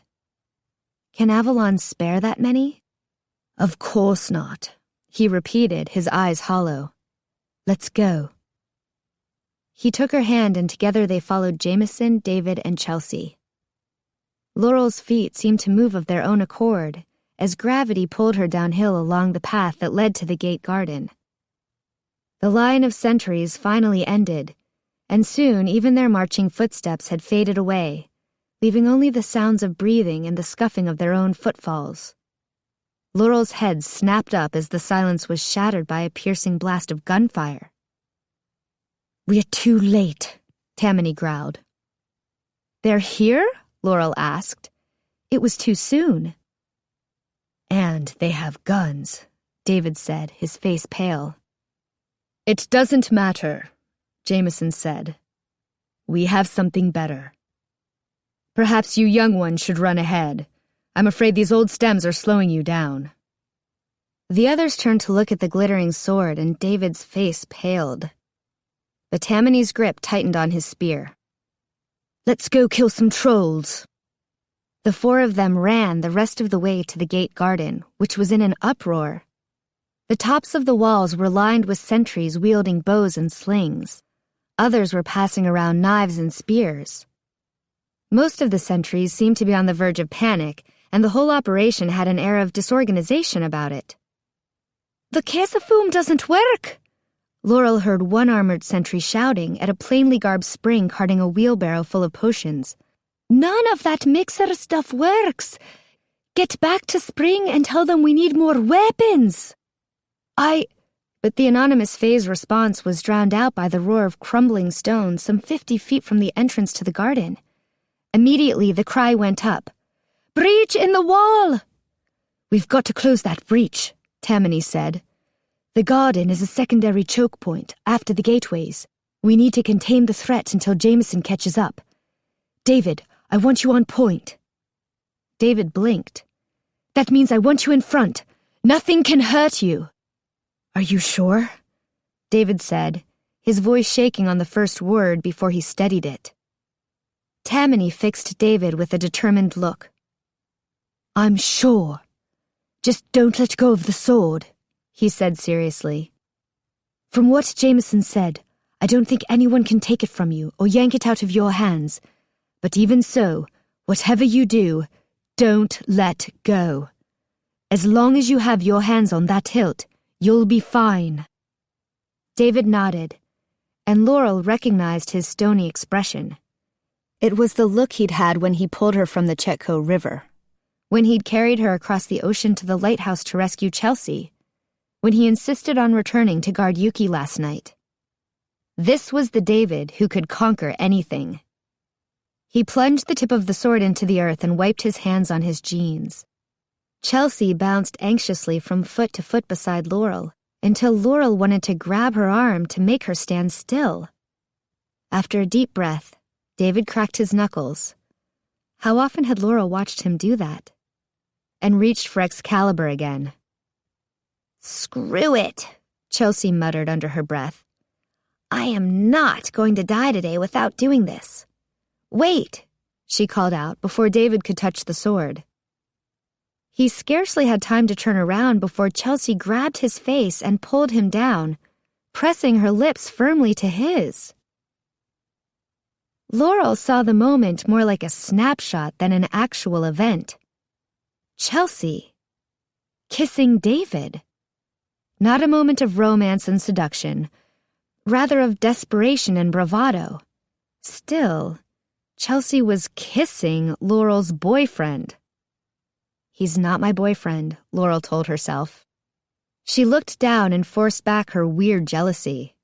When she looked up again, the moment had passed. Chelsea spun away from David, avoiding everyone's eyes, especially Laurel's, her face burning red. David gaped open-mouthed for a moment before he composed himself and grabbed Excalibur, shouldering it, and turned to trail after Tamani. He, too, avoided Laurel's eyes. The dust was already clearing when they arrived at the breach, and all the trolls in sight were heavily armed. Laurel had expected Klea's soldiers to be carrying guns, but guns was far too simple a word for these weapons. They were semi-automatics, assault rifles, machine guns, the kind Laurel had only seen in movies. Sentries had pinned some of the trolls down in the gap as they tried to escape. Arrow-riddled bodies outside the wall lay crumpled in testament to the archers' vigilance, but the remaining trolls were waiting for the faeries to give up their cover, to step away from the safety of the stone walls and bring the fight to them. David scarcely hesitated before doing exactly what the trolls obviously wanted. He raised Excalibur and strode right through the hole in the wall.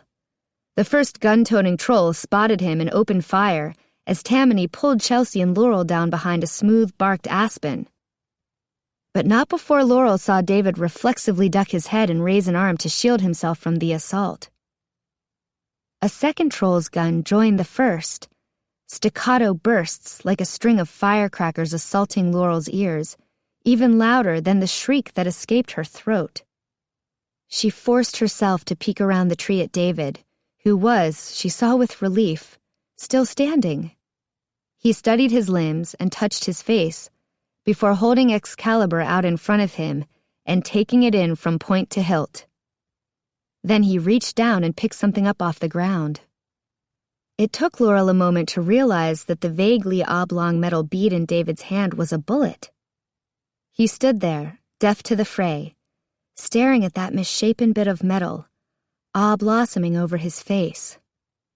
"Yes, the sword works," Tamani shouted over the gunfire, flinching back as a bullet notched the tree near his face. "Now, can you please kill some trolls?" Shaking his head as if to clear his thoughts, David turned and charged his assailants. Several of them grinned menacingly. David looked like a child with a stick getting ready to try to beat up an oncoming freight train. But when he clumsily swung his enchanted blade, it cleaved the closest troll in two. Laurel wasn't sure exactly what she had been expecting, but she most certainly had not been expecting the troll to fall to the ground in two cleanly severed pieces. It didn't seem to be quite what David expected either. He stopped and stared at the bleeding corpse at his feet. The other trolls howled and attacked, their fists, knives, and clubs failing to so much as jostle David. With a jerky motion that looked more reflexive than purposeful, David brought the sword up again, and another troll fell to the ground in bloodied pieces. "Snicker-snack," Chelsea whispered, awestruck. With the corpses of 2 trolls at his feet, David was again stunned into inaction. Laurel could see his chest heaving as he stared at the carnage. "David!" Tamani's voice was sharp, but Laurel thought she detected concern as well. The remaining trolls had recovered from their shock and raised their weapons again. Snapping to attention, David's eyebrows furrowed. He lunged forward, slicing one troll's enormous gun in 2, separating another from its weapon by taking off its hands.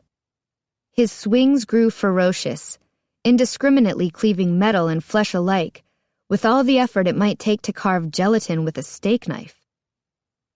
As David made a gap in the onslaught, Tamani stepped out of the protective cover of the trees. "Get some sentries into this breach," he shouted. "Anyone without a weapon, I want you stacking rocks." The sentries were successfully cutting down many of the trolls that came pouring through the gateway. But many wasn't enough. The sentries were losing ground. Fighting had broken out in a dozen places throughout the garden, and the archers on the walls were rushing to and fro in an effort to keep the trolls contained without wounding the sentries on the ground. "There's too many," David called, shaking his head. "I won't be able to get to all of them before they break down more of the wall." "Then let's at least stem the tide," Tamani said. "If you can keep any more from making it through the gateway, maybe." But his words were cut off as a group of 6 or 7 trolls emerged from the trees, making a run for the breach. Before anyone on the wall could react, however, thick roots erupted from the ground, spraying black earth into the air. They waved menacingly, and for a moment Laurel was afraid Yuki had arrived to finish them all off. But then the roots swept backward, throwing the trolls against the trees, where their howls of anger turned to cries of pain. "I agree," Jameson said, approaching from the direction of the garden entrance. Somewhere along the way, he'd rejoined his faerie, who were ready to fight beside him. "If David can defend the gate itself, I believe the sentries can clear the garden." Laurel didn't understand how Jameson could retain such an optimistic calm in the midst of such chaos. But the sentries close enough to hear Jameson's pronouncement were visibly encouraged by his words, and Laurel realized it was deliberate. "Most of these sentries have never seen a troll, much less killed one," Jameson whispered to Tamani and David, confirming Laurel's conclusion. "Tamani, your experience will be invaluable here. If you'll allow me to look after your charge, I promise I'll return her to you safely.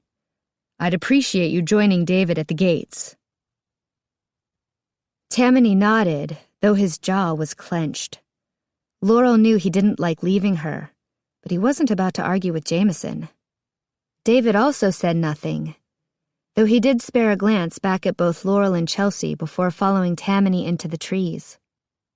"Stay close," Jameson said without looking at them, his attention wholly focused on the battle. With a nod, 2 of the faerie shifted to include Laurel and Chelsea in their circle of protection. Jameson set off down the interior perimeter of the gate garden as though he were on an evening stroll. When they encountered 2 black-clad trolls tearing chunks out of the stone wall, Jameson bent, stretching his arms forward. Mimicking his pose, 2 enormous oak trees also leaned forward, their mighty branches creaking and groaning as they wrapped around the trolls and then straightened, flinging the beasts up to such a height that Laurel knew they would never survive the fall. Before Laurel could dwell too long on what it would feel like to be thrown to her death by an oak tree, they met a small group of sentries fighting desperately against several trolls that had armed themselves with massive tree branches, which they were wielding like giant clubs. Laurel guessed they were about to have their wooden weapons turned against them, but instead, when one of the trolls turned to charge Jameson, it sank into the ground, clawing madly at the dirt that closed over its head. One by one, the rest of the trolls disappeared as if they'd stepped into quicksand. When the last one turned to flee, Laurel caught sight of the roots Jameson was calling up from the ground to drag the trolls under, burying them alive in Avalon's fertile soil.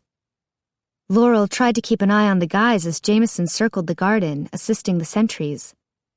David was easy.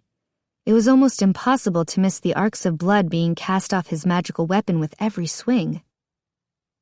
He looked less like a swordsman and more like a farmer at spring harvest, reaping a never-ending crop of howling monsters. He was truly untouchable. It didn't matter if he was shifting directions or actually aiming for a troll.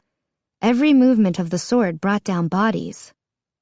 Occasionally, Tamani would emerge from the fray and shout an order at someone, but even dressed in her dad's shirt, Laurel had a hard time following him as he blended in with the other sentries, all swinging their weapons, watching for each other and fighting to keep the trolls at bay. When they had first entered the garden, Laurel thought there was no way this simple fighting force could beat the battle-crazed hordes pouring from the gate. But now, with the help of Jameson and Excalibur, the fairies were slowly driving the trolls back through the gate. They were winning. Then, as abruptly as it had begun, the battle for the gate was over. The shouts of the sentries were deafening as they closed ranks on a handful of remaining trolls. As the final troll fell, everyone's eyes went to the gate. But nothing else came through. Chapter 11. After the rage of battle, the quiet was deafening.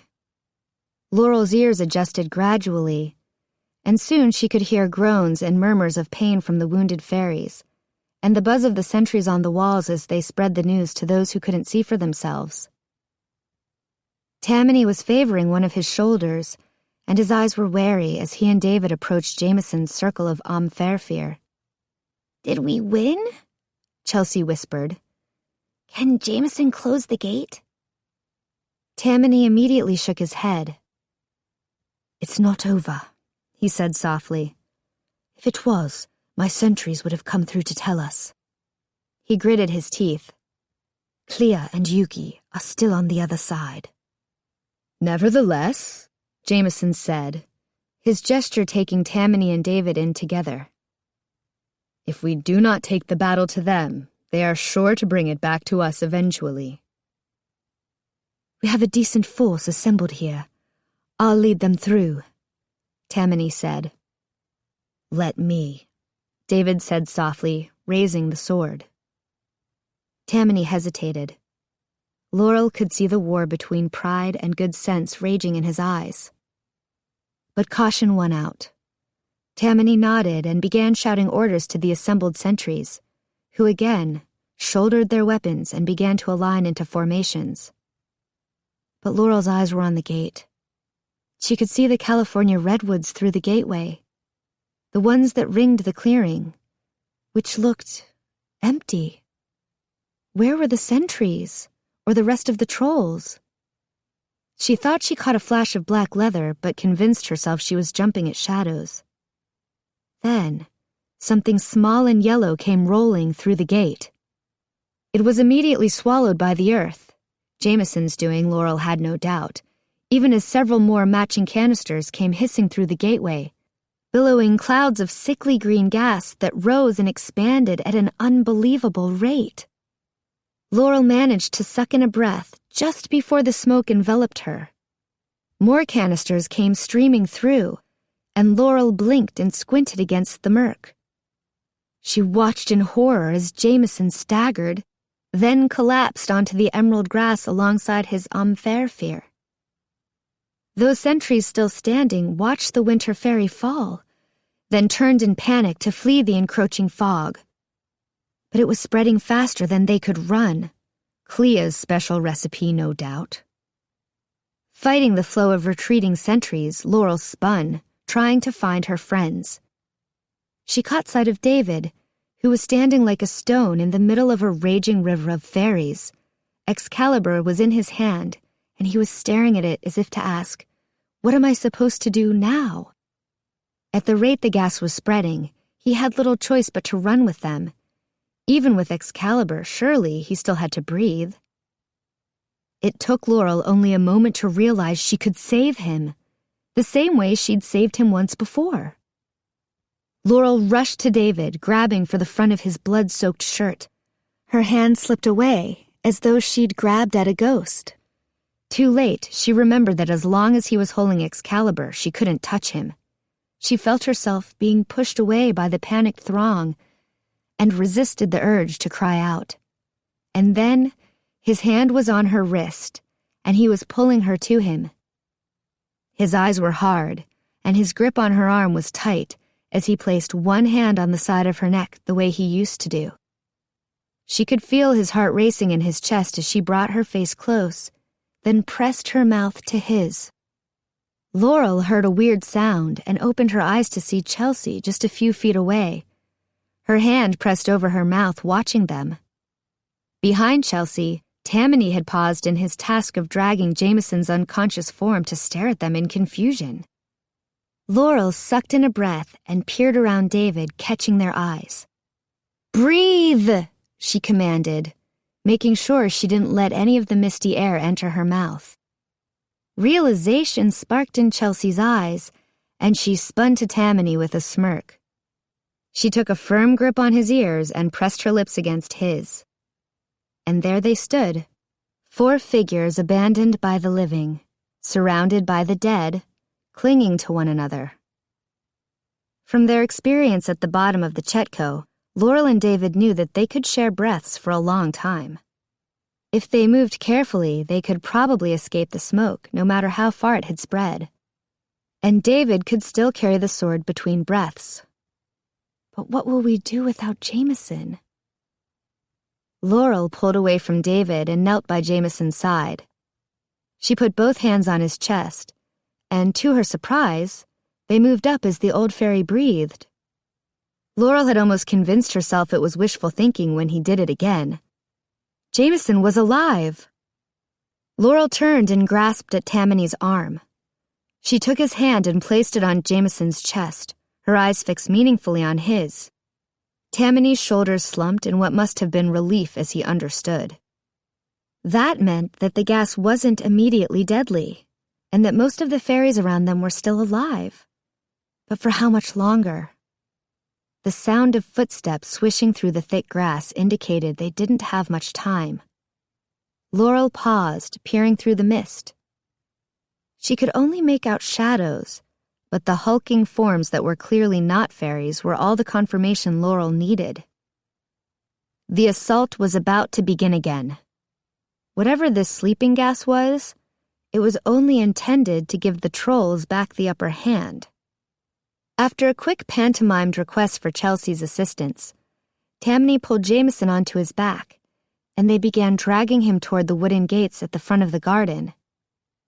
As they approached the wall, the smoke thinned, and when they emerged through the heavy wooden entrance, it was into clear, breathable air. Aim! The call was quiet. The fairies had discovered the trolls and were hoping to catch them off guard. With his very first breath, Tamani called, "No arrows." The sentry who was giving orders to the archers atop the garden wall looked down from the battlements. "We can't fight them in there. We can't even see them. They'll breach the walls for sure this time. All we can do is rain arrows from above as fast as we can." "It's sleeping gas," Tamani retorted. "Everyone who took a breath of that stuff is helpless but alive. If you fire now, especially blindly, you'll kill as many fairies as trolls. We need to fall back, take up a more defensible position." The sentry commander closed her eyes for a moment, her mouth a thin line. "We'll not abandon our post," she said. "I'll figure something out." She scurried to the nearest archer, clearly moving on to some kind of backup plan. Laurel hoped it was a good one. "David?" Chelsea's voice was laced with concern, and Laurel turned to see David staring at his free hand, stained red, turning it this way and that. His clothing was equally bloody, and he gingerly felt his face, which was streaked the crimson brown of drying blood. "David," Chelsea repeated, as his eyes seemed to lose focus and he put a hand to his forehead. He gave no indication that he'd heard anything. "David," Laurel said, as sharply as she dared. He looked up this time, and Laurel's stomach turned at the hollow horror in his eyes. Laurel, I don't... Laurel took his face in her hands, forcing him to look at her. It's okay. You'll be all right, Laurel said. He must have only now comprehended what he had done. It took a few more seconds, but finally his eyes calmed. Laurel knew he was pushing his dismay away. He'd have to deal with it later. But for now, it would have to do. Taking a deep breath, he picked up the sword again and repositioned himself in front of the garden entrance. Laurel turned her attention back to Tamani, who had laid Jameson on the ground and was listening at the old winter faerie's lips. He's really out. We need to find a way to wake him up. We have to go to the academy, Laurel said. Surely someone there could wake Jameson. Should have brought my kit, she thought ruefully. And then something else occurred to her. They don't know about the immunity. They'll be helpless if the trolls get through.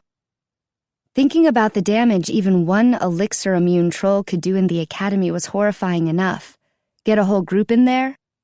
They're not the only ones, Tamani said grimly.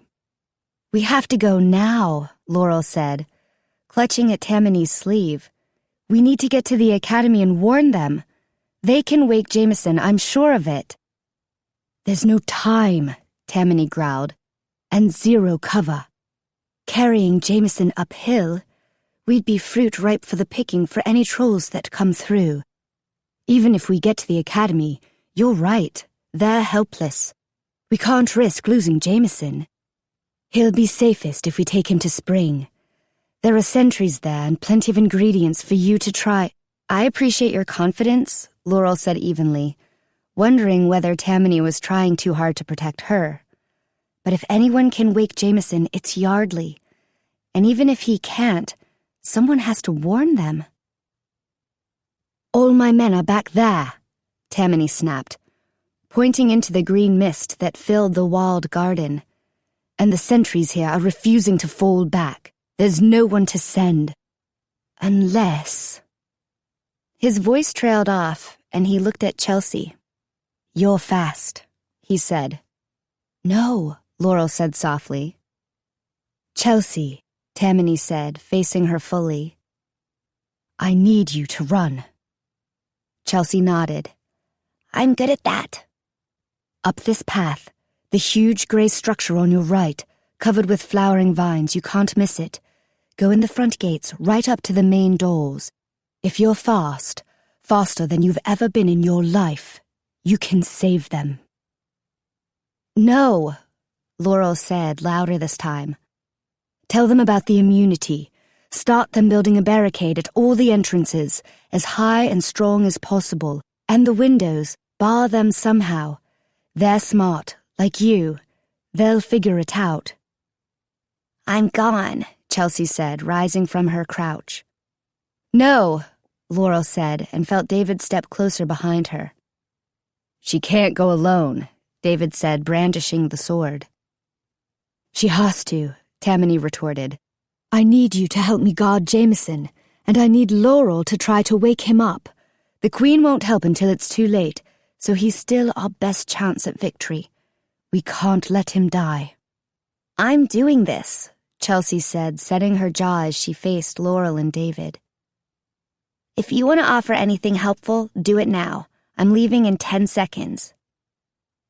Find Yardley, Laurel said, hardly believing the words coming out of her mouth. And Katya, tell them I sent you, they'll listen. She hesitated. Don't tell them you're human, she added softly, hating that she knew it would help. Hopefully they wouldn't see it for themselves in the commotion. Chelsea nodded, then looked up the hill. Runner's set, she whispered. Go. Laurel's chin quavered as she watched her best friend looking very alone on the vast hillside. I don't know if I can forgive you if she dies, Laurel said. Tamani was silent for a long moment. I know. Chapter 12. I'll take Jameson, Tamani said. Chelsea really was fast, and that gave him hope. But he couldn't spare another moment to worry over her. We'll circle spring through the trees. That'll keep us hidden long enough to get to my mother. Hopefully, between her gardening experience and Laurel's mixings, we can do something for him. With a little help from Laurel, he maneuvered Jameson across his shoulders. Laurel, follow me. David, watch our backs. As they started toward spring, Tamani wondered, not for the first time, whether they should stick to the main road. But he'd seen how fast the trolls could overrun the gate garden. This time there would be no one to push them back. The remaining sentries might keep them contained a while longer, but Tamani wasn't optimistic. And once the garden fell, securing the main road would probably be Klea's next priority. As long as he was carrying Jameson, he couldn't really run, so that meant picking their way down the barely visible footpaths where he had played as a sapling. He tried not to think about the sentries he was leaving to die.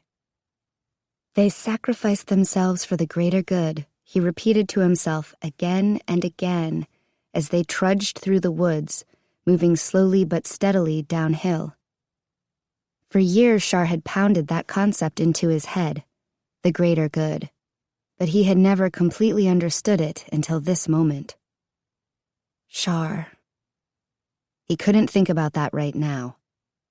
It took them less than an hour to reach the glade behind his mother's house, though each step felt like an eternity. Jameson wasn't a large faerie, but he seemed to grow heavier as the journey progressed, and Tamani struggled to stave off exhaustion. He was running on entirely too little sleep. Stay low, Tamani whispered, scanning the grassy expanse between them and the house. The streets were empty, and the trolls didn't appear to have made it into this part of Spring Quarter, but Tamani knew better than to let that lull him into dropping his guard. On his signal, the three of them launched into the open clearing and fairly flew to the rounded tree Tamani's mother lived in. When they reached the back wall, Tamani twisted at the artfully concealed latch and pushed, but nothing moved. He pushed again, but still nothing.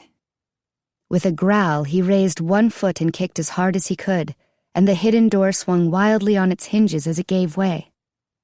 He stepped forward and barely managed to stop before the knife at his throat pierced his skin. Cradle of the goddess Tam! His mother withdrew her knife and made way for them to enter. As soon as they were through, she glanced out at the field and pushed the door shut again. I thought you were trolls. Young Sora just came through here and said trolls are making their way into spring. I thought I'd go join the sentries at the barricades. I have a more important job for you now, Tamani said, striding to his mother's room and laying Jameson down on her cot.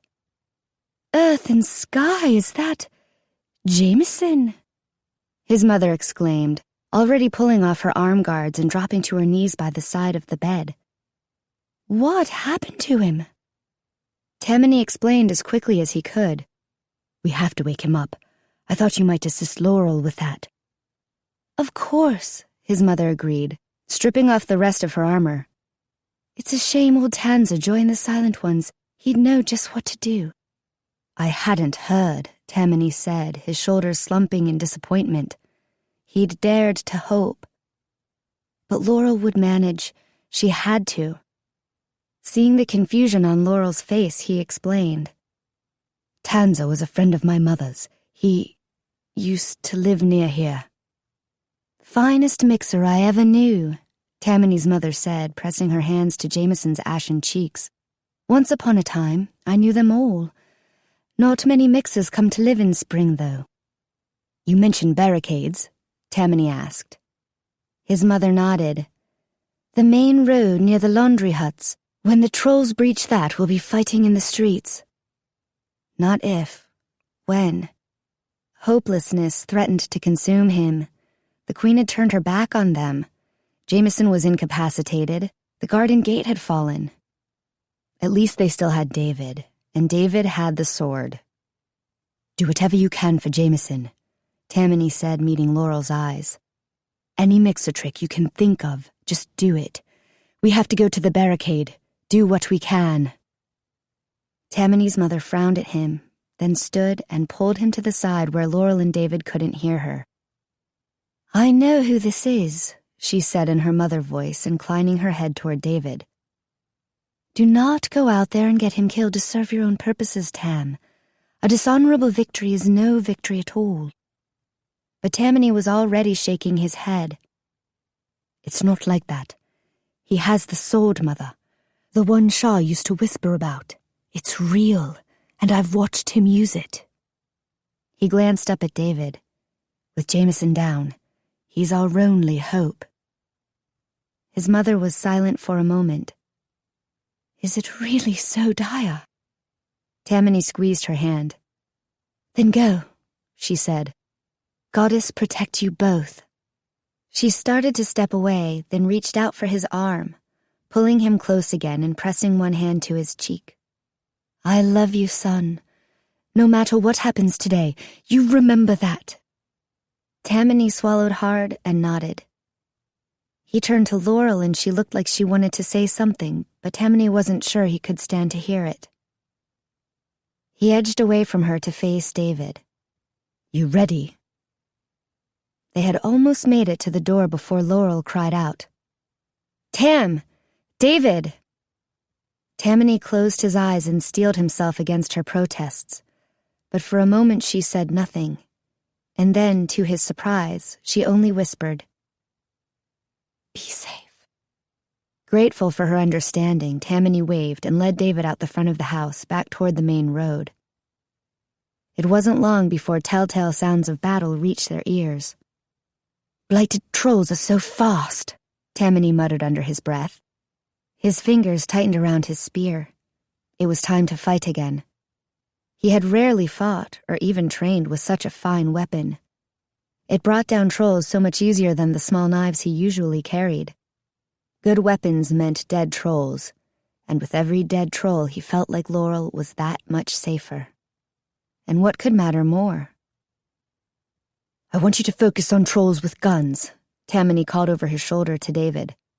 "If the fight at the gate was any indication, there won't be many, but most Fae here won't even know what a gun is, much less to fear it." "Sure," David said tightly. Tamani had to admit, for an untrained civilian, David was dealing well with everything that had been thrown at him.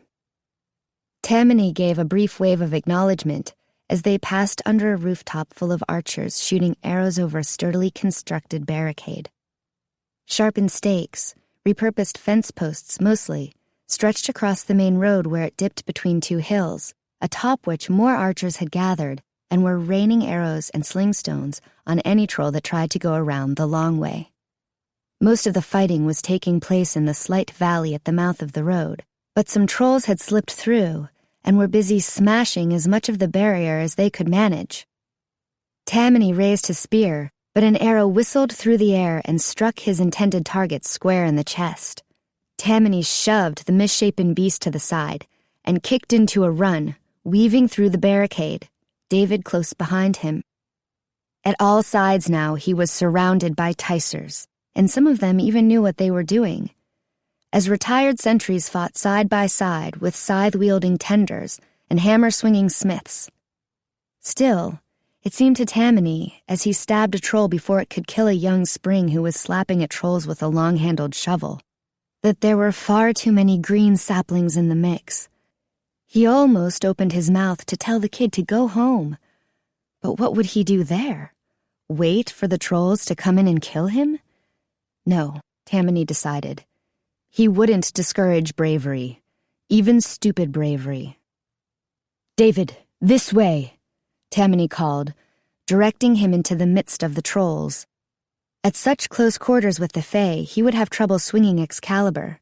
Better to be completely surrounded by the enemy. "Almost there," he whispered to himself, stabbing a troll in the neck as it tried to wrap its meaty hands around him. He had lost count of the number of shallow, meaningless wounds he'd received today. None were even remotely life-threatening, but they were taking a toll on his reflexes. As the trolls crowded thicker about him, it became increasingly difficult to kill them as fast as they came at him. David was making up some of the difference, but the trolls were pouring down the hillside by the dozens. They were well beyond the barricade when Tamani heard a low rumbling and looked up to see several fae standing on the rooftops at the edge of the quarter, hands stretching out to the sky, then gracefully moving in as though pulling invisible ropes. It took Tamani a few moments to realize what was coming. "David," he warned, "up the hillside." The hill was too steep to climb very high in the brief time they had, so David and Tamani pressed themselves flat into the dirt as the rumble grew to a near-deafening roar. From farther up the road, a huge herd of cattle came stampeding into the valley, trampling trolls as they rampaged down the road toward the barricade where their herders had gathered on the roofs.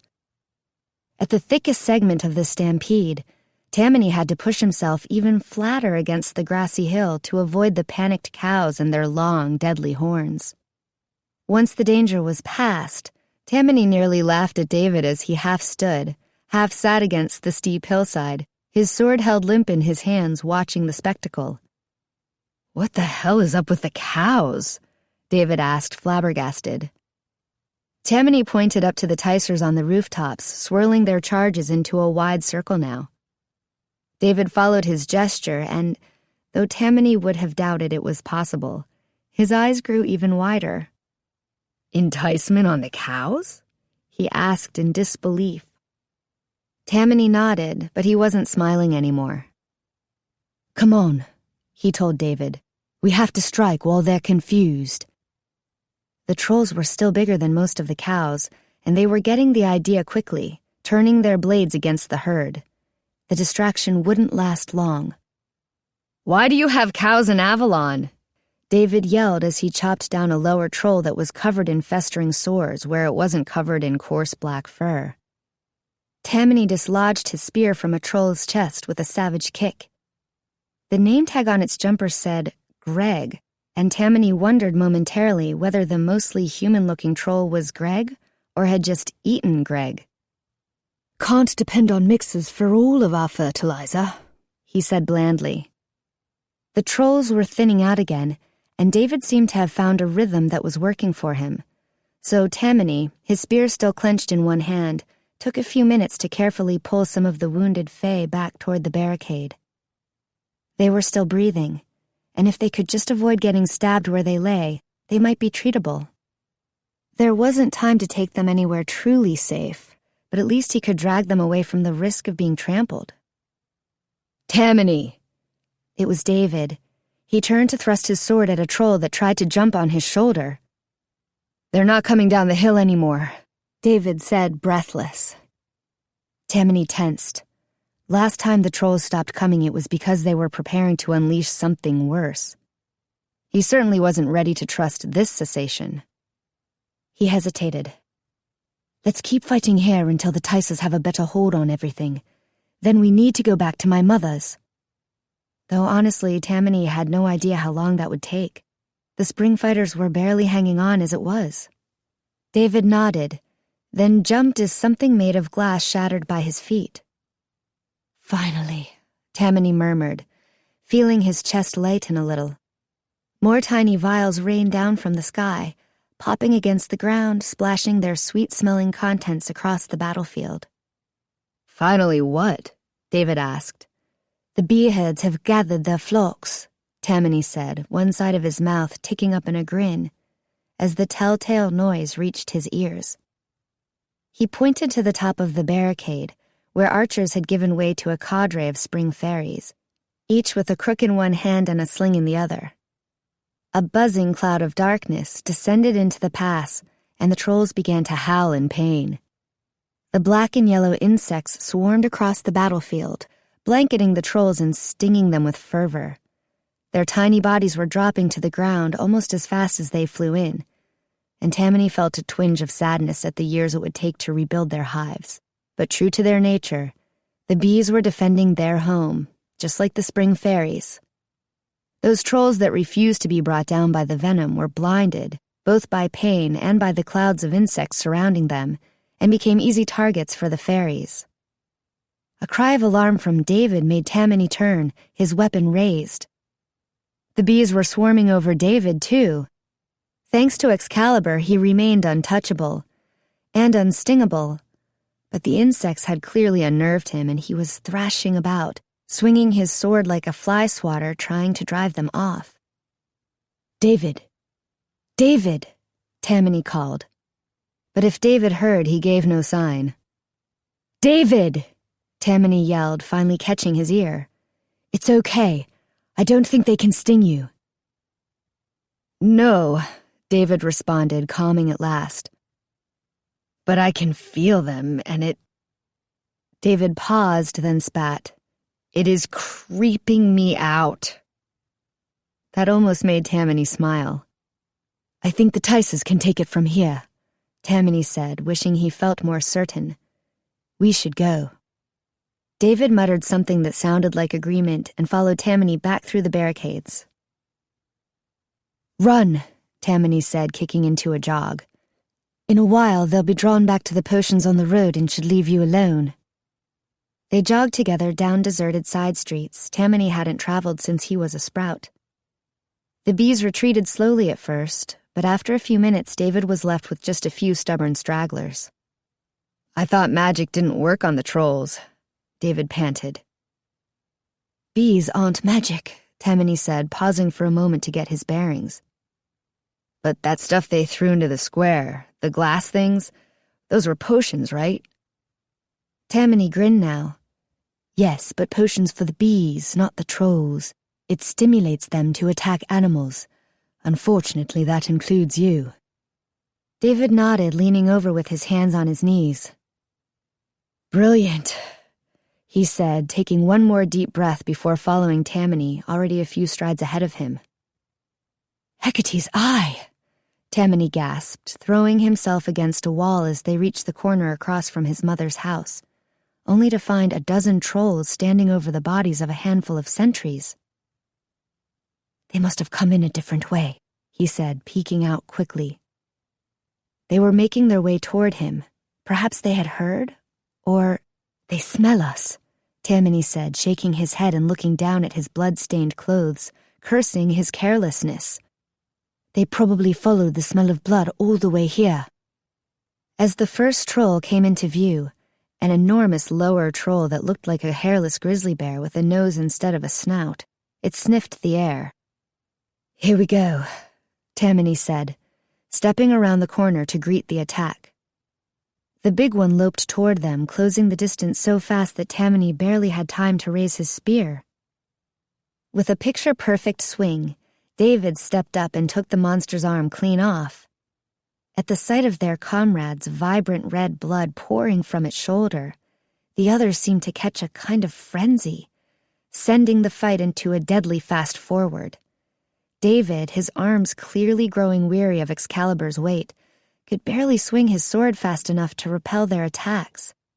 Tamani did what he could, stabbing out at every weapon and limb that approached him, mostly just trying to stay alive until David whittled their number down to a reasonable ratio. "How about 3-1?" Tamani thought ruefully. When he felt something grab at his ankle, pulling his legs out from under him, Tamani was afraid his luck had run out. He managed to regain his footing, but not in time to completely dodge the blow of a wicked iron mace. He yelled through clenched teeth as the iron spikes tore into his right shoulder, and he felt his grip slacken on his spear. The troll gave him a kick to the back of his knees, and though he tried to catch himself, his injured arm collapsed beneath him, unable to bear his weight. He rolled in time to see the first troll lift his mace again, aiming for his head this time. Tamani was powerless to stop him. And then the troll's knees buckled and it lurched forward, collapsing onto Tamani, filling his mouth with troll flesh and burning his nostrils with its sickly scent. Tamani heaved against the crushing weight with his good arm, but it was only when he felt David's strength join his that the huge troll rolled away.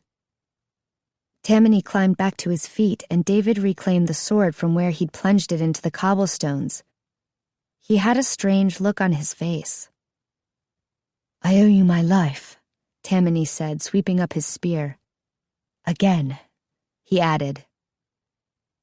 "I didn't do it. "I mean, that one I did," David said, pointing to the two halves of the troll that had kicked Tamani's legs out from beneath him. "But I turned to get this one, and as I raised the sword, he just collapsed. Must have taken a poison dart," Tamani said, scanning the troll's body, then looking around the street for their concealed benefactor. Not finding one, he just waved his thanks to the empty streets. He adjusted his arm, trying to find the position that was least painful on his shoulder, giving up after a moment and just dealing with it. "We'd better get to the house before any more trolls see us." When they burst back in through the front door, Laurel was there to greet them, brandishing the same knife Tamani's mother had nearly killed him with earlier. Something in Tamani's core sank low to see Laurel holding a knife. She must have been terrified to be wielding a weapon, even if she didn't know how to do much damage with it. "It's you," she said, her voice heavy with relief as she tossed the knife from her the way Tamani might discard rotten fruit. "They've been outside for a few minutes, and all we could do was stay as quiet as possible." She threw her arms around them both, and Tamani couldn't help but wish the embrace was for him alone. "How is Jameson?" Tamani asked, but Laurel was shaking her head. "How are you guys? Hurt?" "It doesn't matter," Tamani said. He pushed past her and down the hall. He couldn't focus on himself for even a moment, or he wouldn't be able to keep the pain at bay. "He's stirring," Laurel said, following him. "But that's all we've managed." "I was afraid of that," Tamani said softly, standing in the bedroom doorway and looking at his mother, who was sitting by Jameson's side. The room was heavy with so many scents that Tamani could scarcely breathe without coughing. "Sorry," his mother said. "Laurel said humans have an elixir called smelling salts, and we thought we'd try something similar. It seems to be working, but slowly." Tamani nodded. "Keep going, then. We held the road. Some trolls made it through, but it looks like everything will be under control soon." He looked forlornly at Jameson, wishing he were more awake. But there wasn't time for regrets. "I guess we need to go to the academy after all," he said, pushing his emotions aside. "I'll take David. I just hope—" No. Voicing hope that the academy was still standing was not going to help Laurel, especially since he had sent Chelsea there. Had he made the wrong decision? Should they have tried to make it to the academy in spite of the danger? Shar had warned him often against self-doubt, especially in the middle of a battle, but he had to wonder if his fears for the safety of Spring had influenced his feeling that Jameson was safest here. "I hope we make it," he finished at last. Then he turned and ran straight into Laurel. "I'm coming with you." "Not a chance." "You can't stop me." A surge of helplessness washed through him. He could stop her, but she knew he wouldn't. "You're safer here, and you can explain the situation if Jameson wakes up." "I already told your mom everything. It's more important that I come with you and tell the other mixers what's going on in his system." "It's his best shot," Laurel said, her gaze steady. Tamani hated that she was right. Chapter 13. At first they kept to the trees. The foliage shielded them from view and almost made Laurel feel safe, even if it was just an illusion. Tamani waved Laurel and David forward, pointing through the lacy gaps in the leaves. "We can dash straight up the hill and probably get there faster, though the climb will be hard," he said. "Or we can take the road through summer, where the trolls are almost certainly attacking in force." His brow furrowed like he wanted to say something else, but he was silent. "We should go through summer," David said, his voice firm. "We can help. Clean out some trolls as we pass." Tamani nodded and his entire face relaxed. "Thank you," he said, and Laurel realized he had forced himself not to make the request, putting it in David's hands instead. "The sparklers, they aren't warriors and they don't even have the strength of the academy walls to help. Their houses are mostly made out of glass." What about weapons? Laurel asked. They've got to have some, right? Stage weapons, Tamani said dryly. The kind specifically made not to hurt you. Is Rowan there? Laurel asked. Tamani nodded, looking at the ground. And Dahlia and Jade, he added. Laurel vaguely remembered the names of Tamani's sister and her companion, though she'd never met them. It didn't take them long to reach the outskirts of summer, but they heard noise before they saw anything. There were explosions, the ring of glass breaking, and a lot of screaming. Laurel braced herself for the gruesome sight as they approached the top of the rise. They crested the hill, and Laurel slowed in shock. Tamani paused as well. They were standing in front of an enormous stone castle with a moat full of fiery lava. By the time David realized they weren't with him, he was 20 feet ahead. "You guys coming?" he asked warily. "This isn't what summer is supposed to look like," Laurel said. "Not even remotely," Tamani said in awe. "It's an illusion," Laurel realized, "to intimidate the trolls." As they looked at the huge structure, one of the walls flickered and faded. For a moment, she could see a bright red silk covering, the kind used to cover the glass houses at night. Then the wall flickered back into existence, though it didn't look quite the same. Had someone just lost their concentration or died? "Okay," Tamani said. "Illusions are completely substanceless, so we have to walk through anything that we know isn't actually summer." "That's helpful," David muttered. "How about this?" Tamani said. "If it's made of stone, it's probably not real. Almost everything in summer is made out of sugar glass." "We're still going to run into things," Laurel said, "because there are real structures in there, so be careful." They walked up to the moat and David hesitated. "Is there actually a dip here of any kind?" Tamani shook his head. "Looks real to me," David said, edging closer and looking over the edge. Steeling herself, Laurel stepped forward and reached a toe into what appeared to be thin air. But her feet felt the soft earth of the main path, right where she remembered it being. She took a few more steps until it looked like she was walking on nothing over the steaming molten rock below. "It's okay," she said, beckoning to David. "You can just walk." Her voice cut off as something slammed into her, knocking the wind out of her and throwing her through an illusionary castle wall. She couldn't breathe enough to scream, and when she connected with a cool, smooth surface, it shattered beneath her weight. "Laurel!" She wasn't sure who yelled it, but as soon as she could move, she scrambled to her feet, feeling sugar glass sharp against her palms as she pushed herself upright, only to trip on something she guessed was a low stool, rendered invisible by the illusory cobblestone floor. "I'm okay," she yelled blindly to Tamani and David, hoping they could hear her over the roar of battle. She was suddenly painfully aware of just how vulnerable she was. She had no weapons, and even if she'd had her kit, her potions would be useless against these trolls. Gingerly, she made her way to a crumbling bit of wall she could see, but couldn't touch, then crouched behind it. Peering over the faux wall, Laurel realized that the inside of the summer castle was even scarier than the outside. Creatures straight out of legend were running all over the place. But Laurel knew most of them couldn't be real. Or at the very least, not the creatures they appeared to be. There were fire-breathing dragons, armor-clad unicorns, even an enormous cyclops. There were also trolls and fairies, some of them exact copies of others Laurel could see, and a rather large number of boulders Laurel knew hadn't been there before. It was impossible to tell which were bespelled fae and which were illusions made from nothing. "They're trying to get the trolls to kill one another," Laurel realized. And for the most part, it seemed to be working.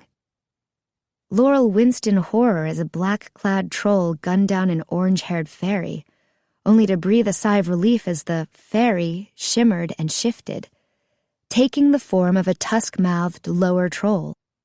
Across the imaginary courtyard, trolls were tripping over hidden fences and running into invisible houses and fae, all while being blinded by sudden flashes of light. It was chaos, but Laurel had to admit it was effective. Still, it couldn't last forever. Some of the fairies that dropped didn't turn into trolls, and illusions were winking out where the trolls swung blindly and got lucky.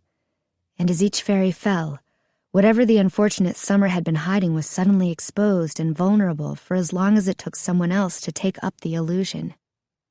When Tamani and David failed to appear, Laurel tried to make her way back to where she thought she'd come in, her sense of direction skewed by the chaos around her. Taking care to avoid being seen, she carefully felt her way from faux boulder to faux boulder.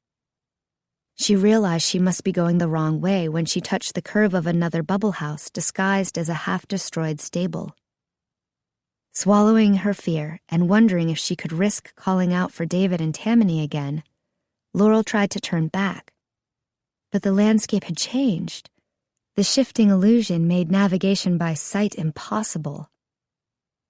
Suddenly, the bubble house at her fingertips flickered and became visible, its translucent shell draped 3/4 with brilliant purple silk, a conspicuous target in a sea of artificial gray stone. A troll Laurel hadn't seen lurking behind the mirage turned and swung his axe at the glass, smashing through it, then went after the fairies huddled within. Helpless to stop the troll, Laurel could only duck behind a fake wall and curl up on the ground, her hands clapped over her ears as the screams, so close, filled her head. Where was Tamani? Where was David? Tears streamed down her face and her chest convulsed in sobs as the screams were silenced one by one. It was a long time before Laurel stopped shaking enough to move. Forcing herself to find some semblance of control, she peeked around the corner. The troll had collapsed inside, its mismatched eyes glazed, its lips curled in a final sneer. But whoever had killed it was nowhere to be seen. The house remained visible. There was no one left to hide it. "Help me!" It was a small cry. The voice of a child. A child who would soon attract more trolls yelling like that. No longer hindered by invisible obstacles, Laurel looked around for trolls, then approached the half-destroyed bubble of sugar glass, steeling herself against what she knew she would find there. "Hello?" She called as quietly as she could. The crunch of sugar glass beneath her feet was her only answer. Did I imagine it? She didn't think the summer fairies could make sounds with their illusions, but she had to admit she didn't know for sure. "Help!" came the voice again. Laurel flew to the source of the sound, a hand waving from beneath a limp, headless body oozing thick, translucent sap. Laurel shuddered and tried not to think about it too hard as she braced her feet and rolled the woman's corpse over to reveal a tiny girl, clutched protectively in the dead fairy's lifeless arms. She knew the child in an instant. "Rowan!" Laurel pulled Tamani's niece to her chest, carefully tucking the girl's head behind her arm to protect her from the gruesome sight surrounding them. "Laurel?" Rowan whispered. Laurel couldn't imagine the confusion she must be feeling. "It's me," she said, holding back a sob of relief. "I'm here. Tamani's here too, somewhere." "Where?" Rowan asked, as Laurel continued to hide the girl's face, while picking her way through the broken glass and ducking low to hide behind a small rock that was actually real, but too small to provide cover for long. "I'll bring him soon," Laurel said, forcing her face to relax, her mouth to smile. Was your mom with you?" she asked softly. Rowan nodded and stuck 2 fingers in her mouth. The darkening around her eyes told Laurel that she knew something had happened, even if she didn't comprehend quite what that was. "How about your dad?" She shook her head. "He said he was going to fight bad guys." and that's exactly what he's doing," Laurel said, scanning the chaos around them, searching for some place to hide. The castle was becoming a flickering patchwork, with wrecked summer houses interspersed among the false walls, and half-timbered illusions, but there were still a few places to hide. "Laurel!" Laurel had never been more relieved to hear Tamani's voice. She peered over the wall to see Tamani using his spear like a blind man's cane, scouting out the terrain by feel while guiding David along. Relieved of the chore of figuring out where to walk, David was swinging his sword freely since it wouldn't be able to harm any fairies. "Tamani! I have Rowan!" Instantly, Tamani was running toward them. His feet found something he couldn't see and he tripped, sprawling to the ground on his stomach, David close behind. "Watch that thing," Tamani said ruefully, scrambling to his feet. He covered the remaining distance quickly and threw his arms around Rowan and Laurel together, burying his face in Rowan's soft brown curls. "Thank the goddess," he whispered. David was glancing about warily. "What do we do now?" Tamani surveyed the confusion and destruction surrounding them and shook his head. "We're not even halfway through yet," he said. "I underestimated the sparklers vastly. If we try to keep going, we're never going to make it to the academy in time. And I'm not convinced we'll actually do much good here." He hesitated. "I say we go back the way we came, to the woods, follow them up as close to the academy as we can." "But everything keeps changing," Laurel said. "How do you know which way is out?" "That way," Rowan piped, pointing one tiny finger. Tamani smiled. "I was just going by the sun, but now we have a sparkler. Perfect visual memory is good for more than illusions, you know." Laurel and David nodded, and Tamani took up his spear, holding it in front of him like a cane again, just in case. "Are you okay with Rowan?" Laurel nodded. The little girl hardly weighed more than an infant, which made it all the more awe-inspiring that she appeared to have memorized the settlement's layout. Laurel wondered whether it was part of summer faerie training, or if it just came naturally to them. With Rowan's help, it took them only a few minutes to retrace the short distance they'd traveled into summer, but Laurel was more relieved to see the lava-filled moat than she would have thought possible. Without hesitation, she ran right over the top of it, and, clinging to Rowan, sprinted for the trees. She'd never imagined the beautiful illusions she'd seen at the Samhain festival, or the cute familiars Rowan had made last summer, could transform her favorite settlement into this nightmare-inducing terror. As they all panted for breath, Tamani gathered the little fairy into his arms, holding her as though she were his lifeline.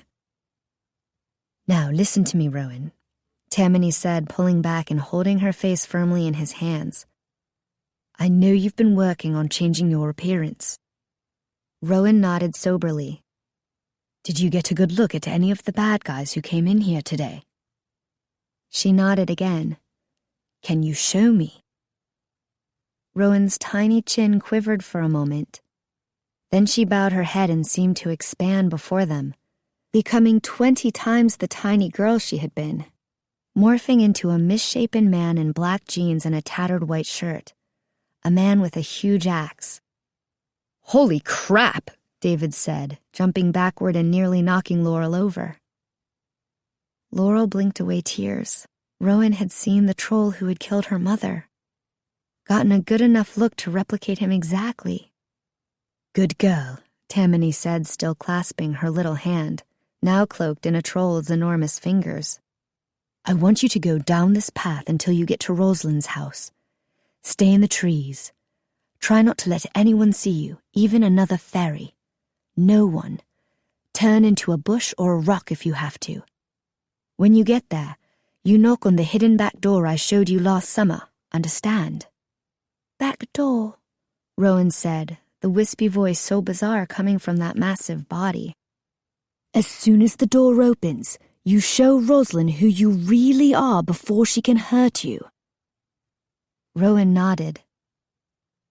Tamani hugged her again, his body sinking into the illusion, creating a grotesque Tamani troll hybrid. "Now run," Tamani said, pointing the young faerie in the right direction. "Run fast." The rowan troll nodded and began picking its way down the twisted path with the quickness of the small fairy girl. "What happened?" Tamani asked Laurel in a flat tone, his eyes trained on the swiftly disappearing form. "Someone should go with her," Laurel said, avoiding Tamani's question. "She'll be fine," Tamani said, though he didn't sound certain at all. Mostly he sounded pained. "She knows the way, and we've already lost too much time. This is the best we can do for her." Laurel nodded. "I found her in someone's arms. The trolls, but she couldn't bear to finish. So much death." "Dahlia saved Rowan," Tamani said tonelessly. "She'd have been proud to die that way." He turned and gave the faux castle one more look through the web of branches. "Let's go." Chapter 14. As Laurel followed David and Tamani through the woods near the academy, her breathing became ragged and clipped. They reached a copse of trees within sight of the academy, and Tamani jerked to a halt, Laurel barely managing to stop before plowing into him. Through the breaks in the high wall surrounding the school, they could see 100 trolls at least, wreaking havoc across the once manicured grounds, tearing things apart, as far as Laurel could tell for the sheer joy of it. "I see a few sentries fighting in there," Tamani said, squinting at the small gaps in the outer wall. "But mostly there are a lot of bodies. Once the sentries are down, the barricades won't last long, not against this group." "What? Then why did you send Chelsea?" David demanded. I hoped to buy them time while we got Jameson to safety," Tamani said, shaking his head. "You were right, Laurel. We should have come here first." "We don't know that for sure," Laurel said. "What's done is done." And they'd saved Rowan. Surely that counted for something. "How can we get in?" "We could go around," David suggested. "Maybe there are fewer around the back?" "Maybe, but those entrances will be barricaded too, and I'm more worried about them tearing their way in here," Tamani said. And sure enough, Laurel saw some of the trolls were beginning to attack the academy itself, dislodging boards that had been fastened across windows, ripping down ivy that crept over the structure, smashing their fists against the thick stone walls. There were a small handful of blue-armored sentries fighting to hold the front doors, which, though battered and cracked, remained closed. But they were vastly outnumbered, and it would only be a matter of time before the academy was completely overrun. "We're going to have to charge through. David leads the way.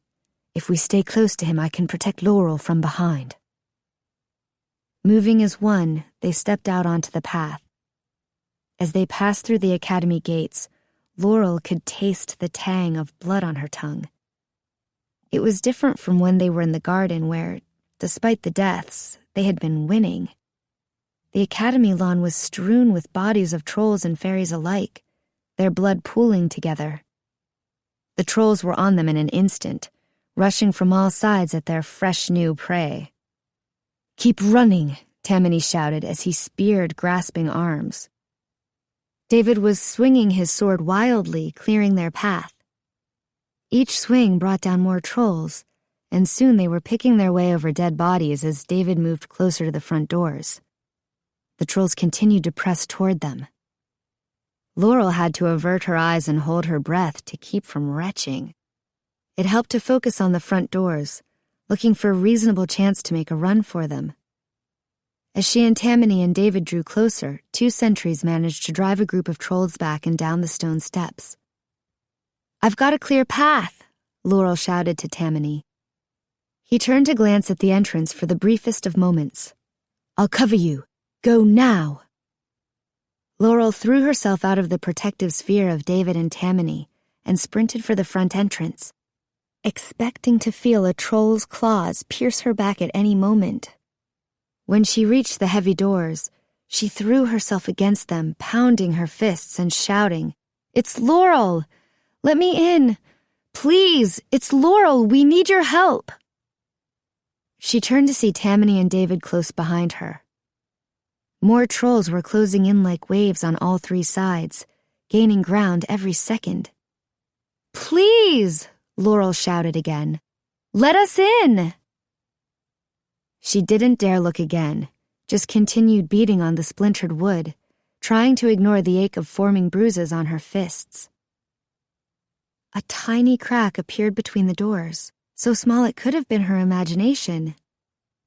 Then the opening widened, fingers threading through, pulling on the thick wood door until there was just enough room for them to fall through. The doors quickly shut again, closing them away from the battle with an ominous slam. Laurel lay panting on the floor, only dimly aware of the hands and bodies around her pushing furniture and bookshelves back up against the doors, repairing their barricade. Laura lifted her cheek from the cool stone, tenderly probing the scrape there. Then Tamani's hands were lifting her gently, checking for injuries, and sighing in relief when he found none. "Are you okay?" Laurel nodded, although okay was not exactly the way she would have described herself right now. She glanced around. "David! Where's David?" "Calm down," Tamani said, a hand on each arm. "I will not calm down," Laurel said, pulling away. "Where is he?" "He's outside, fighting," he said, reaching for her arm again. "No," Laurel said, trying to twist away. "We can't leave him alone, not to face all of that." She threw herself back toward the barricade. "You left him out there to die!" Tamani grabbed her around the waist now, pulling her back. "He's not going to die," he said in a voice so sharp Laurel stopped panicking for a moment. "He has Excalibur and he's not letting it go. I know it's scary. I'm scared too, but—" "You don't even care," Laurel shouted, the panic edging back in. "You can't put this all on his shoulders. He needs us, Tam." "I would never let anything happen to him," Tamani shouted back, his nose almost touching hers. He paused, his hands tightening on her arms just a little. "But if he wasn't out there fighting the trolls, there's no way we could have gotten these doors closed again. The trolls are too strong. He got us in, and now he's buying us the time we need. If you can't trust me right now, trust Jameson. David will be fine." Something in his words brought Laurel back to the moment. She looked at Tamani and forced herself to take a few long, slow breaths. "I don't need to trust Jameson," she said finally. "I trust you." "Okay," Tamani said. He stroked her hair, his eyes never leaving hers. "The best thing we can do is focus on our job in here. As soon as we can, we'll get him back. I promise you that." Laurel forced herself to remember the power of Excalibur, how invincible David was with it, and how binding a promise from Tamani was. "Keep piling!" a voice yelled as a soft hand slipped onto Laurel's shoulder. "Chelsea!" Laurel threw her arms around her friend. "I wasn't sure I was ever going to see you again." "I ran so freaking fast," Chelsea exclaimed. "I think I could have won state today. Apparently, you put a troll on my heels and I turn into a superstar." Laurel squeezed her hand and turned to survey the situation. She had to admit, things looked better than she'd feared. The doors had a stout beam thrown across them and were braced back with an enormous pile of furniture. A group of fairies were lined up replacing the area they'd torn down to let her in, and the barricade was so massive Laurel was surprised they'd been able to let her through it at all. The windows were a little trickier, but they'd done a pretty good job, using stone-topped tables and securing them to the oak window sashes with thick boards. The unnaturally strong trolls would only be slowed a little by the setup, but a group of fairies on each side of the great barricade clustered around two massive guns aimed at the windows on either side of the entrance. Guns? One tall, older fairy, who seemed to be supervising, yelled a command to the gathered fairies, then turned his sandy blonde head toward her. Sap had congealed in a ragged cut across one side of his face. "Yardley," Laurel said, running to her professor and throwing herself in his arms with no thought to decorum. "Laurel, thank the goddess you're safe, and you've brought us another sentry," he said, his voice heavy with unconcealed relief. "Yardley, Tamani. You met him last time I was here." "I see Chelsea delivered the message," Tamani said, eyeing the barricade and the guns approvingly. "We've been doing our best. Thank you for sending your friend, Laurel. She told us what happened at the garden, and before the trolls got here, we were able to pull in all the students who had been working outside and gather the younglings into an inner chamber." He hesitated. "A few trolls did get inside, but we think we've managed to kill them all.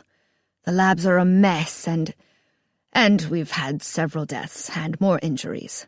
But you're here now. Were you able to wake Jameson?" Before Laurel could answer, a mighty thud on the covering of one of the windows reverberated through the atrium. "Be ready!" Yardley called. Another thump sent the stone table rocking askew, and a huge hand pushed through, followed by a beard-covered face. "Now!" Yardley yelled. The sound of gunfire and the sharp scent of powder filled the atrium as the troll stumbled back in a spray of blood. Several fairies rushed forward to resecure the table. The fairy at the trigger burst into tears, and another fairy took the gun from her and scooted into her spot. "Your friend's idea," Yardley said, answering Laurel's unasked question. "The trolls we killed had these weapons. Chelsea suggested we turn them around on them. Brilliant, really." He paused. "Hard on our poor students. They're not killers." "Nor would I want them to be," Tamani said. "I suggest they wear gloves when they handle cold iron like that, though." A loud crash sounded at the front door, and Tamani swore. "Sounds like they're using a battering ram," he growled. "It won't be long now. Yardley, we need your help reviving Jameson. He's safe, but he's in the spring quarter." "I'm happy to help," Yardley said. "But getting from here to spring will be no easy task." "We can make it. We have David. Or we will soon. Do you have a high window facing front? An overhang, something?" A flicker of a smile crossed Yardley's face. "Yes. We have a balcony we've been attacking trolls from. I'll take you right there." "I need some rope, bed sheets even, something to haul David up with." Yardley passed on the request to one of the fairies standing by. "He'll meet us there," Yardley said, already turning. "Come." "Do you have bows and arrows?" Tamani asked as Laurel and Chelsea followed them up a winding staircase. "Why would we have those?" Yardley asked, a trace of helplessness in his tone. "We're a school, not an armory." "How are you fighting the trolls, then? They're immune to fall magic." "As your lovely friend warned us," Yardley said, his jaw tight. "Still, there are many things we can toss at them that don't require magic at all. Acid, hot oil." He paused. "Bookshelves." The door at the top of the stairs was already open, and it led to a large balcony 2 floors up, a little to the side of the main doors.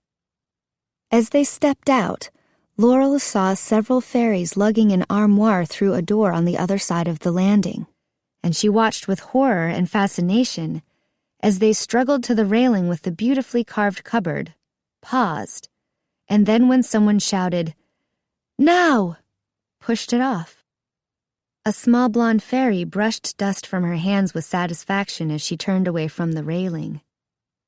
"Katya!" Laurel exclaimed, running forward. "Hecate's petals! "You're here!" Katya exclaimed.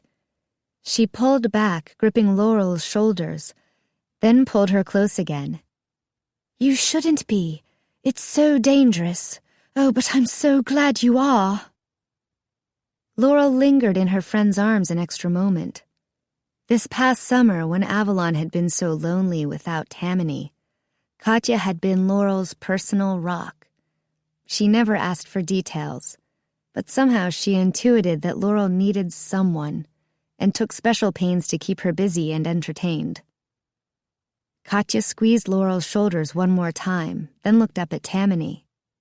Her eyes lit with recognition. "This is your sentry friend, Tam?" "Yes," Laurel said. Without hesitation, Katya threw her arms around him and kissed his cheek. "Thank you," she said. "Thank you so very much for bringing her to us safely." "We're not yet half done," Tamani growled, but Laurel could tell he was pleased. She turned and hugged Katya again, grateful she was alive. It was a bittersweet reunion, but one Laurel hadn't realized until now that she had been looking forward to so much. She even took a moment to laugh at their matching pink peasant-style shirts that looked like they must have been made by the same spring fairy. Katya's eyes fell on Chelsea, standing just behind Laurel's shoulder. Laurel looked at the two and grinned. She had told both of them so much about each other. It felt momentous to finally have them together. Gesturing to each one, Laurel simply named them, pleased that their faces lit as she did so. Chelsea, Katya. "Laurel," Tamani called, breaking into their momentary reprieve. He was at the far edge of the railing, pointing. Turning from her friends, Laurel ran to him, and her eyes followed his finger. The trolls had felled a tree somewhere, stripped it of its branches, and were now using it as a rudimentary battering ram. David must have realized that the battering ram was the greatest threat, and was on one side of it, hacking away at any troll who tried to pick it up. It appeared the trolls hadn't yet figured out just how dangerous David was, though. They poured onto him like water and fell like autumn leaves. "David!" Laurel yelled, almost not daring to interrupt his concentration but needing to know that he was okay. "David?" Katya whispered beside her. "You're human boy." Laurel nodded, not meeting Chelsea's eyes or bothering to fill Katya in on the specifics. "He's amazing," Katya said in awe. "He certainly is," Chelsea said under her breath. Laurel had to admit it was true. Trolls were falling so quickly there was a pile around him, and he was forced to shove bodies down the front stairs with his feet to avoid being buried. Everywhere he went, he turned the tide of battle, and yet watching him do it here only made Laurel sad all over again. "David!" she called again, and at last he heard. He glanced up at her. Then his brow furrowed in concentration, and he swung the sword in a particularly wide arc, picking his way across the piled bodies while still keeping his sword in front of him. He slowly made his way toward them, and Katya halted the fairies still throwing things off the balcony so that they wouldn't hit David. "It's okay," Chelsea said, a sparkle of pride in her voice. "He's untouchable. Keep tossing stuff." "Guys," David gasped when he got closer. "I can't do this much longer. My arms." He sucked in a breath and paused to swing the sword at another troll. "My arms are about to give out." "Where is that rope?" Tamani demanded, an edge of panic in his voice. Laurel scanned the balcony and caught sight of two fairies running toward them, tying sheets together as they ran. She leaned over the railing. She paused, feeling her voice about to break. "We're here, David. We're almost ready." Tamani grabbed the first sheet from the fairy and pulled out his knife, splitting the end into two strips that he tied into a stirrup.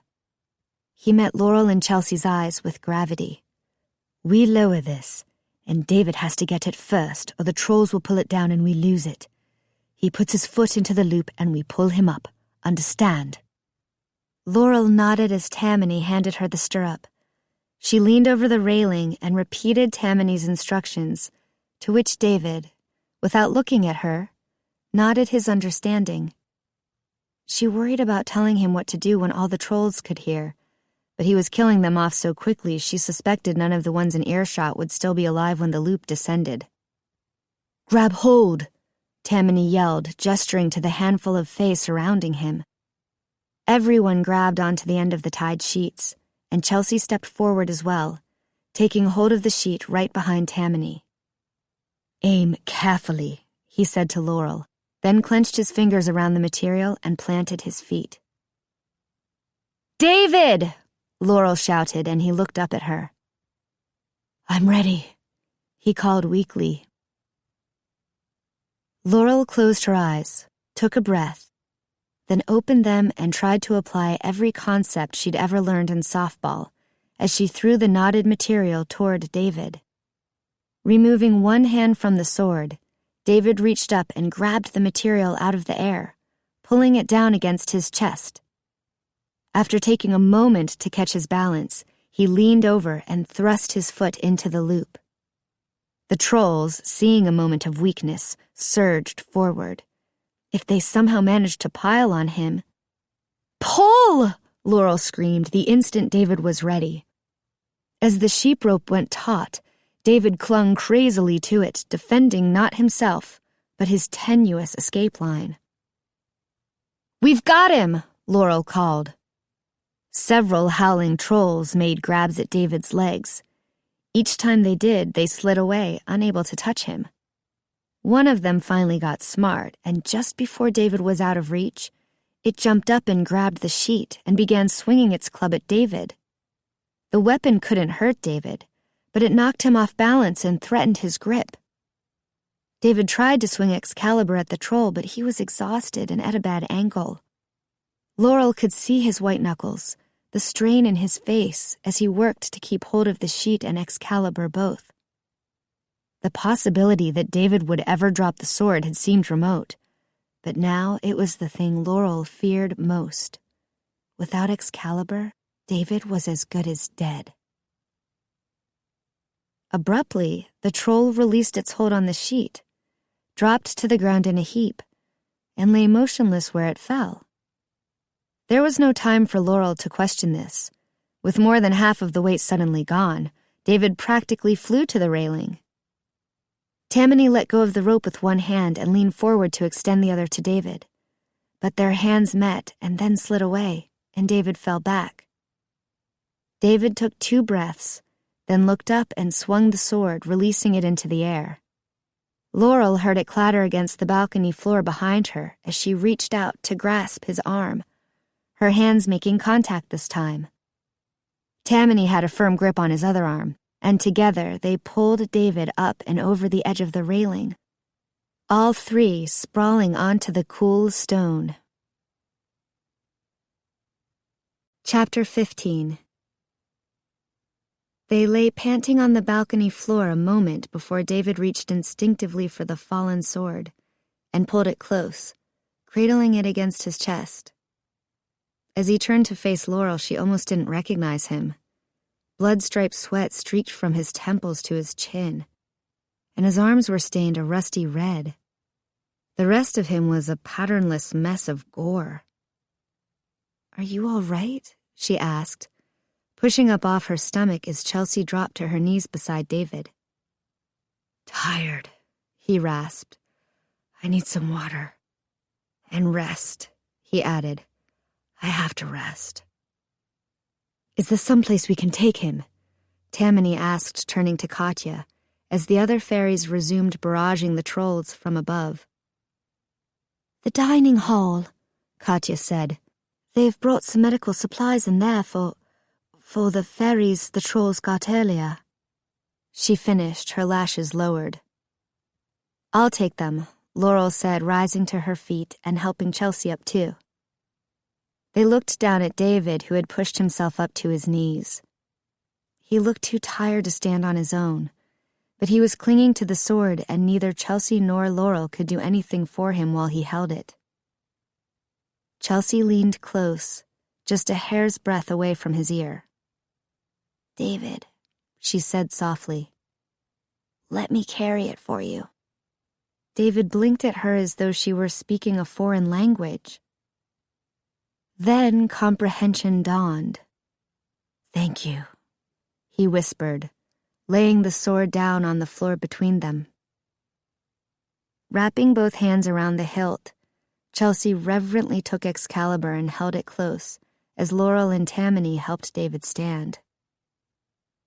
Laurel kept a hand on David's arm and led him toward the stairs as a fall faerie emerged bearing a tray of beakers filled with steaming chartreuse, a solution Laurel recognized as an acid derived from fermented limes. "Let's get you cleaned up," she said, pulling David around to put his back to the fighting. "Do we have time for that?"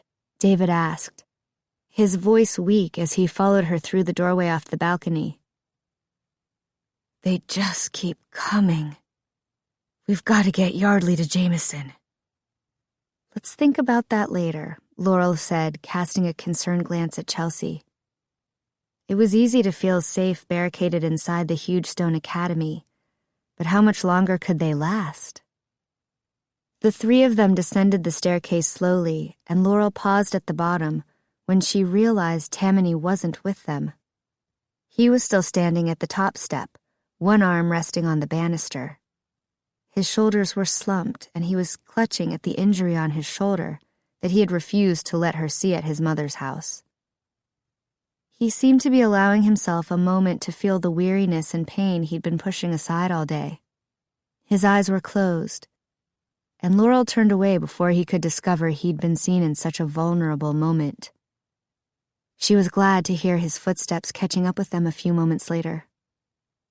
"David," Chelsea asked haltingly, "are you—" "Man, that thing is heavy," David said, cutting off her question as he stretched out his weary arms, flexing his wrists one at a time.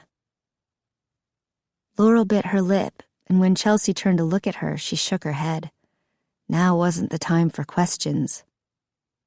As they entered the dining hall, they bumped into a faerie carrying masses of white cloth. "Watch it," a cold voice said, and Laurel's eyes widened. Despite the deep gash across her face and the unruly state of her hair and clothing, it was unmistakably Mara.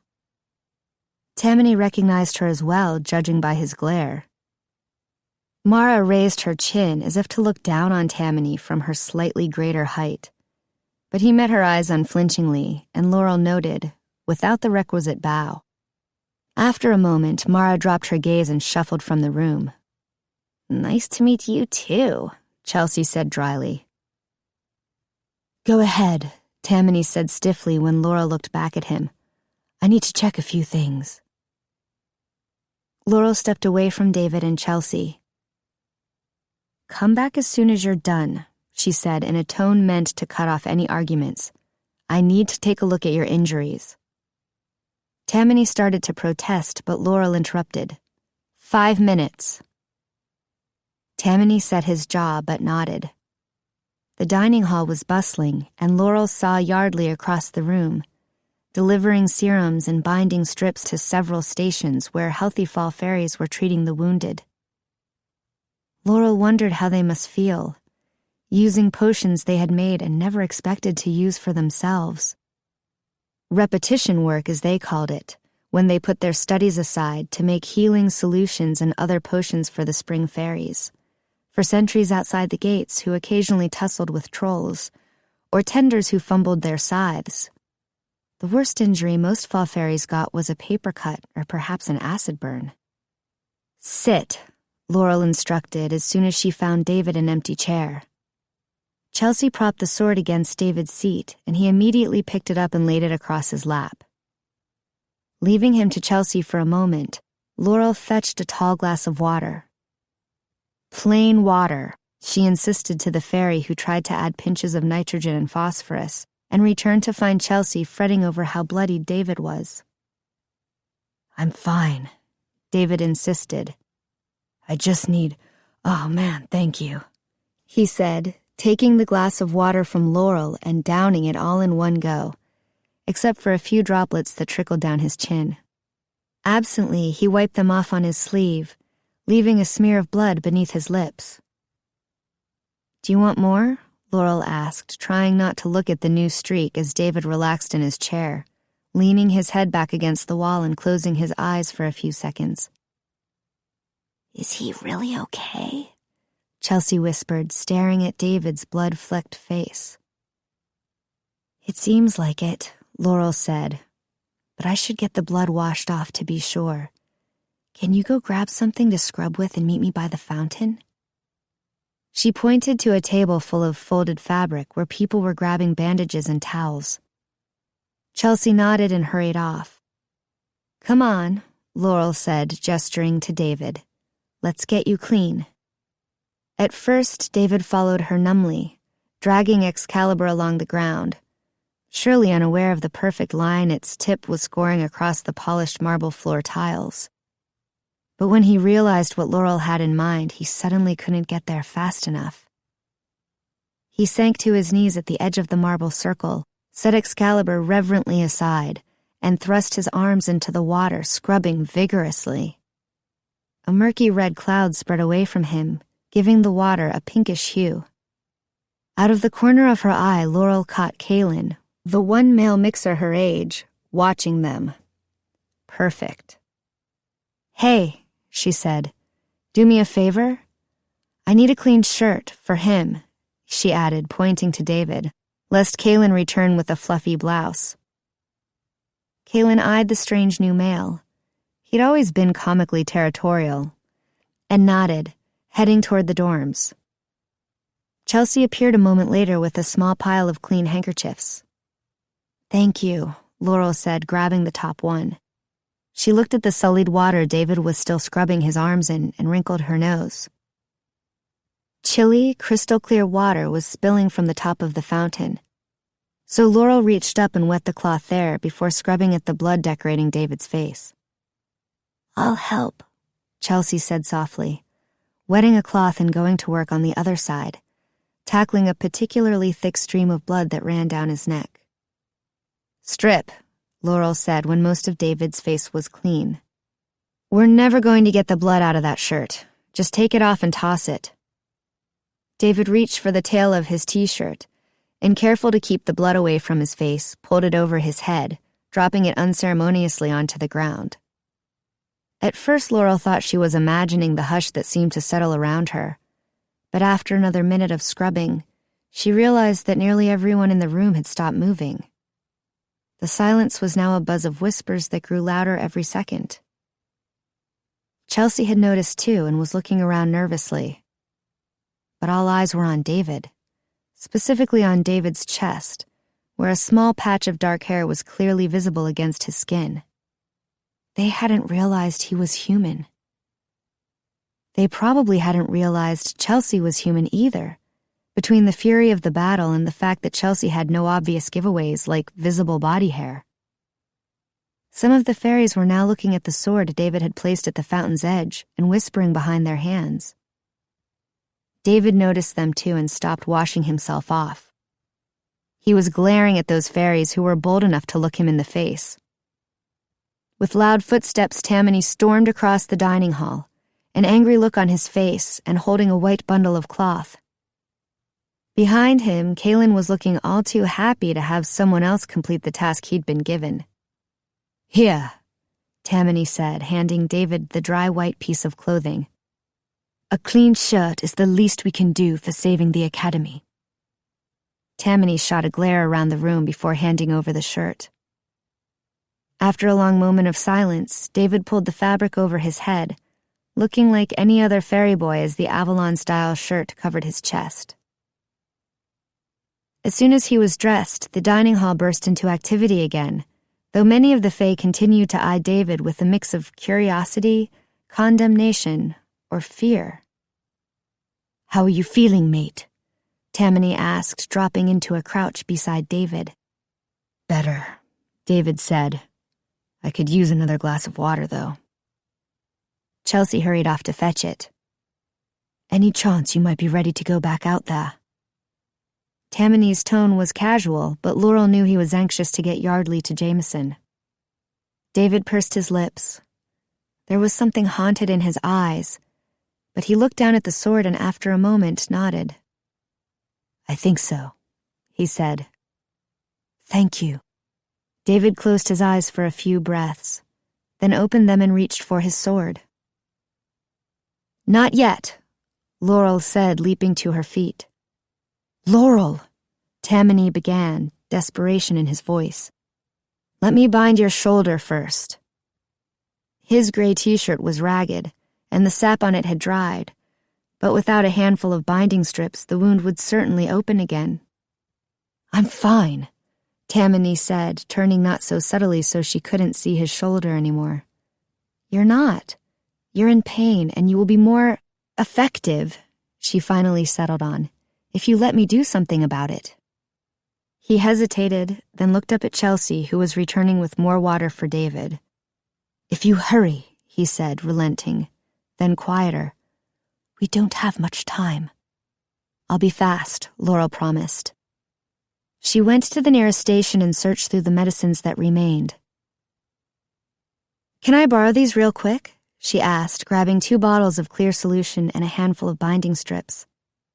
The faerie gave Laurel a nod, barely glancing up as he pulled a long cactus spine needle through a deep cut on a small child's shoulder, stitching it closed. Laurel ran back to Tamani.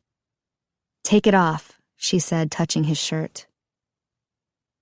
Tamani glanced at David, then groaned as he lifted his arms and shed his t-shirt, pulling the sap-stained spots away from his wounds gingerly. He was oozing sap from 6 shallow cuts, and the deep gash across his ribs that Laurel had bound that morning was wet despite her patch job. The wound on his shoulder wasn't a single cut as she had thought. There were about 5 deep holes peppered across his upper arm. He pulled a sharp breath between his teeth as she dabbed at them with a wet cloth. I'm sorry, she said, trying not to lose her cool at the depth of the cuts that looked more like stab marks. I'll make it feel better in just a second. Don't, Tamani said, stopping her hand as she reached for a bottle. What do you mean? Don't make it numb, he said, his voice still labored. I can't move as well if I can't feel it. Just put the healing tonic on and bind it. That's all I can let you do right now. Laurel frowned but nodded. There was no telling how much more fighting Tam would have to do today. Just squeeze me if it hurts, she said, employing the tactic her dad had used when she was little. But rather than gripping her hand, Tamani wrapped his good arm around her hips, burying his face in her stomach with a muffled groan. Laurel stole a moment to run her fingers through his black hair, before reaching for the bottle of healing tonic, determined to get this over for him as quickly as possible. She tried not to pay attention to his fingers pressing into her leg, his breath soft against the skin at her waistline, his forehead planted just under her ribs. She worked quickly, wishing she could savor the moment, but knowing her indulgence would only cost lives. I'm done, she whispered after a torturously brief span. He pulled back and looked at his shoulder, covered in binding strips that would grow into his skin over the next week or so. Thank you, he said quietly. Laurel stared resolutely at the floor as she gathered her supplies and ran them back to the station she'd taken them from. By the time she returned, Tamani had taken up his spear again and was standing in front of David. Ready? David hesitated for the barest instant before nodding. We'll need to clear a path. I don't want to risk anything happening to Yardley, but I don't think we should try the doors again. Let's go out the same way you came in, Tamani said, his voice focused and emotionless again. Over the railing? David said, one eyebrow raised. You got a better idea? Tamani asked with not a trace of sarcasm. David thought for a second and then shook his head. Let's go. "We'll help lower you," Laurel offered, even as her head screamed at her not to let them go. David and Chelsea were already moving toward the doors, and Laurel made to follow them, but paused at the brush of Tamani's rough fingertips on her arm. As she turned to him, Tamani looked at her gravely and reached up to tuck her hair behind her ear. He hesitated for an instant. Then his hands found the sides of her face, pulling her to him. He didn't kiss her, just held her face close to his, their foreheads resting together, their noses almost touching. She hated how much it felt like goodbye. The four of them left the dining hall and walked down the shadowy corridor, the sounds of the battle growing loud again with each step they took. The academy was keeping the trolls at bay, but how much longer would the walls hold up against so many? And how many more battles could Tamani live through? Eventually, he would have too many wounds to survive. In spite of Avalon's advantages, the trolls were winning on numbers alone. As they emerged onto the balcony, Katya turned to them with panic in her eyes. "Thank the goddess you're back. Something's happening." "What?" Tamani asked, running to lean over the railing beside her. "They're falling," Katya replied, studying the milling trolls beneath them. "I saw it happen a few times over the past hour or so, but I figured they had injuries I couldn't see. Now they're starting to do it in groups. 5, 6, sometimes as many as 10. Look," she added, pointing as Laurel, David, and Chelsea stepped forward to see. The trolls were still banging the felled tree against the front doors, and Laurel could see the wood crumbling beneath the assault. But as they backed up to take another run, the tree trunk shifted and began to roll to the side as several of the trolls collapsed onto their knees. "They just did it over there, too," Katya said, pointing to a group beneath the balcony. "That's what happened to that troll in spring," David said, "and on the rope when you were pulling me up."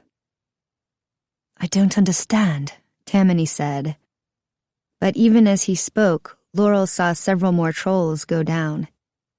Even the disorganized trolls were realizing it now, and they had turned from their task of breaking into the academy to questioning each other and pointing. Panic spread like wildfire, and the group on the balcony forgot their plans and watched, transfixed, as more and more of the trolls crumpled to the ground. "They're running away," David said with awe and more than a touch of relief in his voice. The remaining trolls had turned tail, heading to the gates now, but even retreat was fruitless. Soon everything was still, and all of the trolls lay motionless amid the trampled remains of the once beautiful academy grounds. Chapter 16. "Are they dead?" Chelsea asked after a long spell of silence. "That one in spring was very, very dead," David said. "So what?" Laurel asked, staring out on the carnage. "It's over?" "What's going on?" Yardley said, bursting onto the balcony amid the tense silence.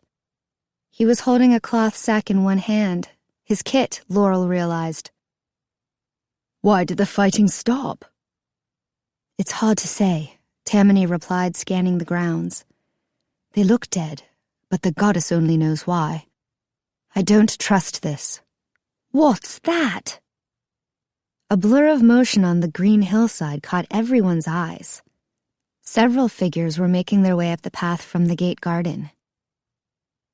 "More trolls?" someone asked from the crowd. Laurel watched the approaching figures for a moment and found it suddenly hard to breathe. "It's Klea," Laura said softly. "She's got Yuki with her." "I don't understand," Yardley said. "The wildling," Tamani said. "The one we were trying to figure out last time we were here. She's a winter." Katya gasped. "Are they coming here?" "I don't know," Tamani said. "If not, then they're headed for the palace. I'm not sure which is worse. Either way, we're too late. This is why we needed Jameson, to fight her off." "She's hostile?" Yardley asked, a subtle fear filling his voice. "It's hard to know for sure," Tamani said. Laurel didn't think it was hard to know at all. Yuki was the only reason the trolls were even in Avalon, so that made her responsible for the death and destruction around them. "But she is the puppet of an exiled foal, Callista," Tamani said. This time, the horror in Yardley's expression wasn't subtle at all. "Callista? That's—" He turned toward the fall fairies gathered on the balcony. "We've got to get out of here, now!" "We can't just leave," Laurel said, following Yardley as he threw himself back from the balcony railing. "We're barricaded here. It's probably the safest place in Avalon right now." Yardley stopped short. "And just how long?" he said in a soft voice that chilled her to the core. "Do you think it will take a winter faerie to remove a barricade made completely of wood?" "He's right," Tamani said from over Laurel's shoulder. "We should run. There's a pretty dense forest to the west. There's an exit that way, right?" "There is," Yardley said. "Gather whoever you can and head that direction. Without Jameson, I don't know what else we can do." Laurel hated hearing Tamani sound so defeated. All day he had fought trolls and won, and now 2 fairies were enough to destroy his spirits. "Right. You there. Run to the west barricade." Yardley ordered a dark-eyed fairy Laurel thought she recognized from a more advanced class. "They need to take it down immediately." Then, turning back to Tamani, he said, "Some of the staff are with the Sprouts upstairs, and you saw how many students are gathered in the dining hall. Everyone else is busy securing their experiments and—" "The what?" Tamani asked. "Their experiments," Yardley repeated, with no indication that he considered this less than completely rational. "Well, get them all together now," Tamani said. "To hell with their experiments." "Tam," Katya called from the railing. "They've passed the turnoff to the Winter Palace. They're definitely coming this way." Tamani was still for a long moment, then sprang into action as though someone had flipped an on switch. "Okay, everyone without a weapon, leave. Now," he said, singling out David with a nod. "Evacuation time." He began herding everyone on the balcony back into the academy and down the stairs. "I'm not going," Laurel said, planting her feet as Tamani tried to shoo her in with the others. "Laurel, please. There's nothing you can do against her." "There's nothing you guys can do against her either." Laurel winced even as the words flew out of her mouth. I didn't mean—" Tamani was quiet for what felt like an eternity. "Maybe there's not," he finally whispered. "But perhaps we can buy you the time you need to get away. After we get you out, we'll go to the front and meet her while everyone else heads for the trees." Laurel looked at David, but he just nodded his agreement. "Okay," she said softly. She hated feeling useless. "I'll go back to Roslyn with Yardley. We'll bring Jameson here as soon as we can." "Perfect," Tamani said, the slightest hint of relief on his face. "Take Chelsea, too," David said, and he reached out a hand to nudge her forward before putting both hands back on the sword. "Of course," Laurel nodded and took Chelsea's hand.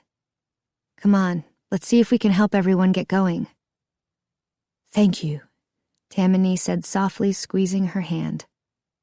Laurel squeezed back, but didn't look up to meet his eyes, didn't want him to see how hopeless she felt. She knew what Yuki had done at the apartment building, what Jameson had done to the trolls. How long could David and Tamani hope to last against a winter faerie? Certainly not long enough for Laurel and Yardley to revive Jameson and bring him here. "We need to get all the Sprouts out first," Yardley was instructing as they trailed him into the atrium. "Get everyone to the west exit!" Fairies went running to spread the word, most of them obviously in a barely controlled panic. "Laurel!" Tamani came barreling down the stairs, David close behind, as a series of shots sounded outside the front doors. "Hecate's eye!" Yardley swore. "What was that?" "Soldiers at the entrance," Tamani said, panting. "They came from around back. Too small to be trolls, but they had guns. They've got to be Klea's." "Klea's?" Laurel asked, confused. "But she's not even here yet." "She must have sent them ahead," Tamani said, his voice flat and emotionless. "It's what I would have done. Held back until they were in position. I should have realized. We're exactly where she wants us, and there's nothing we can do about it." As if on cue from Tamani, the decorative colored windows 15 feet over their heads shattered, raining stained glass shards and a half-dozen cracked plastic jars across the furniture-strewn atrium. Translucent liquid pooled around the open containers, saturating the air with the distinctive odor of gasoline. "What do we do?" Yardley asked. "Gather? Spread out? His voice cut off as the deafening roar of an explosion filled the air. Flames licked under the battered front doors, charring their finish and igniting the gasoline, sending a searing wave of heat rolling across the room. Those closest to the flames ignited instantly, their screams cut mercifully short by the intensity of the fire. "Spawn of Uranus!" Yardley yelled. "Run!" They fled the atrium ahead of billowing black smoke as flames skated over the puddles of gasoline and began licking their way to the carpets and tapestries that adorned the room. As they ran toward the dining hall, Yardley was almost bowled over by the dark-eyed faerie he had sent ahead to get the west barricade cleared. Her eyes were wide with fear as she spoke, her words almost unintelligible in their rush. "Fire! The west barricade is burning!" Sure enough, Laurel could see wisps of black smoke snaking their way along the ceiling down the passageway to the west exit. "Students, please calm yourselves!" Yardley shouted, but Laurel knew it wouldn't do any good. Smoke was already gathering above them, thick, choking clouds spreading from the atrium and, she assumed, the other exits as well. So panicked was the stampede of fall fairies that Laurel almost didn't catch the strange hissing sound that came just before a reverberating explosion somewhere far above them. "What was that?" Chelsea called, shouting to be heard above the noise. Laurel shook her head, and Tamani pointed at the ceiling. "What's up there?" "Classrooms, dorms," Laurel rattled off automatically. "No," Tamani clarified. "Right there, specifically." "The tower," Laurel said after a moment's thought. 5 or 6 stories high. You've seen it from the outside. Tamani swore. "Probably more gasoline. She's got us trapped on all sides." When they caught up with Yardley again, he had opened a large closet and was tossing buckets to several older fairies, professors and spring staff mostly. "Use the fountain in the dining hall. Aurora, if we can't get the sprouts to the dining hall, we should get them to the windows. Jaden, take 2 fairies and get to the pulley deck. Open those skylights." "Air will feed the fire," Tamani countered. "But it will also let the smoke escape," Yardley said, tossing out 2 more buckets. "The smoke will kill us before the fire.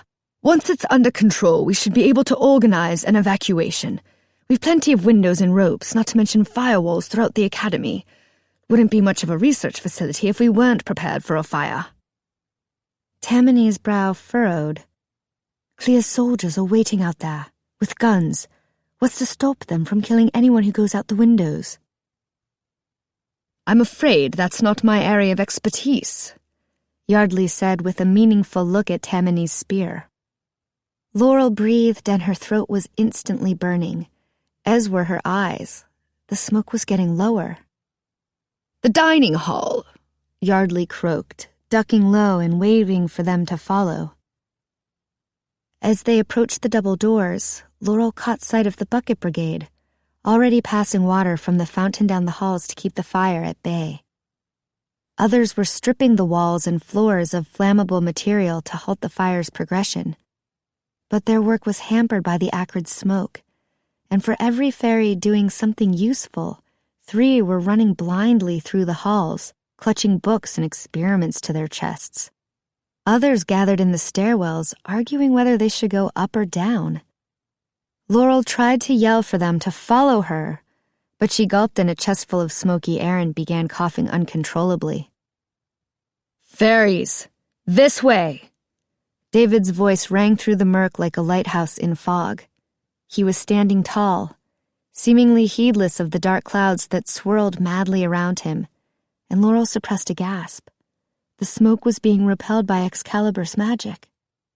The layer of clear air that surrounded him couldn't have been thicker than an eyelash, but the air he inhaled was clean, and he shouted again, "To the dining hall! They're opening the skylights!" At first, the fairies crowded on the stairs seemed paralyzed by indecision, and Laurel realized they were standing there holding their breaths against the smoke, wondering whether they should follow David's orders. Because he's human. Then a mixer Laurel didn't recognize began pushing his way down through the crowd in David's direction. For a moment, Laurel's eyes widened, and she wondered if he was about to pick a fight. But he simply stood in front of David for a moment, then nodded, and ducked down to enter the smoky hallway that led to the dining hall. The other fairies finally seemed to get the message, and slowly, so painfully slowly, flowed into the hallway, heading toward the dining hall, crouched low so they could breathe. But not everyone was following. A handsome young fairy was fighting through the crowd to go the other way. He had placed a foot on the bottom step when someone called out from beneath the smoke, "Galen, stop!" Galen paused. Something dark was pouring very slowly down the stairwell. For a moment, Laurel thought it was oil, but then she realized it was tinged red and had a strange wispy quality to it, not unlike the smoke gathering all around them. But it wasn't like the sleeping gas at the gateways, which had expanded and risen into the air. This mist was heavy and crept across the ground like slow-moving dry ice vapor, filling each step like sludge before a stream broke free and poured down onto the next step. Galen's mouth tightened. "There are still fae upstairs," he called. "I have to warn them." And without another delay, he continued up the steps. The instant the red creeping smoke touched his foot, Galen staggered and fell, his face going blank, his limbs convulsing. As he landed on the stairs, the deep red mist swirled out around him. Even through the hazy air, from 10 feet away, Laurel knew he was dead. Others saw it too. There were several shrieks as Faye fled the creeping mist, some running straight toward the burning exits. "Stop! Stop!" Yardley's voice was muffled in the choking smoke. "We must stop panicking," he pleaded. "The skylights are open in the dining hall. Everyone get to the dining hall." Galen was right. Some of the staff is still upstairs. Can't we do something? One of the lingering fairies asked. Yardley looked at the menacing gas pouring down both stairways that led to the upper floors. "Goddess help them," he said weakly. At last, most of the fairies made for the dining hall, but a few remained stubbornly looking up the stairs. As Laurel watched, the reddish mist spilled over the landing above them, cut into long tendrils by the ornate rails, flowing downward like an oily waterfall. "Look out!" Laurel shouted, pulling Tamani and Chelsea backward with her, barely missing the thin streams of mist that fell in the pattern of prison bars.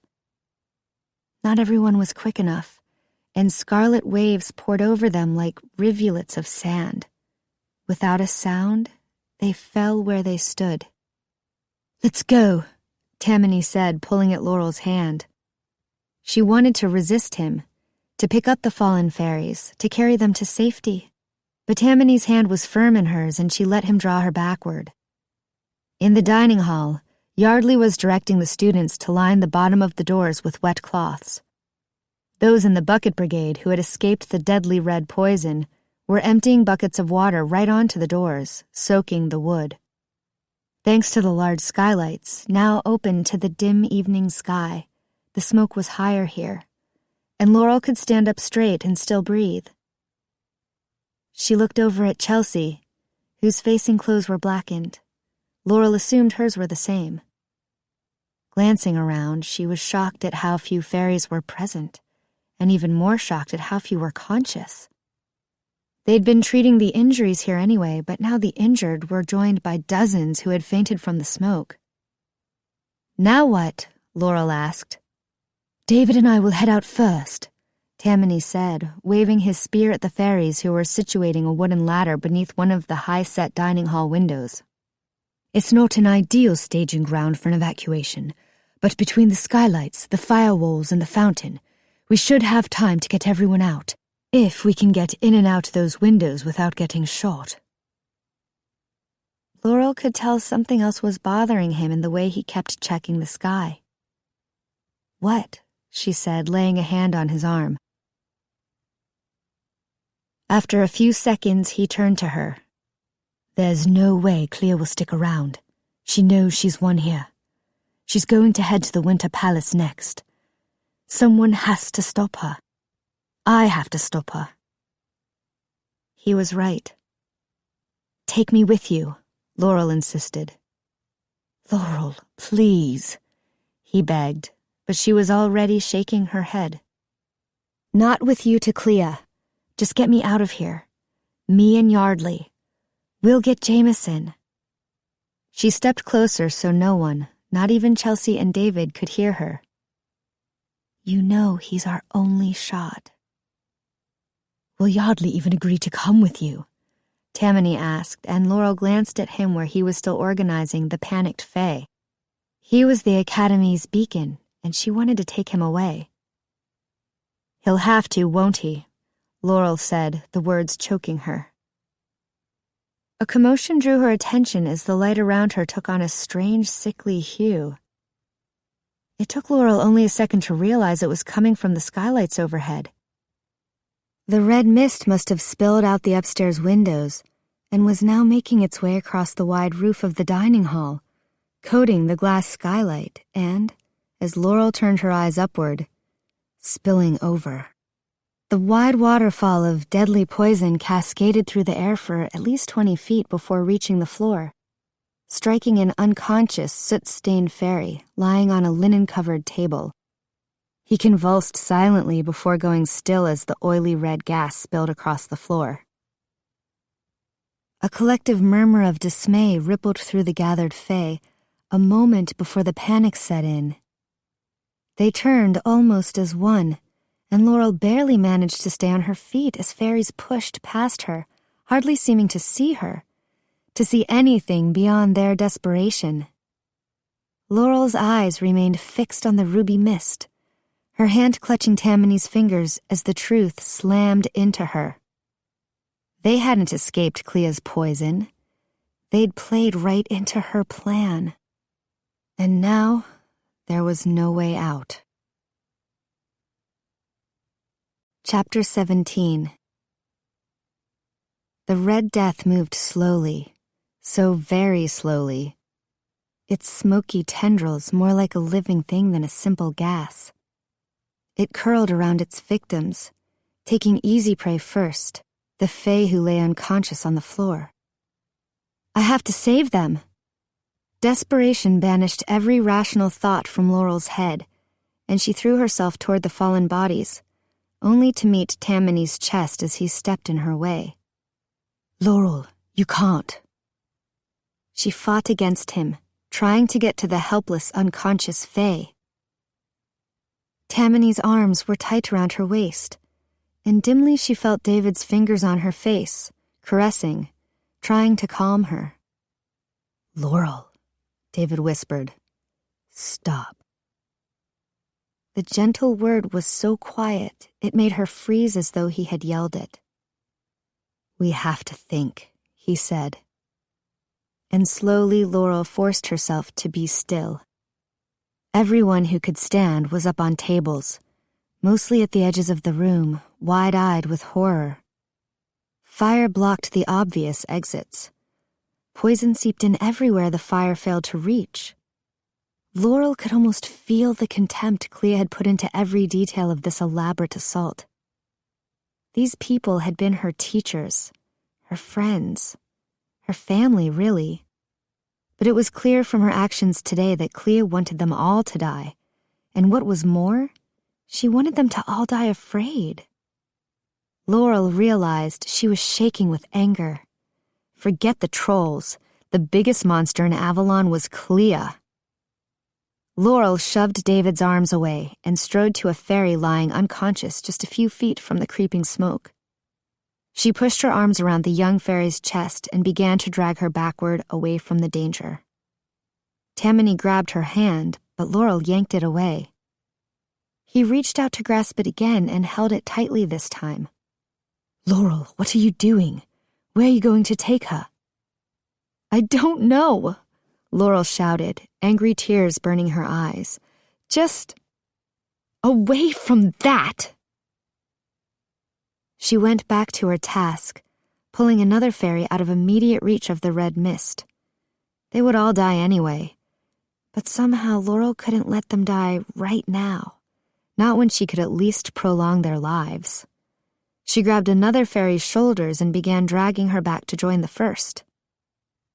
With a nod, Tamani stepped up and did the same thing, lifting another faerie and pulling him away from the smoke that was drawing near, inch by slow inch, as it filled the dining hall entrance and crept further into the room. It was pouring from the open skylights in earnest now, and the floor would soon be a deadly crimson swamp. Chelsea and David pulled another faerie up onto a table, and others began joining in, mimicking Laurel's futile act of service, dragging the wounded and the fallen back until there was a line of bare stone between the smoke and its next victims. As David started on another faerie, Tamani stopped him with a hand on his chest. "You have to move the sword." The smoke was only a few inches away from where David had left it, with the blade sunk several inches into the marble tiles. "We cannot lose it." David nodded and turned to retrieve it. His eyes widened. "Wait," he said, reaching out to grab Tamani's arm. "The sword. Laurel, where does that wall go?" David yelled, pointing to the wall at the back of the dining hall. "Outside," Laurel panted, not stopping as she dragged another faerie backward. "Gardens and stuff." "Is that it?" he pressed. "No, overhangs or something?" "The greenhouses are out that way," offered Kaylin, and Laurel was surprised to see he was addressing David directly. "Perfect," David murmured almost to himself. "They'll hide us from anyone who might be back there." "But you can't get to them from here," Kaylin argued. "There's no door. They just share a wall." "Thanks," David said, wrapping his fist around Excalibur's hilt, drawing it from its temporary sheath. "But I make my own doors." Laurel watched as he ran to the wall, bowed his head for an instant as if in prayer, then raised his sword and thrust it into the stone wall. Tears of hope sprang to her eyes as she watched him cut a long vertical line in the stone. 2 more cuts on the side, and Laurel could see light bleeding through the wall. "Help me push," shouted David, and soon fairies were gathered around him, picking their way carefully over the unconscious fae they'd collected at the edges of the room. They heaved with all their might as David cut at the bottom, and with a loud scraping, the panel gave way and fell to the ground, the light of the setting sun pouring in. The next 15 minutes were like a fast-moving nightmare. Laurel's arms ached as she dragged faerie after faerie through the narrow passage David had opened into one of the greenhouses. Her legs, already weary from a long day fleeing trolls, threatened to collapse. But each faerie they dragged out of the dining hall was one more mixer who would live. A moment of chilling fear made all the fae halt in their tracks for a few moments when the red poison began pouring over the edge of the dining hall roof and onto the transparent glass ceiling of the greenhouse. They all seemed to collectively hold their breath as red coated the sloped roof. But the seals held. The fairies were safe. Sweat poured down the faces of those who worked beside her. Almost certainly a new experience for most fall fae, but time was running out. In the dining hall, the puddling gas had almost completely filled the floor and continued to pour in through the open skylights, no longer in single streams, but waves as wide as the skylight itself. "We have to stop," Yardley said at last. "One more," Laurel said breathlessly. "I can get one more." Yardley considered for the briefest of instants, then nodded. "Everybody, one more. Then we have to find a way to seal this hole, or all our work will have been for nothing." Laurel ran to the nearest group of fallen fae. She had a good 20 feet to drag this one.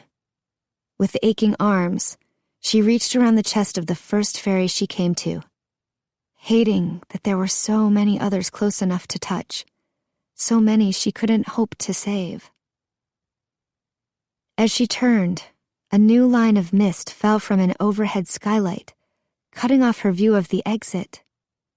When it hit the stone floor, the ruby poison splashed, tiny wisps swirling so near that Laurel had to throw herself out of the way to avoid getting hit. Gritting her teeth, Laurel hefted the body higher. She had to get out of here. She dragged the faerie around the cascade, legs screaming in protest. She looked forward again, and her path was open. 15 more feet. 10. She could make it. Then her legs tangled in something on the floor, and she fell, feeling the skin on her elbow split as it hit the stone floor. She looked down at what she had fallen over. It was Mara. She'd been working in here before, but must have fainted from the heat and smoke before the skylights were opened. Laurel looked back. The creeping gas was inches away from Mara's feet. "I will not let you die." With one more glance at the exit, Laurel turned and shoved one arm around Mara. She'd get them both. She had to. Her arms rebelled, shaking with fatigue as she awkwardly dragged them a few feet. A few more. She turned to get a better grip while staggering backward. Other fairies who hadn't spent the day hiking and running, slid past her with their burdens. Laurel's chest and throat ached from the smoke still in the air. She'd been in here too long, and the mist seemed to be following her now, inching forward as quickly as Laurel could manage to flee. "It's her or you." The thought came unbidden, and though she suspected it might be true, she shook her head, yanking the two fairies a little farther. "I can do it. Yes, I can." She glanced back at the exit. It felt so close and yet so very far away. Pulling with all her might, something made her look up just in time to see another cascade of smoke pour down from the skylight, splashing to the floor and sending a wave of poison rippling toward her. Chapter 18. Tamani half threw the unconscious faerie out of the hole in front of him and staggered over the stone lip, gasping for air. The gash in his side was seeping again, and it was all he could do not to curl up in a ball and clutch at it. He had never put his body through so much torture before, and wasn't entirely sure how he was still standing. What doesn't kill you?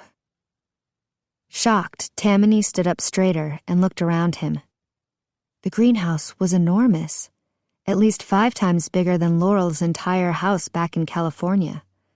and through the glass walls he saw more, a long row of them just like the mixer boy had said. Tamani vaguely remembered the greenhouses from his childhood days of roving the academy with Laurel and his mother. But he had assumed they had only seemed gigantic in comparison to his tiny sprout self. This was a perfect place to harbor the survivors. The parade of fairies had stopped emerging from the smoke, and Yardley and some of the older fae were crouched at the hole, calling to the few who must still be in there. Where was Laurel? His eyes found David working with several fairies to raise the piece of stone wall upright, ready to push it back where it had been. Chelsea was kneeling beside someone who was on the floor coughing, probably a fairy who had breathed in too much smoke. But no Laurel. Tamani scanned the crowd, then again, and a third time, but he couldn't find her. Fear clutched him as he realized she must still be inside. All thoughts of weariness left him, and he ran to the hole David had carved, elbowing through the crowd. "No more," an older fairy said, laying a firm hand on his chest. "I just have to see," Tamani said, pushing him away. "I have to—" But no one was listening. He stopped talking and focused on worming his way closer when he managed to get a quick look over a shorter female's head. There she was, just 10 feet away from the exit, struggling to save one last fairy, her back to them as she pulled him toward the opening. "Leave him!" Yardley was yelling, but that blonde head was shaking furiously. Tamani cursed Laurel's stubbornness and tried to push forward again. "I'll go get her," he said, but no one seemed to hear him. The hands pushing back at him growing stronger as they all began to panic. Why won't she leave him? I have to. Tamani continued struggling against the fairies, his words no longer coherent, only one thought in his mind. I have to get to her. Tamani's breath caught as Laurel stumbled backward, the bulk of the fairies she'd been dragging dropping onto her legs, pinning her. She was kicking the weight away, but somehow Tamani knew those precious seconds had tipped the balance against her. "No!" he screamed, launching himself forward, making little progress in the crowded greenhouse. She heard him. He could tell. She was scrambling to her hands and knees, turning her face toward his voice. But then she convulsed, silently, as the poison tendrils overtook her, her pink shirt seeming to glow in the darkness as the wispy red smoke enveloped it.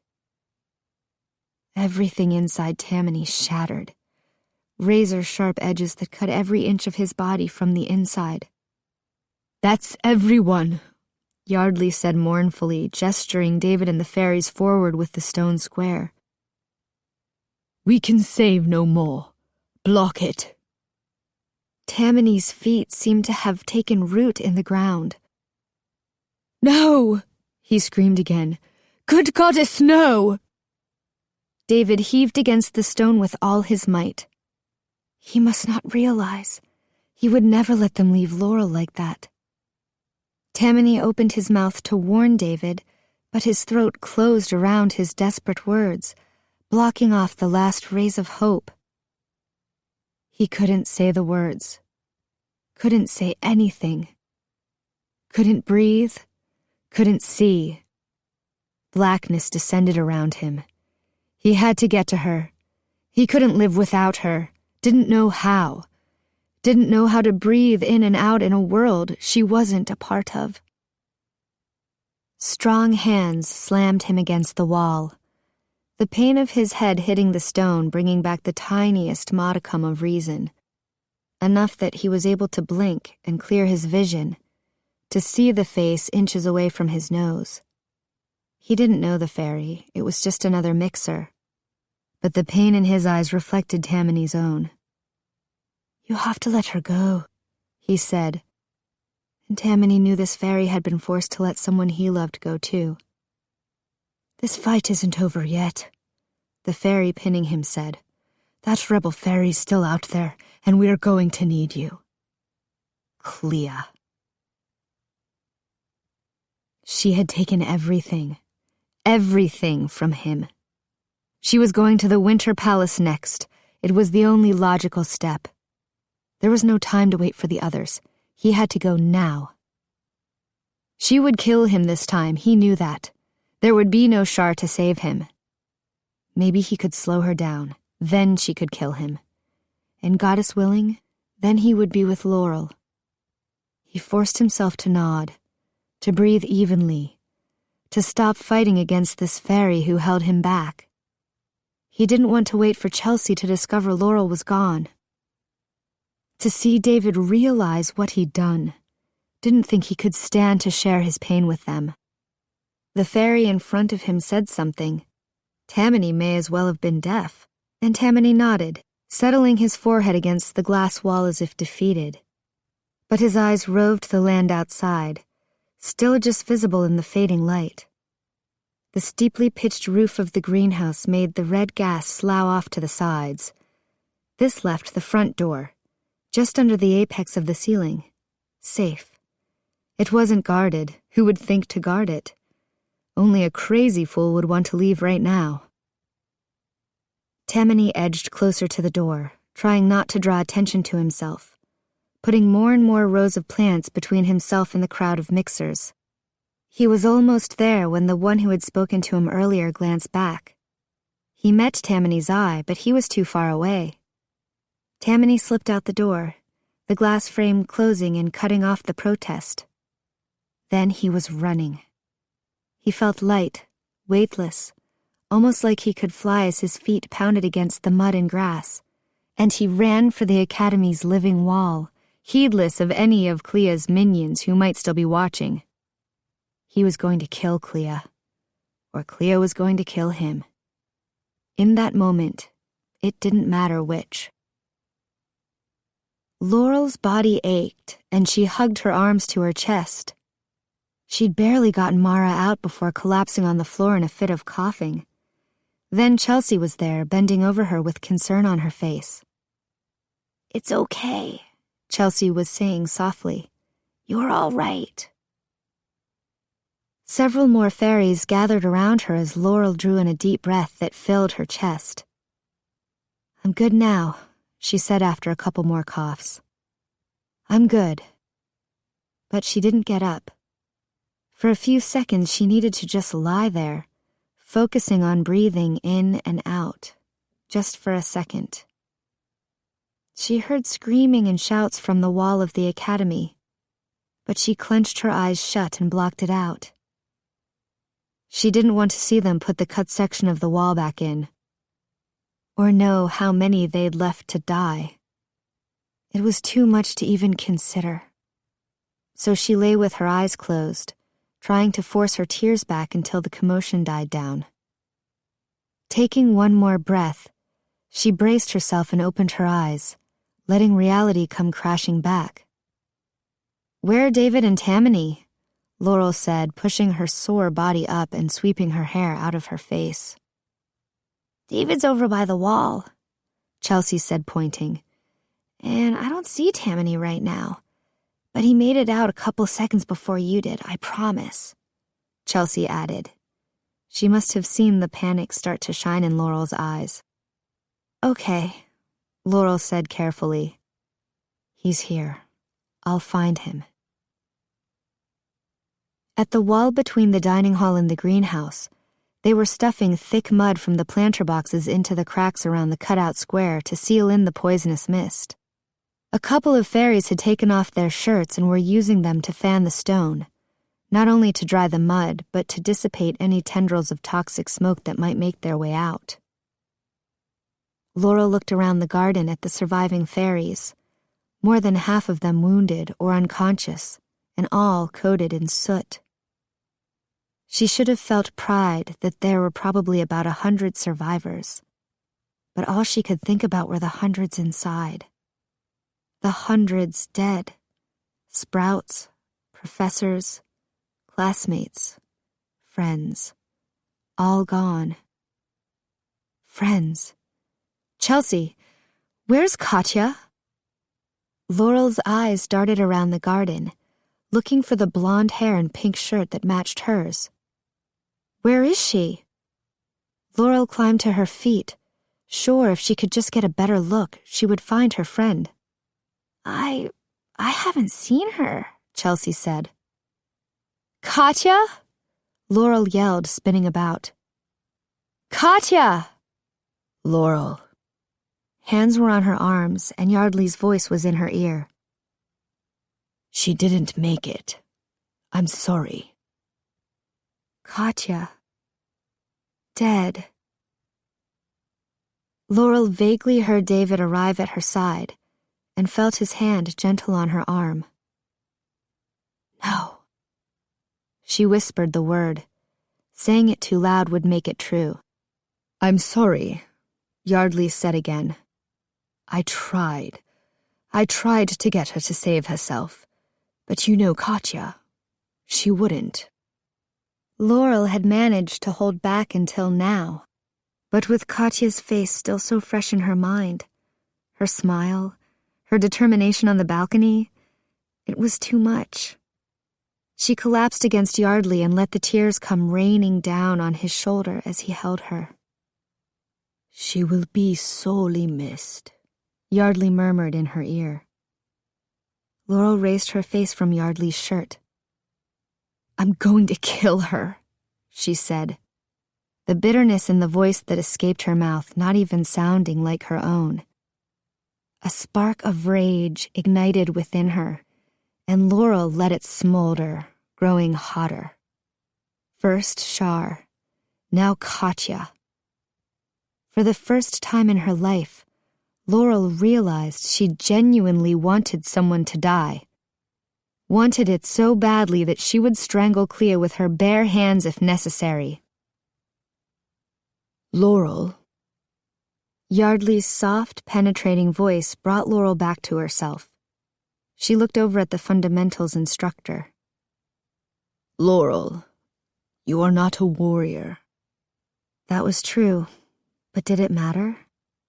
The academy grounds were practically littered with guns just now. All she had to do was pick one up and shoot Klea in the back. It would be as easy as chasing her down. "I have seen your work. You're no destroyer. You're stronger than that." What's stronger than destruction? Laurel had seen strength. Tamani was practically built of it. Yuki was so strong she had almost killed them all. Klea was even stronger. She'd beaten Shar, who Laurel had imagined undefeatable. Even Chelsea and David had helped repel an invasion of thousands of trolls in one afternoon. So far today, Laurel had done nothing but run away. "You're a healer, Laurel. You always have been. And even though you're angry right now, you don't have it in you." "I could," Laurel insisted. "I could do it." "No, you couldn't," Yardley said calmly. "Not like this. And that's not a weakness, Laurel. It is its own kind of power. The same power that makes you such a great mixer. The kind of mixer Callista could never quite be. Anyone can pluck a flower, Laurel. True strength is knowing how to give it life." He pressed something into her hand. Laurel looked down at the bright red flower. Castelleja. Her mom called it Indian paintbrush, common both here and in the human world. But when cured correctly, it was one of the most powerful healing flowers in Avalon. Laurel's anger melted away, leaving behind a deep, hollow grief. But sadness was familiar. Sadness was manageable. It didn't transform her the way the raging anger did. She could remain herself and still feel this aching grief. With Chelsea and David flanking her, their arms around her shoulders, Laurel built up the courage to look at the academy, her Avalon home. From the back, she couldn't see any flames. But Klea's red poison was flowing over the dining hall roof and cloaking the entire greenhouse. Thick black smoke was still rolling off the stone, joining a murk as dark as heavy rain clouds that circled above her head. She wasn't sure she'd ever be able to look at the academy again without remembering this devastation. "Your friend Tam was quite broken up himself," Yardley said, breaking the silence. "Tried to keep us from closing the wall, but we couldn't do anything else. They were all gone." Laurel nodded, tears slipping down her cheeks again as she looked away from the building. "He hates giving up," she said. "Where is he?" As if in answer to her question, a handful of fairies came running up to Yardley. "The spring fairy! He's gone!" one fairy panted. "Gone?" Yardley asked, sounding truly panicked for the first time. "When you were closing the wall, he went crazy," one of them said. "I've never seen anyone like that. I thought I had calmed him down, but the second I took my eyes off of him, he ran. Slipped out the door and about took the fence in one jump." He paused. "I think he lost someone in there." "But why would he—" Laurel looked down at her sodden pink shirt, and the realization hit her with breath-stealing force. "He thinks Katya was me," she whispered. "Oh no," Chelsea said, her hands gripping Laurel's arms. "He's gone for Klea." "He's going to kill her," Laurel said. "Or she's gonna kill him," Chelsea said, her face pale. "Is there a gate?" Laurel said, spinning to look around the enclosure. "Down that corner," Yardley said, pointing. "But Laurel, I advise you not to go. What do you think you're going to do?" "I don't know," Laurel said. "Something." She turned to David. "Come with me?" She had no right to ask, but she needed him. "The front door is still safe. After that, I don't know." "Of course," David said, immediately taking up the sword from where he'd plunged it into the ground. "Chelsea, don't even start," Chelsea said, raising a hand. "I'm coming." There was no time to argue, especially against something Laurel knew she would do, had often done, in Chelsea's shoes. "Then let's go," Laurel said, nodding. "We have 0 time." Slowing just enough to dart through the trees on silent feet, Tamani pressed through the forest, catching up quickly. Klea and her entourage had veered onto the path that led to the Winter Palace, but they wouldn't reach it before he got to them.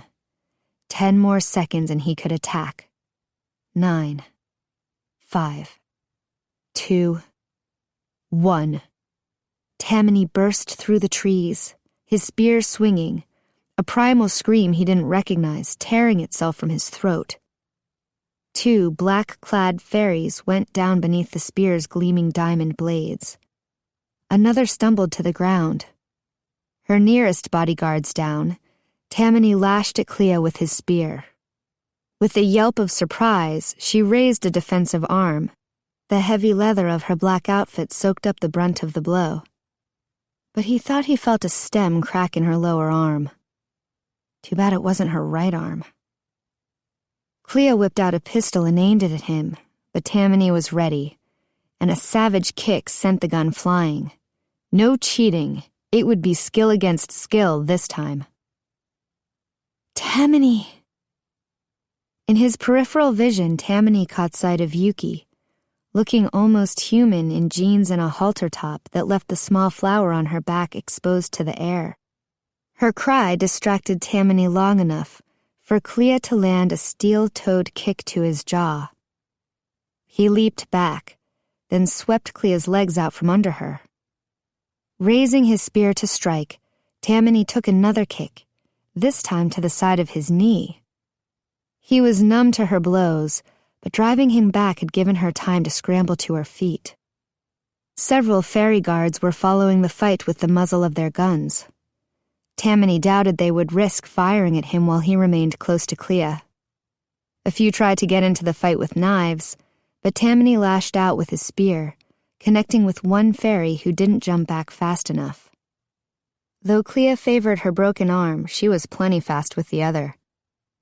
She managed to pull a knife that snicked against his spear as he aimed for her throat. But she could only deflect the blow, and it bit deeply into her shoulder.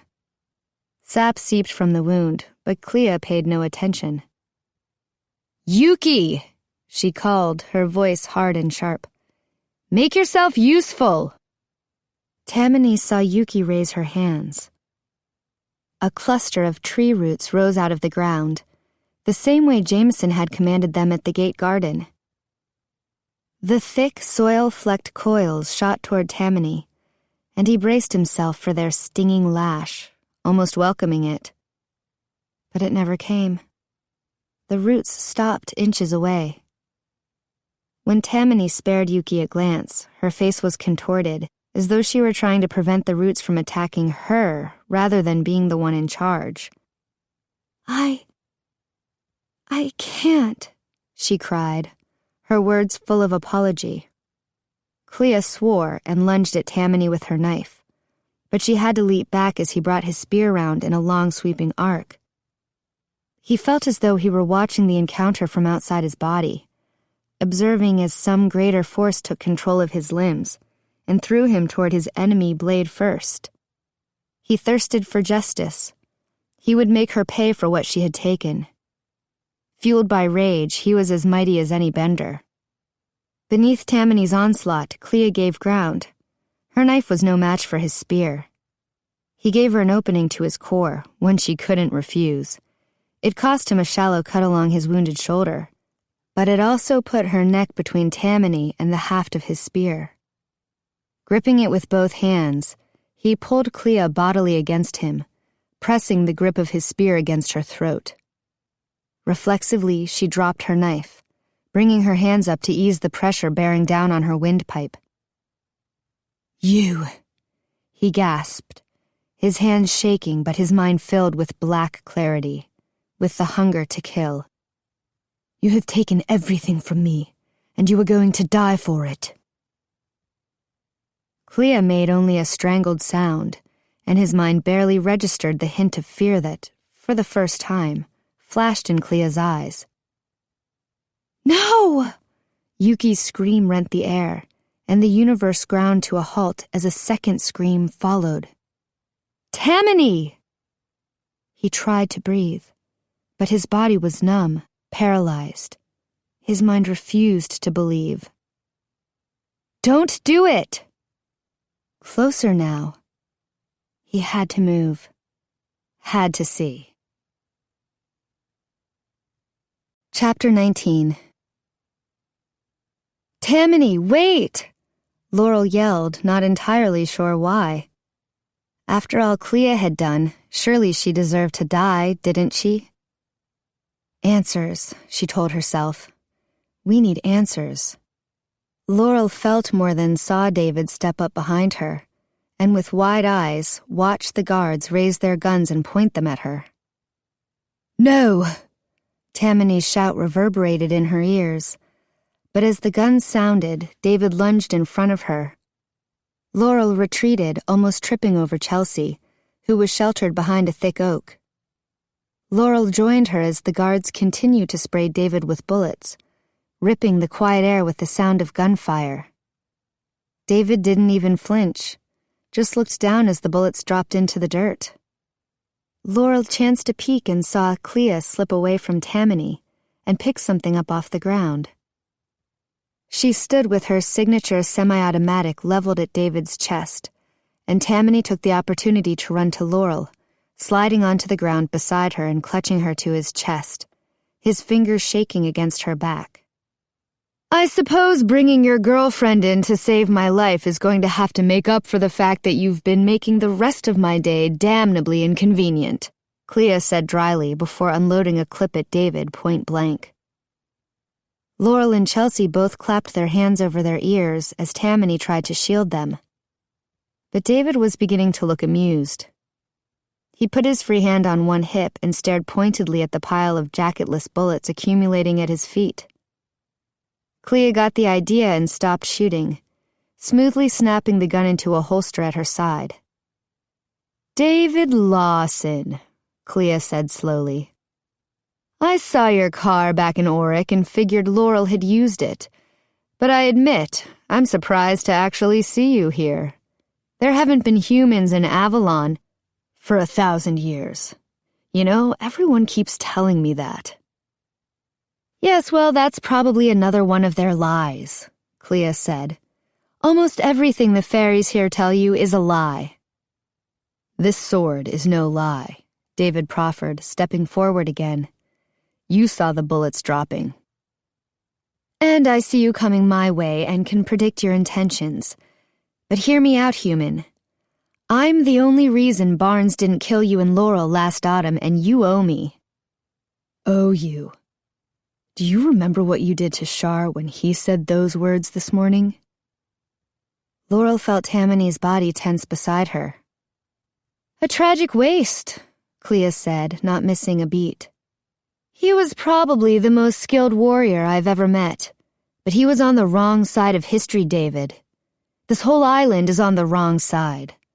Look around you.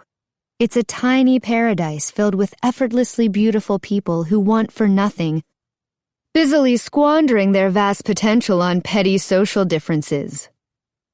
"Sounds like high school," David retorted. Yuki laughed, the bark seeming to surprise her as she flung her hand over her mouth. But Klea pressed on. "Think what this place has to offer the world, David, and wonder why they don't. They hide themselves away because they think they're better, purer, superior. And after this conflict is over and you give back the sword, what will you be? A hero? Maybe you want to believe that. But in your heart, you must know the truth. You'll go back to being a lowly human, unworthy of their notice. After all you've done for them, all the trolls you've killed." David tried to keep his face impassive, but even Laurel could see the pain in his eyes. "Do you have any idea how many years of nightmares you've earned today?" Klea said, clearly aware she was salting a wound.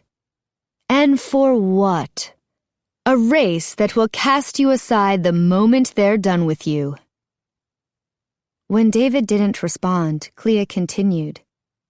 "If you really want to be a hero, what you should do is help me fix this place. Avalon is broken.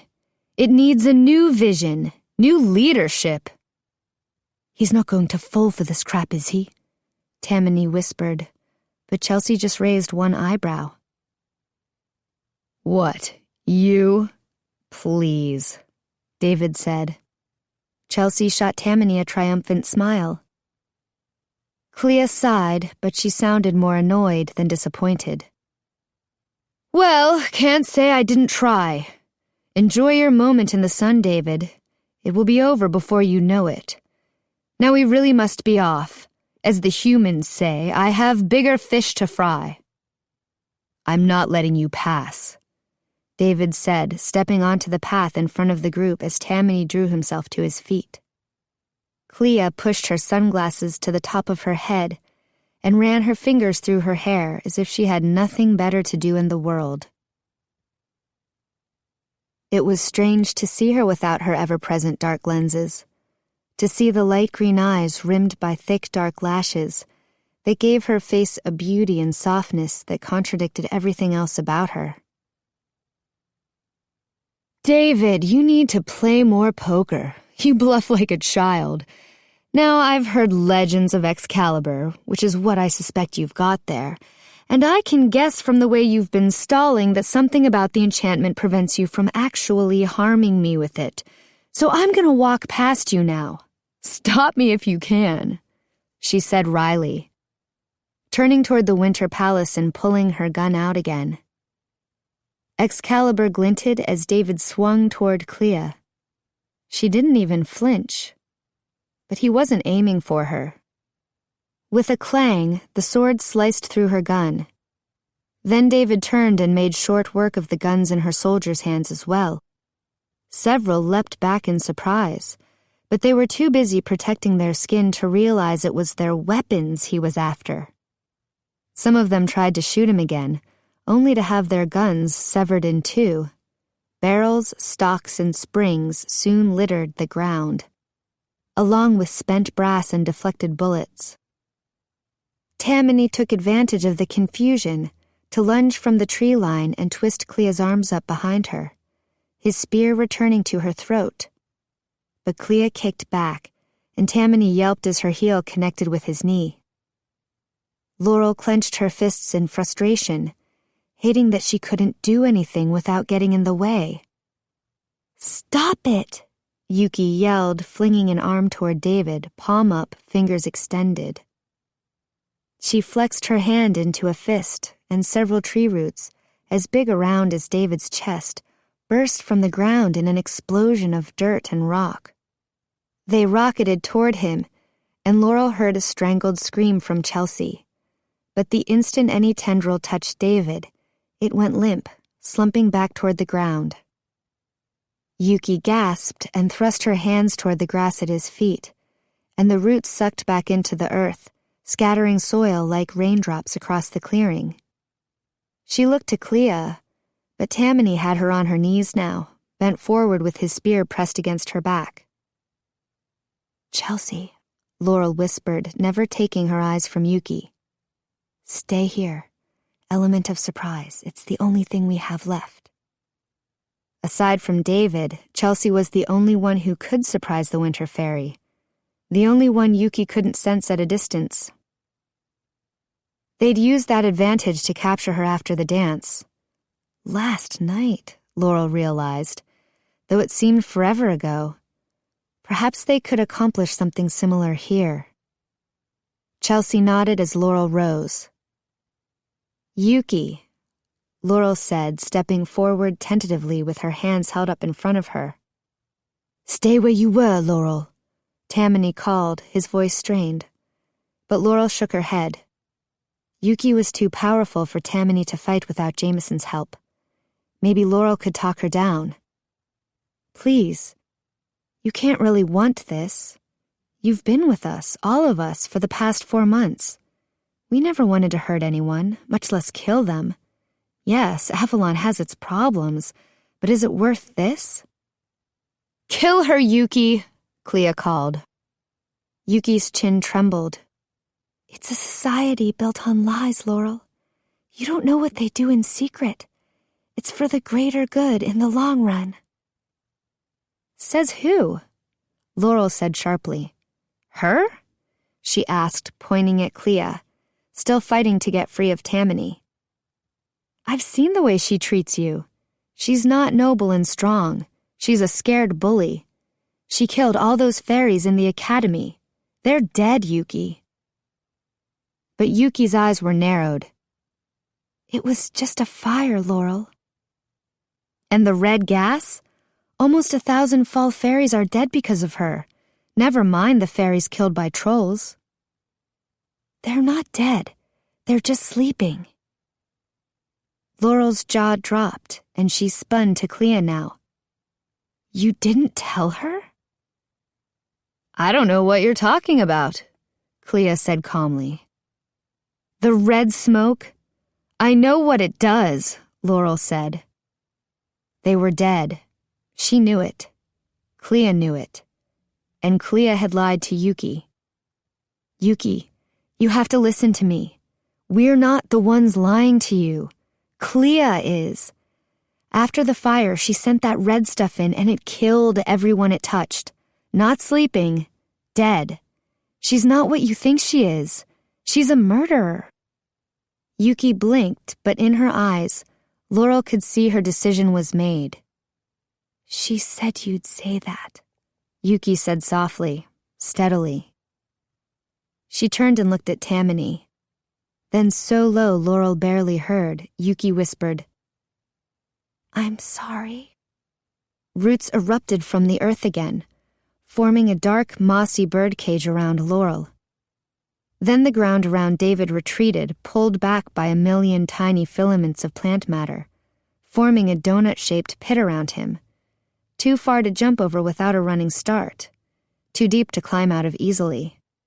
"Forget him," Klea yelled. "He can't do anything." Yuki turned and looked at her mentor and Tamani, and after a moment's hesitation clenched one fist. "Tamani!" Laurel shouted, but thick roots thrust up beneath him, knocking his spear away and throwing Tamani to his knees, binding his wrists to the ground. "Don't hurt them," Yuki said, even as Klea pulled a knife from a hidden sheath. "Let's just go." But from the road, a familiar voice intoned, "I think you've gone far enough." Chapter 20. Everyone's eyes went to the figure limping up the path toward them, leaning heavily on a beautiful ebony cane. "Jameson!" Laurel cried. His face was haggard and he seemed to be dragging his body as much as walking. Yuki and Klea were momentarily stunned into inaction. The pit surrounding David filled itself in, and Laurel's cage retreated back into the ground along with Tamani's bonds. Tamani tackled Klea. Her remaining fairy guards were confused, and one of them seemed to be trying to put his ruined gun back together, despite it being clearly beyond repair. Laurel ran to Jameson and took his arm before anyone could think to stop her. "You're awake," she breathed. "As awake as I am going to get for the moment," he said with a tired smile. He patted her shoulder. "But might I recommend that you stand back?" Uncertain, Laurel took a step backward as Jameson raised his hand, almost casually. A thick oak root stopped with a smack right against his palm. Laurel turned to see Yuki, arms outstretched, her whole body trembling. Laurel couldn't tell if her expression was one of fear, fury, or sheer effort. Perhaps some of all three. A crackling of leaves came from where Chelsea was hiding, and Laurel knew she was about to step out. "That's enough!" Laurel yelled as loud as she could, and though no one withdrew, they all stopped. For a moment. "Everyone needs to just stay where they are," she said, sparing a glance at the trees where Chelsea was, thankfully, still hidden. Even with Jameson back, Laurel wasn't ready to give up her one secret advantage, though she knew how hard it must be for Chelsea to look on helplessly. The time it took to get those words out was all she got. Klea barked a laugh as she managed to throw Tamani off, and Yuki advanced on Jameson. "It has always been my destiny to face you," Yuki said quietly as David moved closer to Laurel, putting himself between her and the advancing guards with his sword raised. "Subtle," he whispered out of the side of his mouth. "It worked," Laurel retorted, returning her focus to Yuki, who was drawn closer and closer to Jameson. "To face me. What kind of destiny is that?" Jameson asked calmly. "I was created to avenge Klea," Yuki replied. "It has always been my purpose." "You don't believe that," Jameson said, and Laurel marveled at how the wizened fairy could be so firm and yet so gentle with every word. "Why shouldn't I?" Yuki demanded, her eyebrows furrowed. She pushed her hands out and the earth beneath Jameson opened in a wide crack, very nearly swallowing Tamani and Klea as each struggled to subdue the other. Latticework blades of grass hissed to catch Jameson before he had fallen even an inch, weaving a seamless, impossibly solid bridge over the pit Yuki had opened beneath him. His voice did not even waver. "No person's life should be defined by a single purpose, especially one they didn't choose. Who are you, Yuki?" Yuki's eyes darted to Klea, but she had a knife out again and was busy lunging at Tamani. "Yuki, you—" But Klea's knife touched Tamani's throat, silencing whatever he'd been about to say. "You should have been dead the second you stepped into my bender's sight," Klea spat at Tamani as he fought to keep the knife from cutting his skin. "Yuki could have killed you outright." "I decided to take a chance on her," Tamani replied, flinging the blade away and reclaiming his spear. "She's a poor bet. You got lucky." Klea's knife met Tamani's spear again and again, and Laurel realized that the erstwhile troll hunter was no longer trying to kill Tamani. She was trying to get past Tamani, to strike at Jameson. Abruptly, as if waking from a dream, her guards turned their heads as one and pivoted away from David and Laurel to go aid their master. "Stop them, David," Laurel called. "I can't hurt them," David said. I don't think they realize that," Laurel whispered. There was something very wrong with these guards. David stepped in front of them, holding his sword out in a threatening posture. They hesitated, and Laurel caught another wisp of Jameson and Yuki's conversation. "Don't act like you care about me, Bender," Yuki sneered, waving a hand above her head in a circle.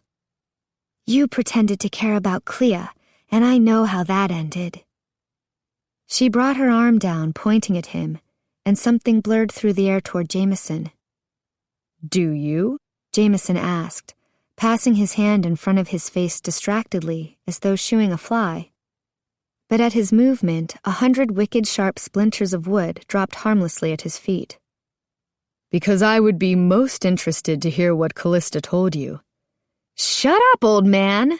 Klea yelled, and Tamani grunted as the heel of her hand struck his cheek, reopening the cut she'd given him that morning.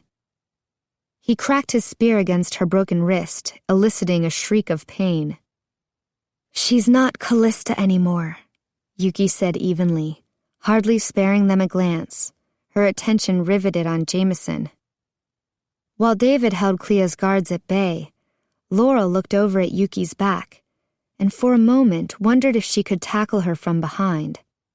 She glanced at Jameson, but he shook his head almost imperceptibly. "She will always be Callista to me. Do you know why?" Jameson said, his eyes on Yuki again. Yuki hesitated, but Jameson didn't wait for her to reply. "Because Callista was well-intentioned and full of hopes and dreams, and above all, brilliance," Jameson said. "And I want to remember that, not the creature she has become." "You made that creature, and that creature made me." One of the trees lining the road, thankfully not the one where Chelsea had concealed herself, bent in two, shattering with the thunderous crack and falling unnaturally fast toward Jameson. "Thank you, my dear," Jameson said with a sigh as the tree trunk flew over his head. "I do need to sit down." The mighty trunk crashed across what remained of the road to the palace before coming to a stop right behind Jameson's knees. He lowered himself onto it with a quiet groan. "I confess, Laurel and Rosalind were only able to throw off the barest portion of the potion's effect. I am conscious, but only just." Yuki's face screwed up in anger, and she stretched her arms wide, swishing them forward. Laurel had to grab onto one of the trees beside her to keep from being swept away by the tornado of plant life that spun wildly around the two winter fairies, sequestering them. Laurel squinted against the haze of branches and leaves, but she couldn't see anything through the artificial storm. The wind from the cyclone forced Tamani and Klea to the ground. Tamani appeared to have lost his spear again, and now the two were grappling unarmed. Actually, Laurel couldn't tell if they were still fighting or just using one another as counterweights against the gale. David kept to his feet, braced against the wind. The debris that bounced harmlessly away from him scattered Klea's mindless fairy guards onto the grass. David had to back up and sweep his sword at several to get them all together again in an exercise not unlike herding cats. The whirlwind settled as abruptly as it had begun, and neither Jameson nor Yuki appeared to have been affected by it in the slightest. With a strangled yell, Yuki wove her arms in front of her, and again a tangle of roots burst from the ground, lashing out to besiege Jameson. But Jameson simply fixed the ground with a stare, and the roots withered away. I wanted Callista to stay, to mold her passion and intellect into a mighty force for Avalon's good. Avalon's good? You'd have made her into a puppet. Instead, she made you into one. Yuki gasped, her mouth opening and closing for a few seconds before she spoke. I am not a puppet, she said, but her voice betrayed the tiniest tremble. Aren't you? He asked. Then stop this. Walk away from this pointless struggle. Go to Tamani and tell him you love him. After all, isn't that what you really want to do? Tamani's head shot up in surprise, and Klea took the opportunity to twist his injured arm behind him. He cried out in pain, but kicked backward against a fallen limb with both legs, sending both of them sprawling. Yuki's jaw shook at Jameson's words, and tears sparkled in her eyes. A true hero puts others first, she choked out. A true hero knows love is more powerful than hate. She shook her head. I love Klea. She's my mother. You don't love Klea. You fear her, Jameson said. And she's not your mother. She made me. Making you doesn't make you a mother. Laurel's mother didn't make her, but she loves her. Laurel felt a burst of pride for her human parents. Does Klea love you? Jameson asked, so softly Laurel barely caught the words. Yuki! Klea called desperately. But Tamani wrapped his arm across her mouth. Judging by his pained expression, she bid him for it. Of course, Yuki said, a tremble in her voice. If you walked away from me, from Klea's plans, from everything right now, would Klea still love you? In answer, Yuki put two hands up and thrust them forward as if pushing against an invisible barrier, and a wave of grass and earth moved forward to crush Jameson where he sat. Jameson's face looked haggard and worn as he glared at the wave of earth, bringing it to a standstill with hardly a gesture.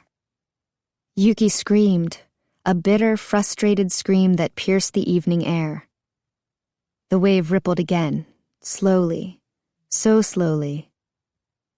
Then faster. Then it was rolling like an ocean wave, and Laurel gasped in fear as it reached the trunk where Jameson was sitting. The wave of earth and grass parted, rolling past Jameson, chewing both ends off the fallen tree. Jameson still sat on what was left of the oak log, breathing heavily but unharmed. I wronged Callista, but not in the way she believes. How can there be any other way? Yuki asked. You lied to her, got her to trust you, and promised you'd defend her. But you didn't. You betrayed her and voted to have her exiled. Klea's head jerked up, and she stilled at those words, ceasing to thrash in Tamani's arms where he had twisted her into a headlock. Laurel held her breath, waiting for Jameson's answer. I did not, Jameson said, the words loud, almost echoing off the trees. You lie! Yuki yelled. Waves of earth came quickly now, emanating from Yuki in circles that tossed clumps of dirt and threw Laurel to the ground, where she clung to the grass to keep from being swept away. Even Tamani had to relinquish his hold on Klea to keep from being thrown. Yuki, stop, Jameson said sternly, and the earth stilled.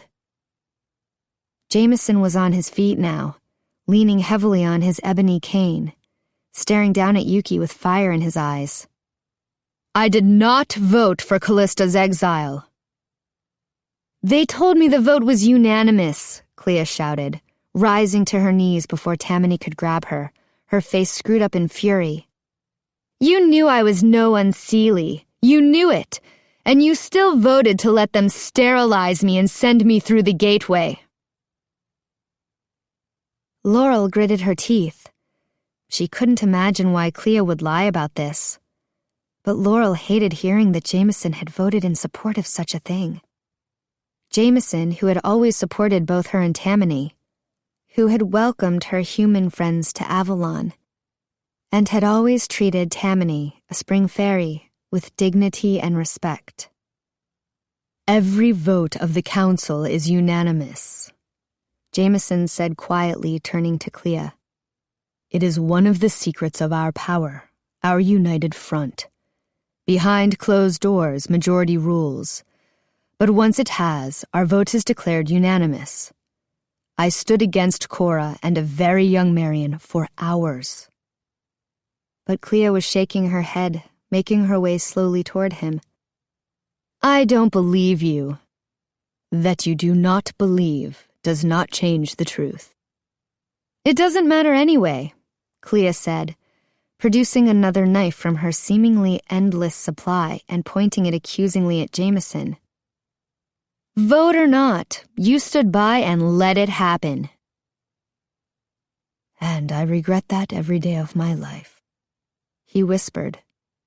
"I'm so sorry." Yuki's eyes widened and time seemed to freeze as Jameson and Klea stared at each other, now almost close enough to touch. Laurel held her breath, watching them, waiting for... she didn't even know what. Beside her, David lowered Excalibur. Even Klea's strange underlings seemed transfixed by the scene.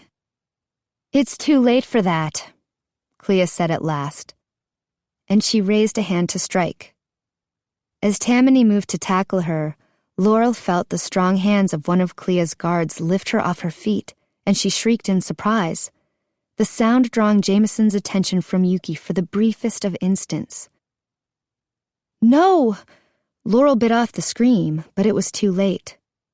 The log Jameson had been sitting on bucked and spun, sending him sprawling to the ground. Laurel winced as his head connected with a branch that threw him to the side of the road. He did not rise again. Tamani spun from Klea and struck the guard holding Laurel square in the face. The black-clad faerie relinquished her easily. But the damage was done.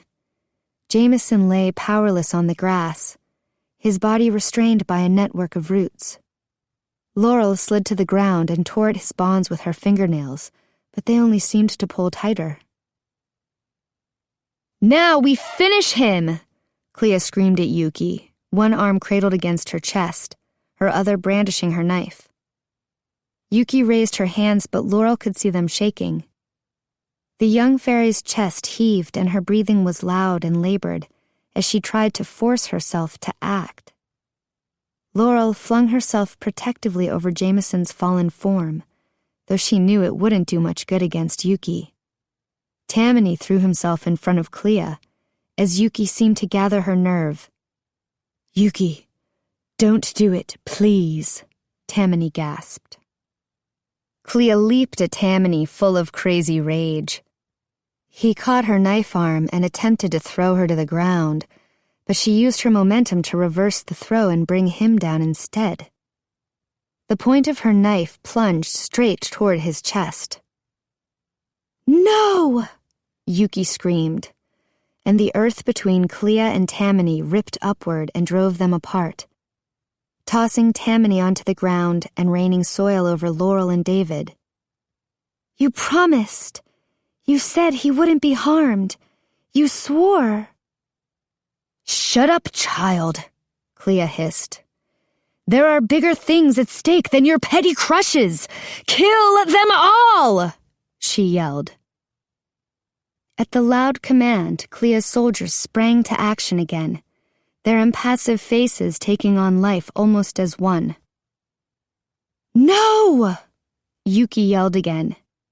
This time she reached through the air toward the men who were grasping for Tamani. In a flash of green and brown, thick leafy vines burst from the ground, winding themselves around Klea's soldiers from their ankles to their necks. I have done everything you asked me to do, and this is the only thing I ever asked for in return, and I will have it!" Laurel watched, stunned, unsure what to make of Yuki's sudden change of heart, as the young winter fairy ran to Tamani, who had managed to rise to his knees. She laid her hands on his shoulders. "Tam, he was right. Ungrateful brat!" David lunged to disarm Klea, but his blade slid off her as she plunged the long, thin knife through the center of the rumpled white blossom on Yuki's back. "Yuki!" Laurel cried, horrified, and tried to rise, but David stepped in front of her. "Stay back," he whispered. Tamani lunged at Klea as Yuki collapsed to the ground with a cry of pain. Klea thrust her knife at Tamani's chest. He sidestepped and caught hold of her broken arm, forcing her toward him with a stifled whimper. Then he spun her around, bringing her knife hand up, pressing her own weapon against her neck. "Give up," his words sliced through the night air. The road was silent except for Yuki's muffled cries. Laurel could hardly breathe. Klea slumped against Tamani, defeated. "Drop the knife."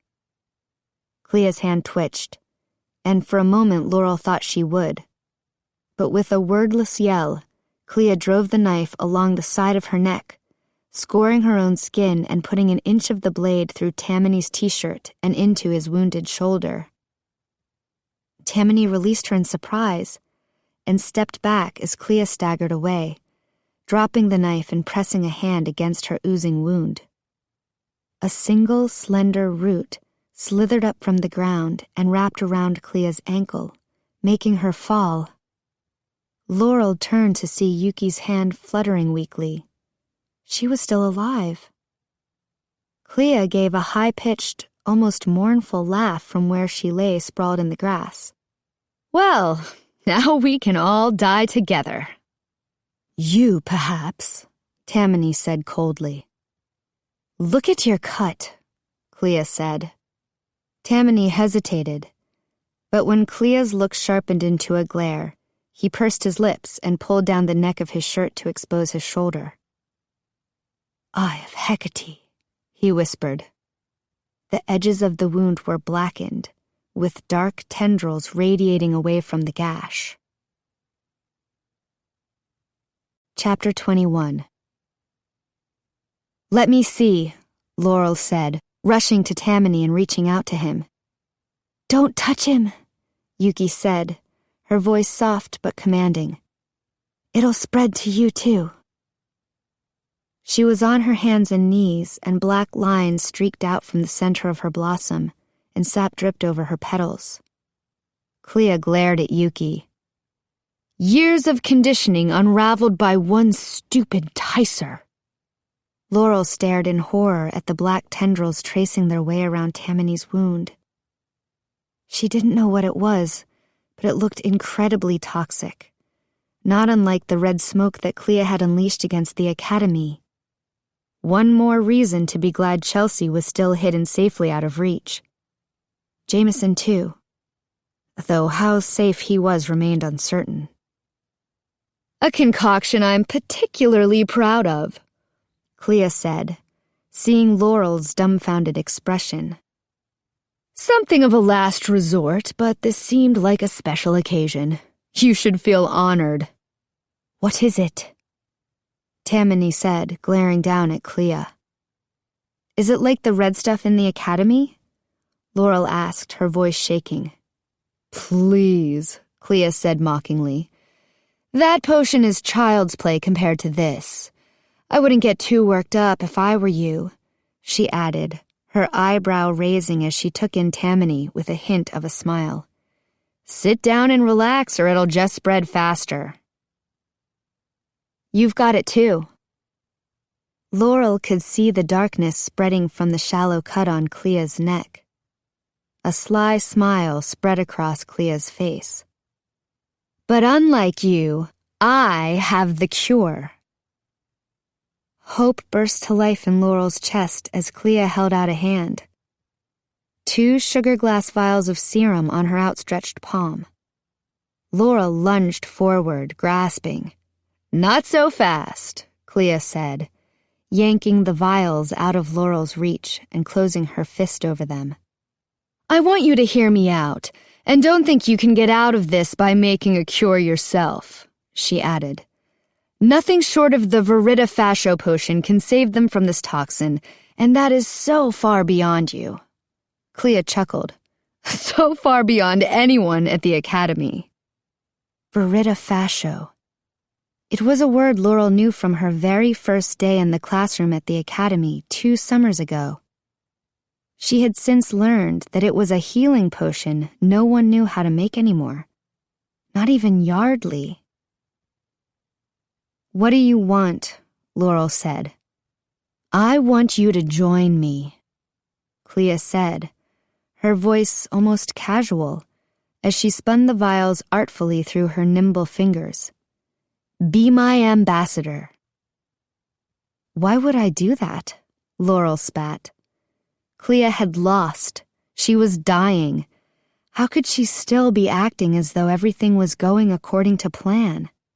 "You mean besides saving him?" Her head tilted scornfully at Tamani. "Because when it comes right down to it, we both want the same thing." Laurel narrowed her eyes and crossed her arms over her chest. "I don't see how that could possibly be true." "That's because you're a shallow, gullible child," Klea said, sneering. "You only see what's on the surface. That's why it's been so easy to manipulate you over the years, for me and for them." Klea nodded toward Jameson, still prone in the grass at the side of the road. Laurel pressed her lips together against the insult. "I, on the other hand, am the most talented mixer Avalon has ever seen. Even you can't deny that. I made things beyond the wildest imaginings of those stodgy academy lapdogs. Sometimes things they didn't want to see. Poisons like this one," she said, pointing to her own neck. "What they never understood is that it's only by becoming familiar with potions that you can make the best antidotes." "It's true," Klea said when Laurel raised her eyebrows. "You can say what you want about the poison they had me mix for your mother, but that line of research led me to formulas that could do for humans what we already do for fairies. Treat any ailment, heal any wound, even reverse old age. Avalon has forgotten how much humans have to offer, and would prefer to forget they exist at all. Certainly no one wants to make potions to help them. The council was furious, told me I was overstepping my bounds. They called me unseelie and exiled me." She leaned forward. "They do this kind of thing all the time. Lies, double standards. Avalon is built on deception and prejudice." But Laurel refused to be manipulated by clever words and half-truths. Even if Klea had been legitimately wronged, nothing could justify the destruction she'd wrought. "So you decided to kill everybody? How is that better? All of those soldiers at the gate, the fairies in the academy." "Tamani, Yuki," she added in her mind, then had to push the thought away before despair overwhelmed her. Laurel had to keep Klea talking. She had to get her hands on that antidote. "You're too sensitive." Laurel thought of Yardley's words and the tiny red flower in her pocket. "I'm no more sensitive than I should be, than any fall fairy should be." "Irrational, then. You think I'm a monster, don't you? That I simply go around killing people thinking, 'Huzzah, death!'" She shook her head with a smile. "I never sacrifice anything for nothing. The fall fairies would have been the most resistant to change. They don't feel oppressed, and they work for their high positions. They feel justifiably elevated. But with most of them gone, Avalon will need me for my skills, and the spring and summer fae will be more likely to accept the change that's coming. You've destroyed the academy, the labs, the gardens full of specimens. Your mixer skills aren't worth much without those. You really do think I'm stupid, don't you? Laurel forced herself to say nothing. One of my specialties is delayed effects. I was able to hide my research for years by mixing potions that had no apparent effect. So later, when they kicked in, the effects would be blamed on the failure of some other mixing. The mist I set off in the tower is short-term. It's neutralizing as we speak. The firewalls will preserve most of the structure, not to mention the components. The smoke damage will be extensive, I admit, but the labs will be completely usable in a quarter of an hour. I will have everything I need to rebuild Avalon. And the thousands you killed? Laurel demanded. Even with the fae deaths, on balance, I've done Avalon a huge favor. Thanks to my serum and my recruiting efforts, as of today, trolls are effectively extinct on the entire Pacific Rim. It was your vaccine, Laurel realized, remembering the way the trolls had fallen so suddenly, dead where they stood. It killed them. Like I said, Klea purred with a smile. Delayed effects. Why kill them so soon? Why not keep them around to help you with your takeover? Trust trolls? Klea laughed. Those filthy animals just wanted to sack Avalon. They thought they were using me to get here. And they intended for me to die as surely as I intended the same fate for them. The second the trolls passed through the gate, I couldn't have convinced them to protect me from a faerie child, much less a bender. The timing was delicate and almost ruined by your stupid high school dance. But in the end, they had to die. That was always the plan. That's horrible, Laurel said. Klea shrugged. Well, you can't make an omelet without breaking a few eggs. And were the sentries some of your eggs? Tamani demanded. Do you have any idea how many fairies died today? Thousands, Klea said, her voice deadly serious. And their martyrdom is the foundation on which I will build a new order. She hesitated. I admit things could have gone better. I never expected Excalibur, especially not with Marion in charge, so I had to change things up and send in some sleeping mist at the gate. Was that regret in her voice? Over a change of plans? The woman really was stark raving mad. But what's done is done. And I'm out of time to reminisce. The smoke from the academy fire will keep the sparklers and Ticer's attention away from our little party here, but it is also likely to woo the benders out before I'm ready. Laurel, look here, Klea said, opening her hand to reveal the two vials again, one containing a dark green solution, one a deep purple. One of these is just a vial of the serum I injected into the trolls. The other is Veritafascio. Do as I ask and I will give you the potion. Refuse and... She clenched her fists, not quite hard enough to break the vials. The serums will mix, their components will neutralize each other, and the cure will be useless. Laurel hesitated, but at this point it didn't hurt to at least find out what Klea's terms were. What do you want me to do? She asked. It doesn't matter, Laurel. Don't help her, Tamani called, his voice full of desperation. You think yours is the only life at stake here, Ticer? Klea snapped at Tamani.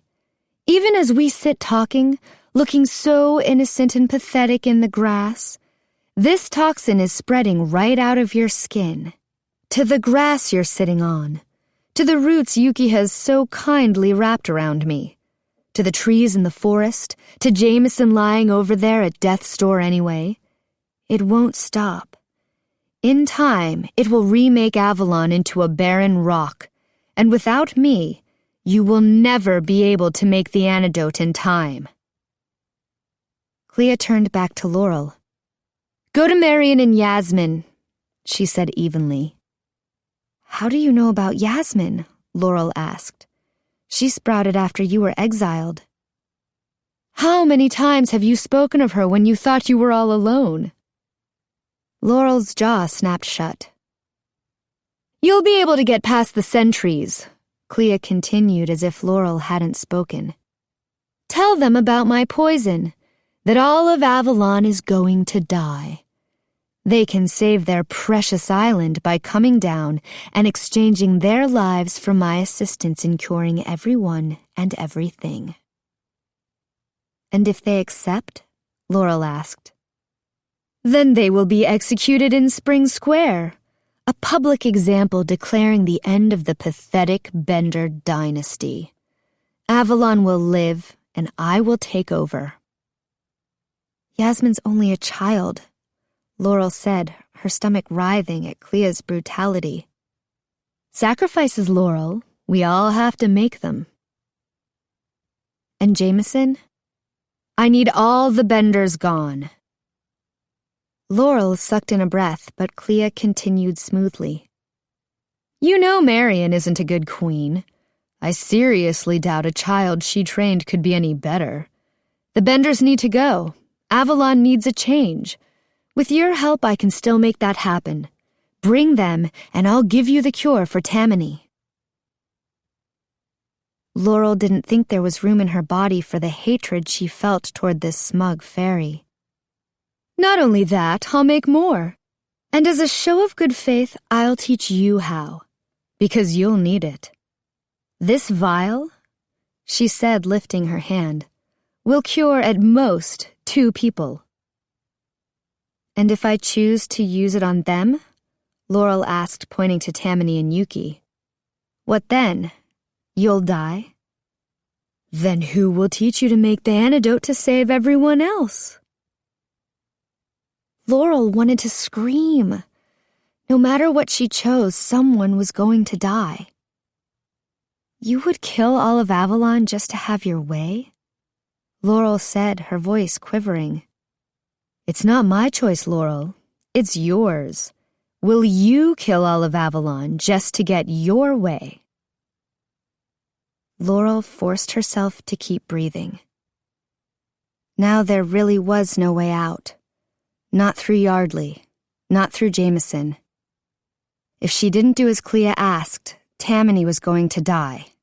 And slowly, so would everyone else.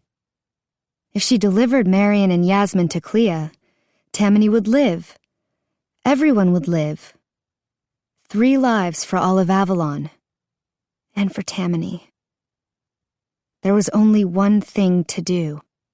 All right, Laurel said slowly, looking Klea squarely in the eye. I will bring you the winter fairies.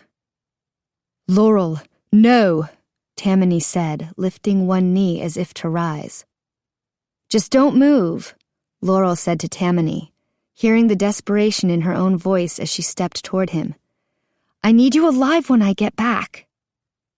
Don't do this, he pleaded. I would rather die than live under her rule. But it's not just you, Laurel whispered. It's everyone. But Klea, Tamani said, lifting one hand reflexively as if to grasp hers, before clenching his fist and letting it drop to his side. Laurel shook her head. I can't stand to the side and let everyone die when I can do something about it. She realized she was talking loud, almost shouting, and took a deep breath, trying to remain calm. Then, a voice that didn't sound quite like her own said, I can't, and I won't. Laurel. David's voice made Laurel pause. I'm coming with you. Not so fast, Klea said. She goes alone or I crush the vials and everyone dies. Stay, Laurel said, reaching out a hand that slid off David's arm. Just in case things go wrong. Help Jameson. Do what you can for him." She raised her voice a little. "I'm going to head up the road, the wide one that leads to the palace." She looked hard at David, hoping he would trust her just once more, and after a moment he nodded. "You'd better hurry," Klea said. "No telling how long it will take the Ticers and Sparklers to find us and come investigate, not to mention tromp around and get infected themselves. I'd say your friends here have an hour at the absolute most, probably less. And, of course, you'll want to get back before I expire," Klea said with a sly grin that made Laurel want to slap her. "I trust you can convince 2 frightened benders in less time than that." Wordlessly, Laurel walked to Klea's captive minions. They were remarkably docile. None of them protested as she checked their belts, finding a 6-inch-long blade on the 3rd one. "What do you think you're doing?" Klea asked. Laurel looked over, her eyes wide and innocent. "I have to convince a queen," she said simply. "I'm going to need a knife." Before anyone could react, Laurel turned and headed up the long, sharply pitched pathway that led to the Winter Palace. Chapter 22. After Tamani watched Laurel disappear into the trees, he turned his attention to Klea. It was all Tamani could do not to pick up his spear and finish her off right here and now. But she had backed them into a corner and seemed to know it. She was lying on her back, one hand tucked behind her head, looking for all the world like an idle stargazer, except for the fist she had clenched against her chest. She wasn't even trying to worm free of the roots that Tamani was pleased to note still held her bound. David was kneeling next to Jameson, trying to adjust him so he lay more naturally. He'd given Tamani a thumbs up after checking his breathing, but even the confirmation that the winter fairy was alive had trouble piercing through the gloom of their hopeless situation. Tamani kept a sharp eye on Klea, more than a little afraid she would drink the Verita Fascio potion the moment their backs were turned. But she seemed content to wait. If anything, her fairy soldiers were even more docile than their commander. Their faces were slack, and their frames hung limply against their bonds. The strange fae had bothered him since he'd first seen them. Tamani looked over at Klea. "What's wrong with them?" he asked stiffly. Klea glanced up, and a little smile played at the corners of her mouth. "There's nothing wrong with them. They're perfect." "They're not people," Tamani said, finally putting his finger on it. "They're empty shells." "Like I said, perfect." "You did this to them?" "Genetics, Tamani. It's a fascinating field." Then she turned away, clearly ending the conversation. "It doesn't matter when Laurel gets back," David said quietly, back near Tamani now that Jameson was taken care of. David pointed to the ground where Klea's knife had fallen. The poison that lingered on the blade had blackened the grass, and the blackness was spreading in a deadly sunburst. "If we don't stop this, I'm not sure that even Klea's cure will be enough."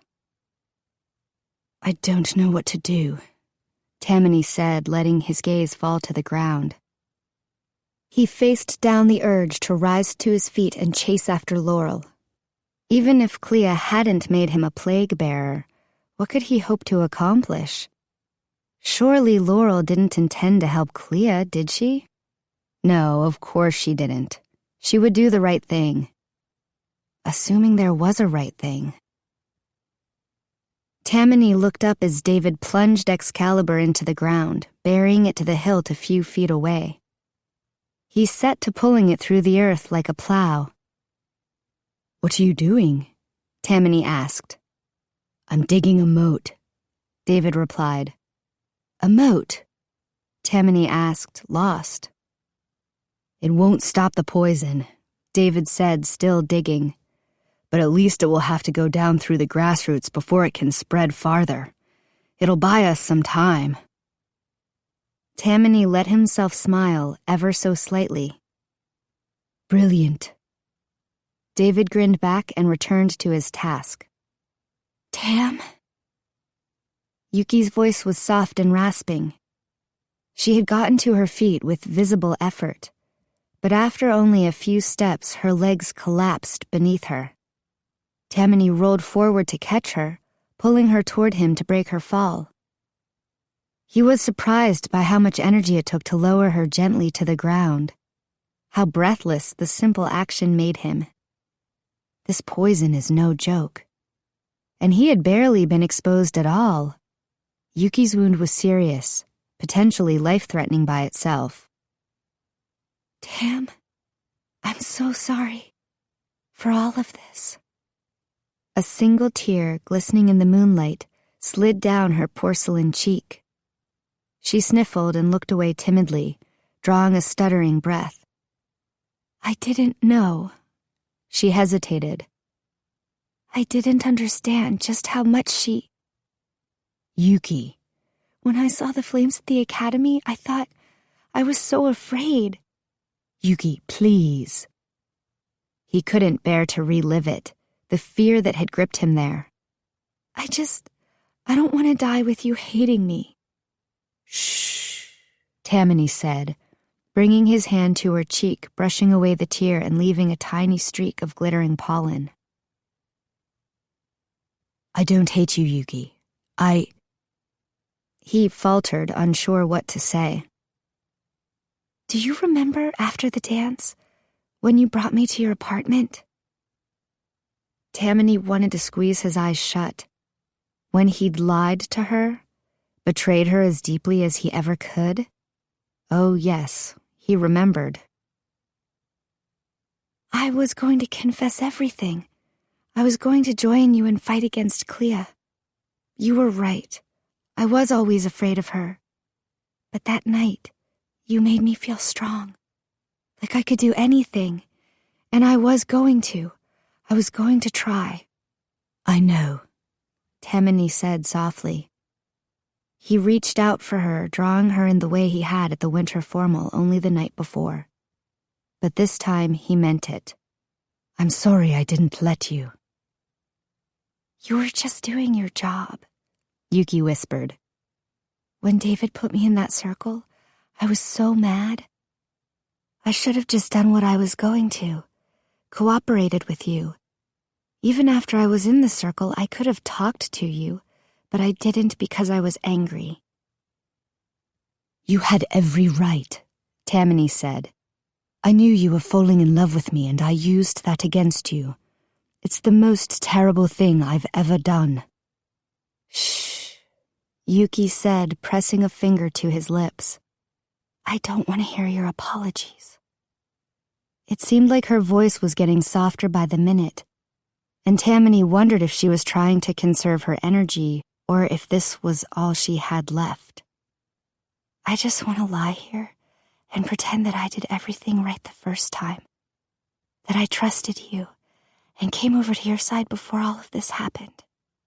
I want to imagine that hundreds of fairies didn't die because I wasn't strong enough to stand up to Klea, that you and I had a chance. Tamani smothered his protests as he smoothed Yuki's dark, lustrous hair. Even with Yuki in his arms, it was Laurel in his mind. He wondered if he would ever see her again, if they would kiss and caress like they had that day in the cabin. But no, even if he lived until she returned, he would never touch her again.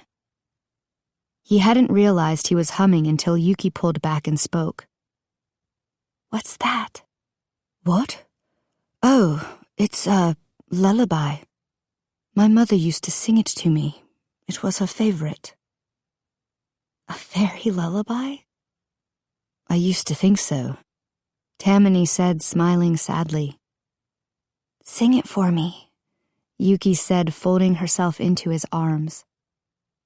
In the darkness of the night, David, Klea, and her soldiers seemed to fade away as Tamani sang, softly, haltingly, a song of Camelot he'd learned at his mother's knee. He knew the words by heart, but as he sang them, He felt like he was hearing them for the first time. And by the moon the reaper weary, piling sheaves in uplands airy, listening whispers 'tis the faerie, Lady of Shalott. He met Yuki's light green eyes, filled with tears again, her chin quivering against the pain of both the poison and regret. Tamani knew exactly how she felt. He wished the song really would put her to sleep, that her life would drain away while she was dreaming, someplace the pain couldn't touch her. He was no stranger to death, but though he had watched friends die more often than he cared to remember, he had never held someone as the life drained from their eyes. It frightened him to do so now. But he wouldn't abandon her to suffer it alone. But Lancelot mused a little space. He said, "She has a lovely face. Goddess, prithee lend her grace, the Lady of Shalott." "Alfred, Lord Tennyson," Klea said when Tamani finished singing, and Tamani's head shot up as if she had broken a spell. Even David had paused his digging to listen, and he cast Klea an ugly look before turning back to his moat. "Bowdlerized by some sparkler hack, no doubt," she finished, her voice flat. If Yuki heard Klea's acid commentary, she made no sign. Her eyes were closed, fingers relaxed on Tamani's arm. Tam? "Yes." Is there any way this will end well? "There's always a chance," he forced himself to say. But he didn't see how either he or Yuki would live to see another sunrise. The poison was just too strong. Yuki smiled wanly, then glanced over at Klea, who had returned to her silent stargazing. Tamani could feel the fear that still filled Yuki at the sight of her mentor.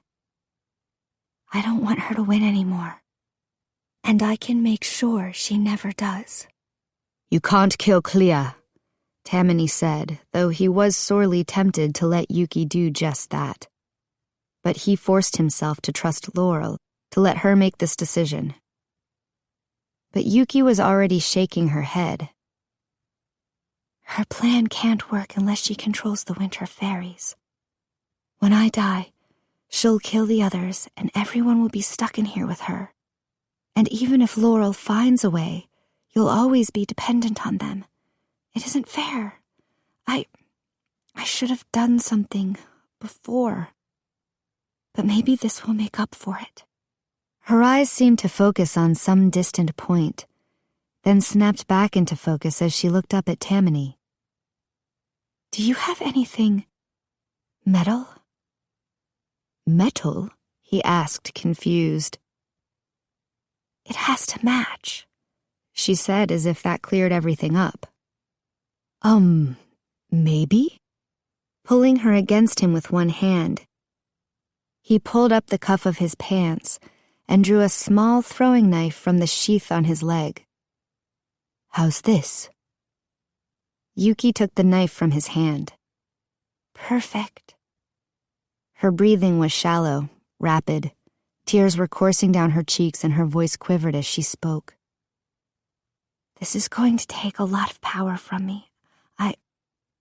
I don't know that I'll last much longer when it's done. "Don't talk that way," Tamani whispered. No, I know. I can feel it. Her body shook as she clenched her teeth against her sobs. Please don't leave me. Hold me till I'm gone. "What are you?" Shokuzai, Yuki said, closing her hands over the small blade. Atonement. A warm glow began to shine from between her fingers, and Tamani glanced at Klea, who was studying them with narrowed eyes. Tamani was pretty sure his body was angled enough to block her view, but he cupped his hand over Yuki's anyway, completely shutting out the strange light. Yuki inhaled sharply, and Tamani pressed his forehead to her temple as her brows knit, and she pressed her hands together even tighter. Tamani felt like he was in the upper rooms of the palace again, so tangible was the power that pulsed from Yuki. His gut response was to leap to his feet and flee. But he made himself hold on until the feeling began to ebb, the light dimming until it was outshone by the starlight. Tamani pulled back and looked at Yuki. Her eyes were closed and her face was ashen. He was afraid she was already gone. But slowly, laboriously, her lashes rose. "Give me your hands." Tamani obeyed her tiny whisper, and though he managed not to tremble, inside he was shaking with fear. What had she done? She laid something warm on his palm. Whatever it was no longer a knife. Tamani peered down, careful to keep it concealed from Klea. He wasn't sure exactly what he was seeing. "I don't understand." With soft fingers on his cheek, Yuki pulled his head closer, whispering directions on how to use the object she'd just made. When the extent of the possibilities dawned on him, he gasped and closed his fingers back over the infinitely precious gift. Then despair washed over him and he shook his head. "I won't be able to use it," he said, squeezing her hand. "I'll be dead within the hour." But Yuki shook her head. "Laurel will save you," she said firmly through her tears. "I'm the one who's out of time." "Hang on," Tamani said, holding her tighter, wishing he could believe in his own future as much as she did.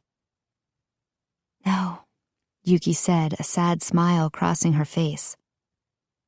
"I have nothing left to live for. You do. Don't." Don't what?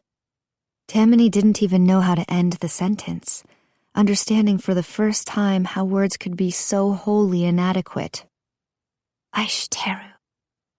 She sighed, the words slipping from her as her chest fell, and then was still. "Yuki. Yuki!" But Yuki gave no response. With a stab of fear, Tamani looked up at Klea and the captive soldiers, watching for their bonds to unravel now that Yuki wasn't controlling them. But they didn't. Yuki had done something to make sure that even after her death, Tamani would be safe. He was beginning to think she was as calculating as Klea in her own way. He let her body slide down his chest until her head rested on his lap. There was no reason to move her farther. He had nowhere to go, nothing to do until Laurel came back, assuming he lasted that long. Could he last that long? He had to try. Had the toxin killed Yuki in the end, or had it been her final act as a winter faerie? The creation of a masterwork to rival the golden gates that Oberon had sacrificed his life to forge. Either way, Tamani knew his time was short. He had always assumed his life would end in a battle, at the tip of an enemy's weapon, or if he lasted that long, by joining his father in the world tree, not sitting idly on the grass waiting for death to steal over him. But there he sat beneath the slivered moon, Yuki's limp form draped across his lap, idly stroking her hair as he watched David, almost halfway done digging the trench that would encircle all the poisoned fairies. Carefully, without attracting any attention, Tamani reached his hand into his pocket and pushed Yuki's gift as far down as he could. He couldn't lose it, couldn't tell anyone else what it was. Because there was no artifact, no single item in all of Avalon, including the sword that David was digging with, as dangerous as the one Yuki had just given him. Chapter 23. The windows of the winter palace were as dark as the night sky, and as Laurel approached, she closed her eyes, desperately hoping her plan had worked. "Laurel!" Chelsea's whisper sounded from a cluster of honeysuckle. "I knew you would figure it out," Laurel said, throwing her arms around her friend as she stepped from her cover. "What are you doing? You're not really going to do what Klea said, are you?" "Not if I can help it," Laurel said grimly. "What can I do?" I need you to go to the Winter Palace. Tell the sentries that Marion and Yasmin are still in danger and that they are not to let them come out until you personally tell them it's okay. Klea can't see them. But even their winter powers can't do anything because we need Klea alive and cooperative. We need what's in her head. Can't Jameson, read her mind? Chelsea asked. If he's okay, I mean? She added when a flash of fear went across Laurel's face. Maybe, Laurel said, pushing her dismal thoughts away. But I don't think so. It took Yuki a long time to just get the location of the gate from me. Besides, even if he could just pluck a recipe from her brain, it's not enough. Laurel hesitated. It had taken her a long time to understand what Yardley had meant when he taught her about the mixing process. The most essential ingredient in any mixing is you. It's hard to explain, but that's how mixing works. I think Marion might kill her on principle, and we can't let that happen just in case. After that, I need you to run back to the academy and tell Yardley everything Klea said about her poisons, especially the red smoke. We may need to go back into the academy, so they'll want to know the poison neutralized itself. Tell him I'm trying to find a solution, and tell him to be ready. Ready for what? What are you going to do? Laurel sighed. I don't know, she confessed. But I guarantee I'm going to need help. Where are you going? Laurel looked to the top of a far-off hill. To the only place left to turn, she said. Chelsea nodded, then took off like a shot, following the back wall toward the crumbling archway they had crossed through earlier that day. It felt like an eternity ago. Laurel watched her for a few moments before turning and beginning her own journey. Would Tamani last another hour? Could she do this in time? Laurel's energy was already sapped, but she pushed herself to run faster, even as breathing grew painful and she reached the bottom of the valley between her and her destination. One more hill to climb. The thought was enough to bring tears to her eyes as exhaustion threatened to crumple her to her knees. The night air was chilled, but her legs burned as she climbed. When she crested the hill, she allowed herself a moment to catch her breath before stepping under the expansive canopy of the World Tree. She hadn't been here since Tamani had brought her almost a year and a half ago. She'd contemplated a visit this past summer, back when she didn't know where Tamani was or whether she'd see him again. But the memory of that day had been too painful to face. Now she bowed her head reverently as the power of the tree washed over her. The time had come to ask her question. Tamani had told her the tree was made of fairies, the silent ones. His own father had joined them not long ago. Their combined wisdom was available to any faerie with the patience to receive it, but getting an answer from the tree could take hours, even days, depending on the questioner. She didn't have that kind of time. She thought back to when Tamani had kissed her after biting into his tongue. The sensations that overwhelmed her, the ideas that had flooded her consciousness. It hadn't worked the way she'd hoped, and instead of figuring out how to test Yuki's powers, Laurel had learned Klea's secret, that potions could be made from fairies the same as any other plant. But Yardley had taught her that she could do more than merely bend components to her will, that she could unlock their potential if she could feel their core. Picturing Tamani in her mind, the black lines snaking out from his wound, the look on his face that told her he had resigned himself to death, Laurel steeled herself against the sacrilege she was about to commit. She walked up to the trunk of the tree and placed her hand on the rough bark, feeling the current of life that surged through the tree. "This is gonna hurt me a lot more than it's gonna hurt you," she muttered under her breath. Then, after a moment, she added, "I'm sorry." She raised her knife and hacked at the trunk of the ancient, gnarled tree until a bit of green wick showed through. Even as she looked at the beads of sap beginning to ooze from the wounded trunk, Laurel knew it wasn't enough. You give, I give, she thought. Placing the knife's edge to her open palm, She gritted her teeth as she sliced her own skin. Laurel pressed her self-inflicted wound to the exposed green tree flesh. It was like stepping beneath an avalanche of voices. Every second, 1,000 hailstones of whispered knowledge bounced sharply off her head, drumming on her shoulders, threatening to carry her into the abyss and bury her alive. She staggered beneath the weight of the assault, refusing to be swept away. Forcing herself to submit her consciousness to the tree, the avalanche became a waterfall, and then a torrent, and then a part of her, running gently through her mind, rifling through her life and her memories. She almost pulled away at the intrusion, but tried to breathe evenly and focus on what she needed to know.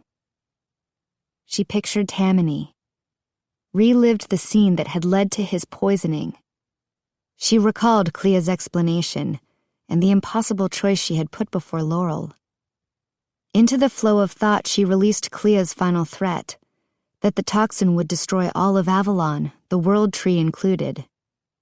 Again the river of life became a storm of souls. But this time Laurel was standing in the calm, enveloped in the silence. Warmth spread up her arms and filled her from head to toe. And then the tree spoke. Laurel felt, rather than heard, a single voice cut through the numberless, formless silence. If you can think like the huntress, you can do as she has done. What does that mean? Laurel pleaded, even as she committed the words to memory. But the warmth was already receding from her head, gathering in her chest, slipping down her arms. No! Laurel yelled, her voice sounding sharp in the silence. I don't know what that means. Please help. I have no one else to turn to. The strange presence was draining from her hands, and the roar of life beneath her fingers was picking up again, softer now that it wasn't inside her head. As her fingertips tingled and grew cold, there was a final pulse from the storm, and one almost familiar whisper somehow made itself heard above the others. Save my son. Then the warmth was gone. The whispers were gone. No, no, no, no. Laurel pressed her hand harder against the tree, pain shooting across her palm, but she knew it was pointless. The world tree had spoken. Laurel dropped to her knees, scraping them against the rough bark of the tree's sprawling roots, and let the tears come. She had gambled everything, and she had lost. The world tree, her one last hope, had not worked. Avalon was going to die. Whether from Klea's toxin or under her rule, it scarcely mattered. If only Laurel had taken more interest in the Verita Fascio potion. One of her classmates had been working on it obsessively for years. Why hadn't Laurel studied with her? She didn't know where to start now, couldn't even remember the faerie's name. Klea knew. It was maddening to have the knowledge so close and yet completely inaccessible. Another dead end. How could she possibly think like Klea? The very idea was revolting. Klea was a murderer, a manipulator, a malicious, sneaky, poisonous. The word drifted through Laurel's head as her tears traced lines down her face. It's only by becoming familiar with poisons that you can make the best antidotes. Klea's words less than an hour before. But that was a dead end. Mara, the Academy's expert on poisons, had been forbidden from studying them further. And what could she teach Laurel in such a short time, even if she would? Laurel leaned against the world tree, wondering if there was any point in returning to Klea. To watch Tamani die? She wanted nothing more than to hold him in her arms right now, even if it was for the last time. She wasn't sure it mattered if the toxin infected her. Was her life worth living without Tamani? Was the risk worth one last kiss? One final embrace? Of course, then she would die alone, poisoned and untouchable, but it's only by becoming familiar with poisons that you can make the best antidotes. An idea began to form in Laurel's head. She tried to envision a young, enthusiastic Klea, Callista, working by herself in the classroom in secret. She would have needed test subjects for her poisons as well as her remedies. Who else would she have used? If you can think like the huntress, you can do as she has done. Laurel was on her feet and running almost before she realized it. The stars were out in earnest, peeking through the forest canopy, then filling the sky where the path cut through a clearing. The fire seemed to have gone out at the academy. It was cloaked in murky darkness, but other lights were visible in spring and summer. Laurel tried not to wonder how those quarters had weathered the attacks before the trolls had all collapsed. If she failed, it wouldn't matter. She stumbled a few times in the darkness, but soon she was approaching the strange, docile soldiers, and David was reaching out for her, stopping her from falling into an enormous moat he had dug. She blinked in the darkness and after a few seconds realized what he had done for Avalon. Laurel threw her arms around him. "Thank you," she whispered. Before pulling back, she softly asked, "Jameson?" Not wanting to bring him to Klea's attention. "Alive," David murmured. Laurel nodded before bracing herself on the edge of the circle, and then hopped over. It took her a moment to make out Klea lying motionless in the shadows, and Tamani, who sat in the middle of the circle, with Yuki's head resting in his lap. He looked up at Laurel with haunted eyes. Laurel stared down at the unmoving faerie. "Is she—" "I don't see the queen," Klea drawled, pulling Laurel's attention away. But Laurel gave her only a moment. She turned her back and crouched down next to Tamani and Yuki instead. Yuki looked like she was sleeping, but her features were waxen and she wasn't breathing. Laurel felt a stab of grief and a flash of panic. If Yuki was already dead, how much time did Tamani have? "Take your shirt off," she ordered. Tamani obeyed. Laurel nearly gagged at the sight that greeted her. From the tiny scratch near his collar, the black lines reached out across his shoulders and up his neck. The wounds on his abdomen were weeping green-tinged sap, a sure sign Klea's infectious toxin was spreading through him internally as well. He didn't have long. "You failed, didn't you?" Klea said, still motionless only a few feet away. "You failed, and now all of Avalon is going to die because of you." "I didn't fail," Laurel spat. "I never went to the palace. Did you really think I was going to help you? Jameson was right to send you to the unseelie." Laurel paused, her eyes shooting daggers at Klea. "I would rather die than live in your perfect world."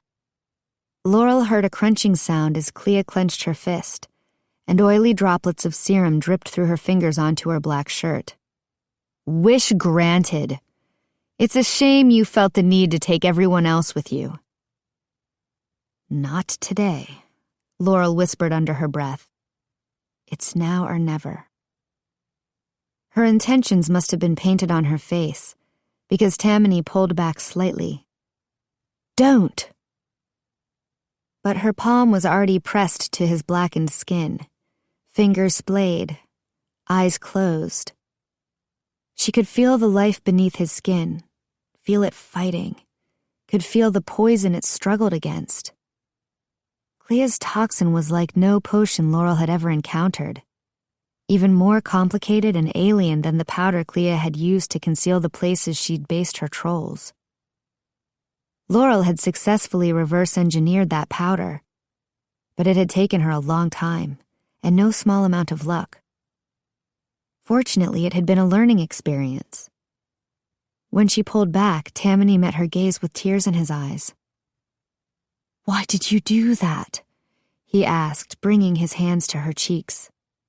I'm supposed to be protecting you.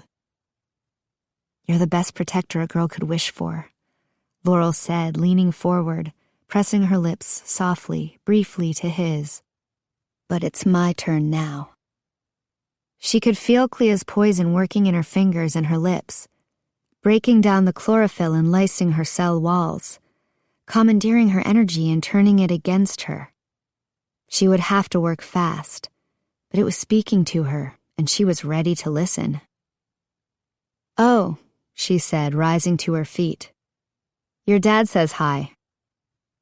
Without waiting to see the look on Tamani's face, Laurel closed her eyes, repeating the World Tree's words in her mind. "If you can think like the Huntress, you can do as she has done."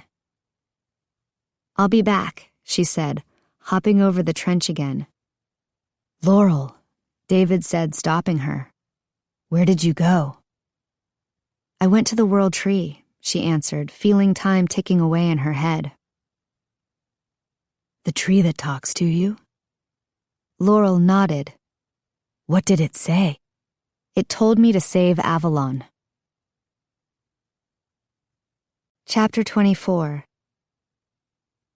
The garden behind the academy was dimly lit as Laurel crested the hill and let herself into the greenhouse. The remaining fairies were sitting among their fallen comrades, who were starting to wake. The sound of coughing and rasping breaths was loud, but so were the murmurs of the mixers calming and comforting their friends. Laurel noticed that they had removed the stone panel between the greenhouse and the dining hall, but it looked like few of the mixers felt confident enough to re-enter the academy. She picked her way through the fairies, looking for Yardley, careful to not so much as brush anyone as she passed. She wasn't sure the viral toxin had taken hold of her enough to be contagious just yet, but she didn't want to take any chances. She finally spotted the fundamentals instructor near the center of the greenhouse and was relieved, if unsurprised, to see Chelsea standing near him. "Laurel," Chelsea said, as Yardley reached out a hand to grasp her shoulder. "Don't touch me," Laurel warned, bringing her hands up in front of her. "I'm infected with Klea's toxin." "Why do you have it?" Chelsea asked. "Long story," Laurel said. "But don't worry, it won't hurt you. Only fairies," she added. Her mind was being bombarded with the sensations of how the poison was killing her. And all of them had to do with chlorophyll. Both Chelsea and David would be fine. She turned to her professor. "I need your help and I don't have much time." "Of course," Yardley said. 2 summers ago, there was a fairy. I think she was a little younger than me, dark brown hair, who was working on a Verita fascio potion. Do you know who she is? Yardley sighed. "Fiona. She is so determined, but hasn't made any real progress since then. She decanted a promising base with the help of some old records, and I admit, we all had extremely high hopes, but since then, nothing." "Is she here?" Laurel asked, hoping against hope that the young fairy had not been one of Klea's many victims. Thinking like Klea might save Avalon. But if the Verita fascio required lengthy fermentation or exotic curing methods, Tamani wouldn't live to see it happen. Yardley's face fell and Laurel almost couldn't breathe. "She's alive," he said softly. "She breathed in a lot of smoke, and honestly, she isn't doing well. But she's still conscious. I've been caring for her myself. This way." Laurel nearly collapsed with relief. She followed Yardley to the far end of the greenhouse, where she recognized the dark brown curls, and knelt beside a small fairy reclining against a planter box with her eyes closed. "Fiona," Yardley said softly, crouching by her side. Fiona opened her eyes, and realizing Laurel and Chelsea were also there staring at her, struggled to sit up a little straighter. "How are you feeling?" Yardley asked. "The Verita fascio potion," Laurel said, interrupting before Fiona could answer. She didn't have time for niceties. Do you have a base made? I did, she stuttered. What do you mean, did? Laurel asked, fearful of the answer. I was in the lab when the trolls attacked. I don't know if my bases survived. Laurel tried to stay calm and cool. Klea didn't fly off the handle when the pressure went up. If anything, she rose to the occasion. Laurel had to maintain that kind of control, too. We need to go to the lab right away. Can you walk? Yardley helped Fiona to her feet. She was a little wobbly but got her bearings quickly. Can you help her? Laurel asked Chelsea. Please, I can't. Of course, Chelsea murmured, ducking under the faerie's arm and helping to support her as Yardley led the way. As they approached the entrance David had cut only hours earlier, Fiona drew back.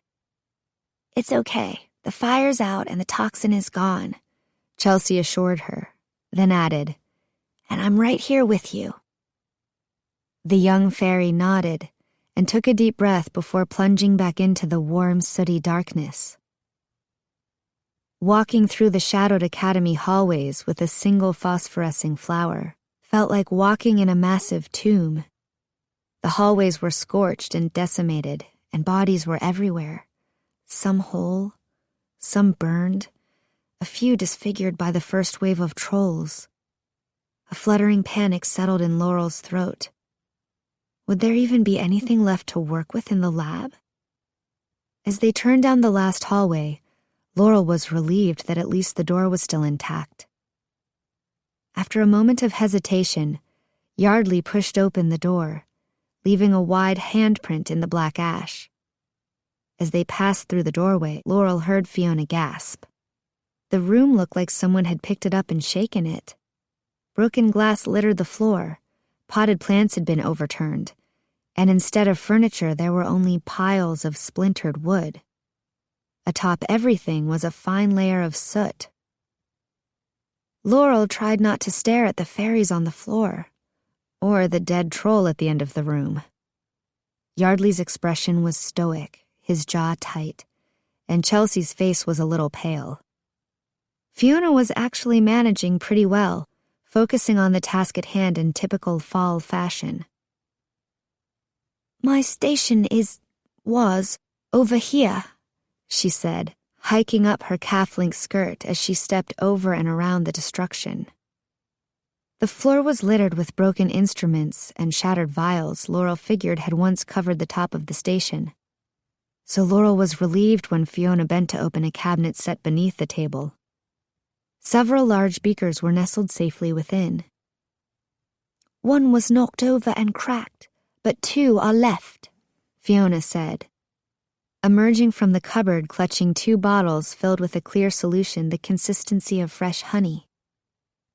Perfect, Laurel said, wearily resting against the table's edge, making sure only her skirt and none of her skin made contact with the surface.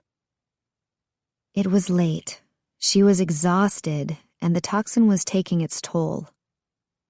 She looked around the half-destroyed classroom. Do you think we can find everything we need? She asked, not really convinced. Over here. Laurel startled at Yardley's voice and turned to find him wiping down a spot at one of the tables with a handkerchief. You two discuss the base, Yardley said. I will gather everything I can find.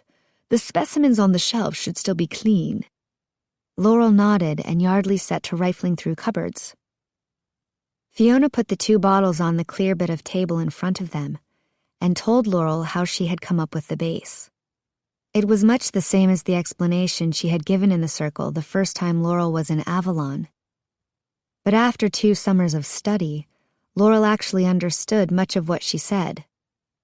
Fiona rattled off a list of ingredients she'd found in an old text: cured Joshua tree nettles, blended ficus and cucumber seeds, passion fruit extract. The list was extensive, and after a few minutes of recitation, Laurel stopped her. I need to feel it. Can you pour a few drops in a small dish for me? If I touch the base in the bottle, I'm afraid the toxin will destroy it completely. She looked over at Chelsea. "I'm going to need you both to be my hands." Chelsea glanced around and found a small, shallow dish as Fiona carefully unsealed the top of one of her bottles. She poured a few drops and Chelsea handed the dish to Laurel. "I know that I have the base right up to this point," Fiona said, shaking her head. "The text was very clear and the whole thing came together perfectly, but the remainder of the instructions had been removed, and no matter what I try next, I can't seem to complete it. There's something I'm missing, and I have no idea what it could be." She sighed. "The things I've tried, it's ridiculous." As Fiona outlined her experiments and failures, Laurel dragged her finger through the small puddle of solution in the dish in front of her. Her fingertips were black and a little swollen, and she focused on the way Fiona's mixture was reacting to the toxin in her body, how the toxin was reacting to the verita base. She felt the potential of the minor components, how they were suppressed by the major ones. There were several ingredients she would not have thought to put together, much like Klea's vanishing powder. The verita base was a mess of tension. What it needed was an outlet. And somewhere at the back of Laurel's mind, she felt like she'd encountered the proper element somewhere before. It was the same feeling she'd had when she first analyzed the powder Klea had made from her own amputated blossom. Not that the missing ingredient was part of a faerie in this case. She remembered that day with Tamani, sensing the things she could make from him: toxins, photosynthesis blockers, poisons. The serum Klea had made to defend the trolls against fairy magic, that had used fairy blossoms too. Potions that used fairy blossoms did not help fairies, but hurt them. That wasn't what they needed for the antidote. Yardley had told her when she first came to the academy that knowledge was the essence of her magic, the place from which her intuition drew its power. The missing component was something she knew, something she'd encountered many times before, something she'd failed to recognize as a useful element, perhaps something Fiona had never encountered. That seemed to point to an ingredient that wasn't common in Avalon. "Okay," Laurel said. "I think you were on the right track with dried wheatgrass. Are there any varieties you don't usually use?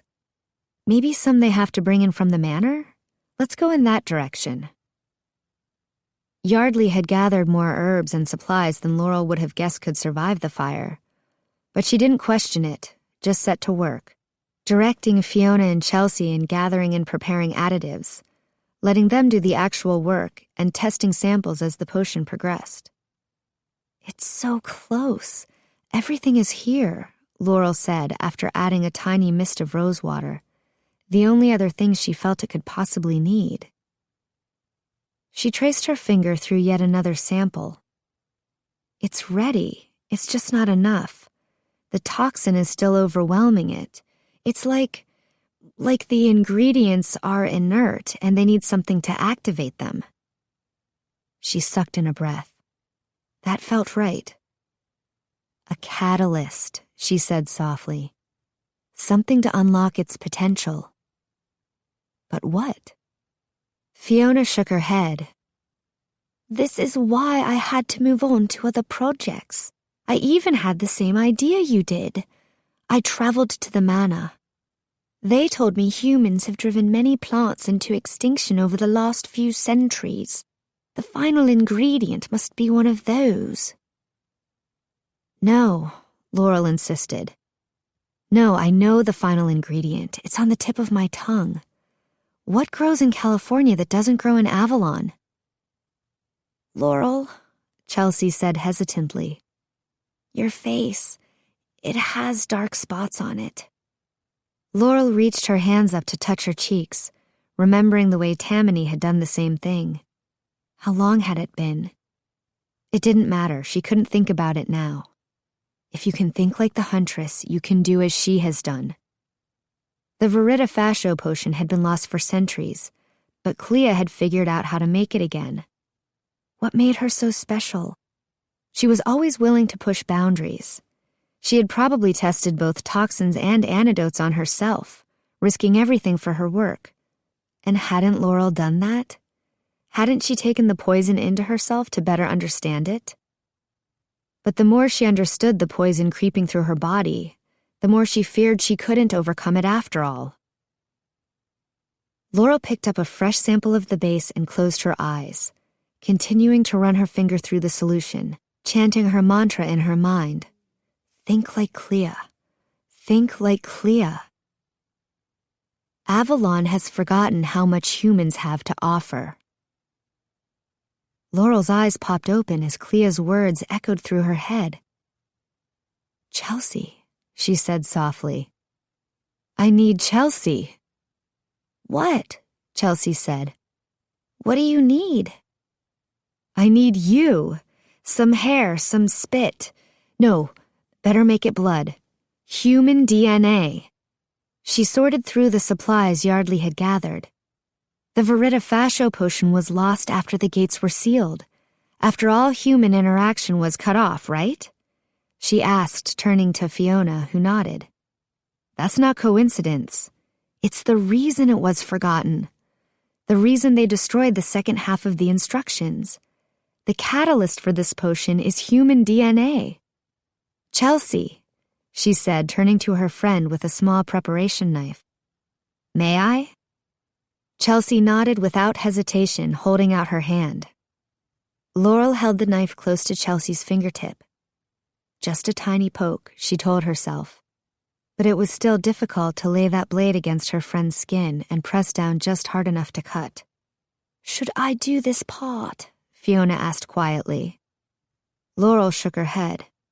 No, I have to do it, she said, strangely certain. She pulled the large vial in front of her, touching it for the first time. A tiny crimson bead was pooling on Chelsea's finger. She looked even more exhausted than Laurel, but too excited to see what happened next to suffer much pain. Avalon's last chance, Laurel said under her breath. And Tamani's, she added to herself. Then she tipped Chelsea's finger and carefully let one drop of blood fall into the vial, stirring it with a long-handled bamboo spoon. As soon as the blood hit the solution, it changed. Laurel continued stirring, and a sense of exhilaration spread through her as the translucent mixture took on a purple hue that matched the vial Laurel had seen ever so briefly in Klea's hand. It was working.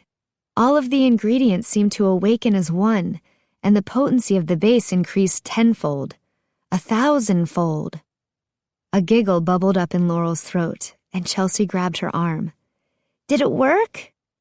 Laurel was so confident she lowered her finger right into the solution. The toxin didn't stand a chance. It worked. It worked. Oh, Chelsea, it worked! Laurel felt lightheaded with relief. Please, she said, turning to Fiona. I need vials, right now. She had to get to Tamani. When Laurel burst through the tree line, the dimly lit circle was so still she wasn't completely sure anyone was alive. Tamani's head was propped on David's leg. I think he's still breathing, David said when Laurel hopped over the trench and fell to her knees beside Tamani's body. But he stopped opening his eyes about 5 minutes ago. Tamani was still shirtless, his chest and shoulders swathed in black. Laurel held his face in her hands, feeling the toxin within him try to attack her. But the Verita Chelsea had insisted she swallow before leaving the academy repelled it with ease. Come back to say goodbye? Klea asked, wheezing with laughter. Even swollen with infection, lingering on the brink of death, she was a bitter witch. Please live, Laurel begged under her breath as she poured the potion into Tamani's mouth and closed his lips over it. She waited as the seconds dragged by, her eyes filling with tears as she gripped Tamani's arm, willing him to wake.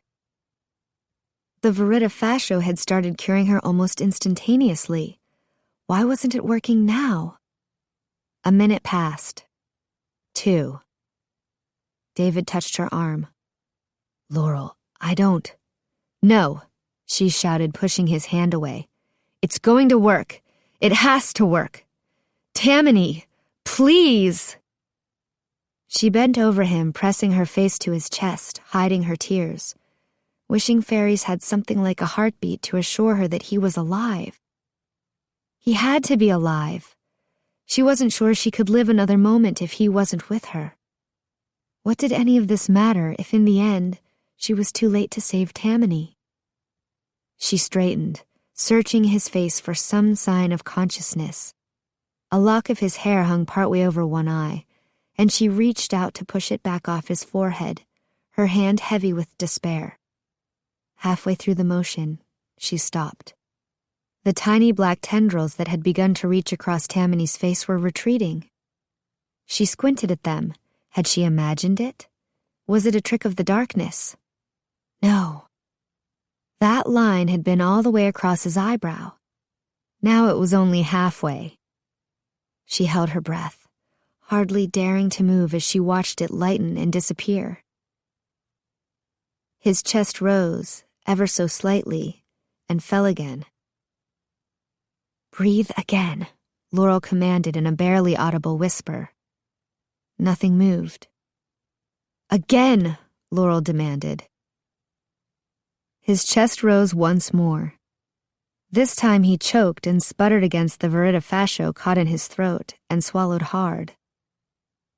Laurel let out a shout of exhilaration and threw her arms around his neck, pulling him against her with glee. His breathing was still shallow, but it was even, and a few seconds later he opened his eyes. Those beautiful green eyes she'd feared would never look at her again.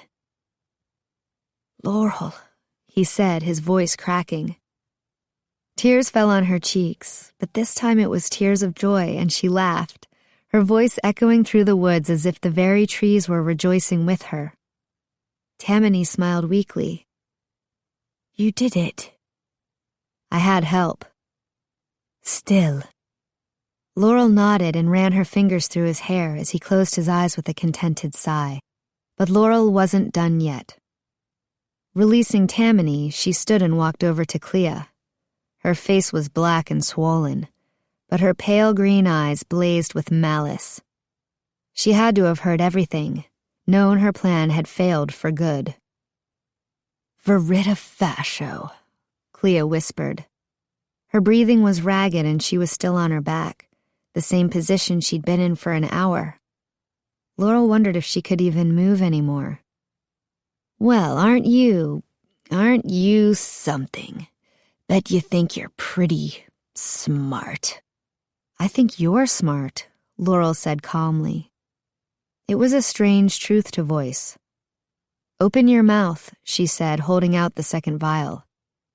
"No," Klea snarled, more fervently than Laurel would have thought possible from the dying fairy. "What do you mean, no?" Laurel asked. "The toxin's about to kill you." Klea rolled her eyes up to Laurel. "I would rather die than live in your perfect world." Laurel felt her jaw tighten. "This isn't a contest. Take the potion." When Klea turned her head and pressed her lips shut, Laurel decided to just splash the potion in Klea's face. It was probably potent enough. With lightning reflexes, Klea's hand closed over Laurel's wrist. Her grip was like iron as she forced herself into a sitting position, and Laurel struggled to tear herself away. Where had Klea found the strength? "Laurel!" David took one hesitant step toward them, then stopped, giving his magic sword an exasperated frown. "I will have this victory," Klea said, every word a hiss through clenched teeth.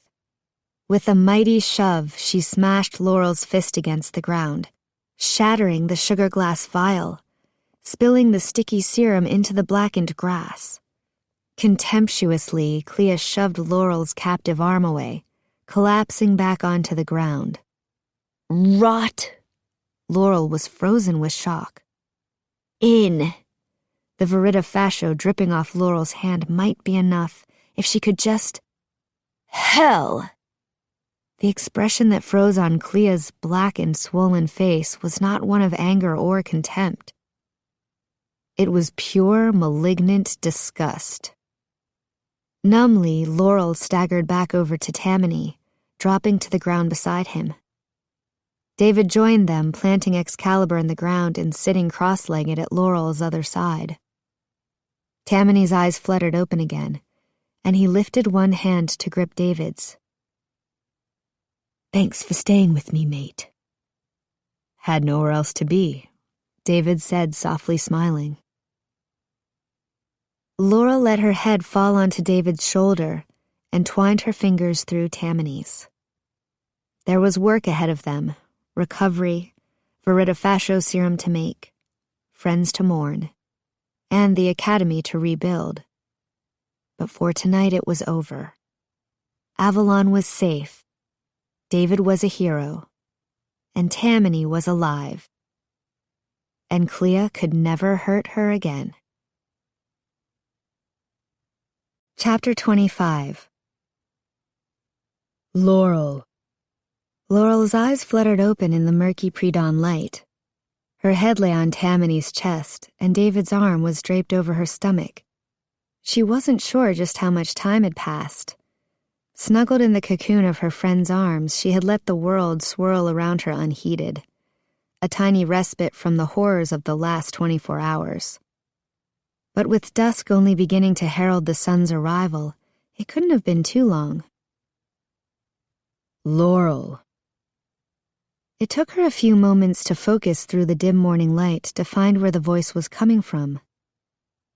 "Jameson," she breathed. Raising Tamani's hand to her face, Laurel met his eyes and brushed her lips against his knuckles before leaving his side to crawl wearily over to Jameson. Despite David's careful tending, Laurel was concerned that Jameson had remained unconscious for so long. He was outside of David's circle and appeared to have been spared from the toxin. But still, Laurel tenderly probed his head where the log had hit him, then gripped his hands, feeling his skin for any sign that the poison had reached his cells.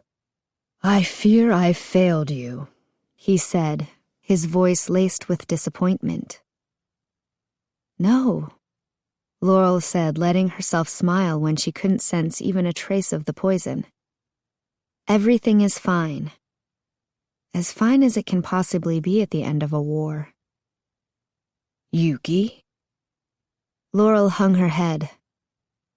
"I didn't get back in time," she whispered, and was unsurprised to see tears glittering in Jameson's eyes. "Callista too?" Laurel nodded silently, the helplessness she'd felt during Klea's last moments filling her with sadness all over again. "But Avalon is safe," he pronounced, not a hint of question in his voice. Laurel didn't feel victorious. "What happened?" Laurel told the story as quickly as she could, trying not to overwhelm the weary winter, wishing it had a happier ending. "I'm proud of you," Jameson said when she was done, but his voice sounded as defeated as Laurel felt. Yes, the trolls were gone, and yes, Klea and her toxin had been stopped. But the cost was almost incomprehensible. Hundreds of spring and summer fairies killed, perhaps more than 1,000. And the fall fairies? It was painful to even think about. The Academy's population had been cut down to fewer than 100. It would take decades to restore their numbers. So many dead, and for what? For Avalon to return to its broken status quo? Laurel heard a shout and the clatter of footfalls, and she and Jameson both turned toward the noise. "I will not wait!" The Queen's voice sounded clearly above the arguments of her fear as she made her way down the path, Yasmin following more serenely a short distance behind. Jameson's hands stiffened beneath Laurel's at seeing his monarch approach, but a small smile touched his lips when Yasmin caught sight of him and broke into a run. "Wait!" All eyes turned away from the queen and her entourage as Chelsea and Fiona burst through the trees in a scatter of leaves. "Don't touch anything," Fiona said, gasping for breath, her arms cradling a large glass vial. "Thank goodness," Chelsea said, stepping around Fiona to sweep Laurel and Jameson into an exuberant embrace. "Doesn't that queen listen to anyone?" Chelsea whispered, and Jameson chuckled silently. "We saw them coming down the path just as we were finishing up another batch of the potion, and we ran as fast as we could." "At least the sentries were able to keep her back this long," Laurel said, one eyebrow raised. "Wait! Yasmin, please!" Fiona called, trying to stop the young winter fairy from approaching Jameson. "It's okay," Laurel said. "Jameson's clean." Reluctantly, Fiona let her pass. Queen Marian stopped at the edge of David's trench and glowered, her hands crossed over her chest. Laurel ignored her stormy countenance and took Chelsea's hand, pulling her friend over the shallow trench, leading her to where David knelt, hand clenched around Excalibur, beside Tamani, who had managed to pull himself up to a half-recline. His chest was still a smoky gray that looked like extensive bruising, but even that was fading. "No matter what happens," Laurel whispered, "we do this together." She met each of her friends' eyes for several seconds, and they all nodded. "And David, don't you let go of that sword." She glanced at the queen. "I'm not sure we're through fighting the enemy yet," she finished grimly. "Come over here, all of you," Marian commanded. "Let me neutralize them first," Fiona said, and Laurel turned to see her duck in front of the queen, holding the glass vial. She'd attached a spray nozzle to the top. "Just to be safe," she added, her eyes darting to the shadows that still lingered at Tamani's chest. Laurel nodded and Fiona hopped over the moat. "Hold your breath." Fiona misted them with a very fine spray of the Verita Fascio. "I apologize that you will be a touch damp." Laurel waved her concerns away and turned to help Tamani to his feet. "Can you walk?" she whispered. His jaw flexed several times, but he shook his head. "Not without help," he admitted. "Here," Laurel said. She laid his arm across her shoulders, and Chelsea was quick to join her on the other side. Though the queen stood only feet away, Laurel and Chelsea took Tamani across to the opposite side of the circle, where Jameson and Yasmin were. And David straddled the gap and carefully helped Tamani over so they could all sit together.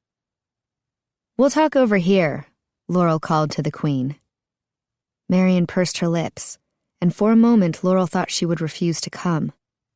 But she must have realized there was nothing more she could do. Flanked by her faerie, she picked her way around the circular trench and stood over them, looking down on what might otherwise have appeared to be a cozy group.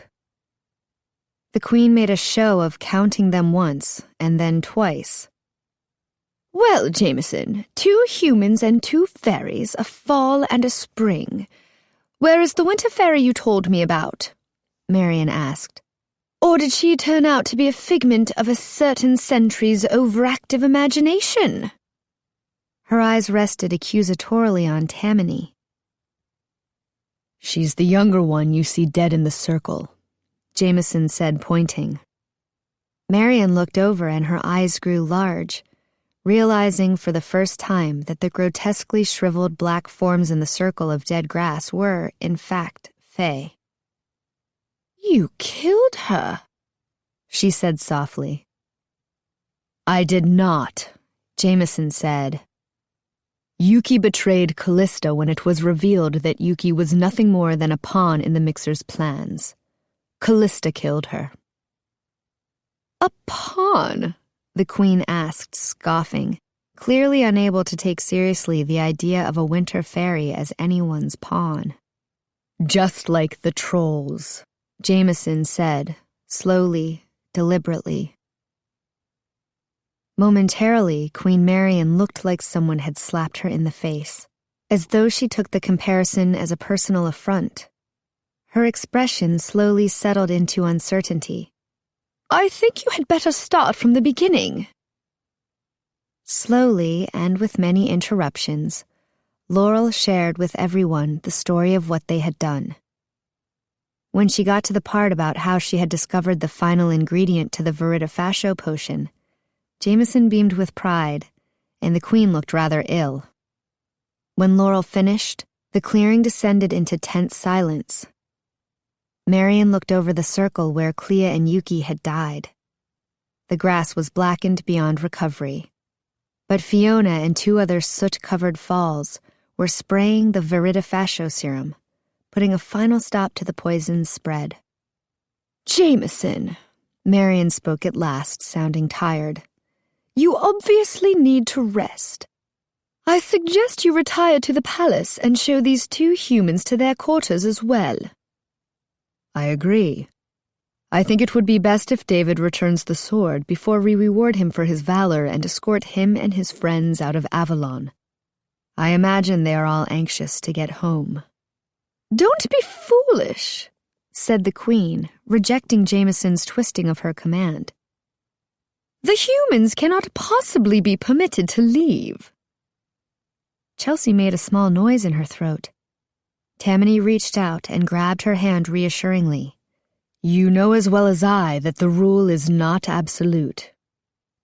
He has wielded the sword, Jameson.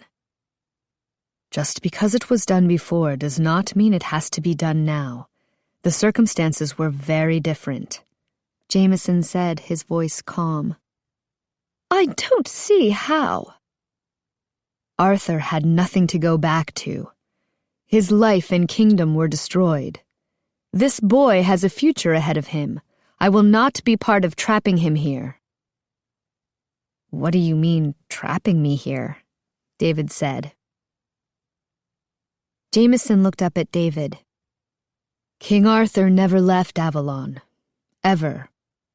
And it may not have been entirely of his own volition.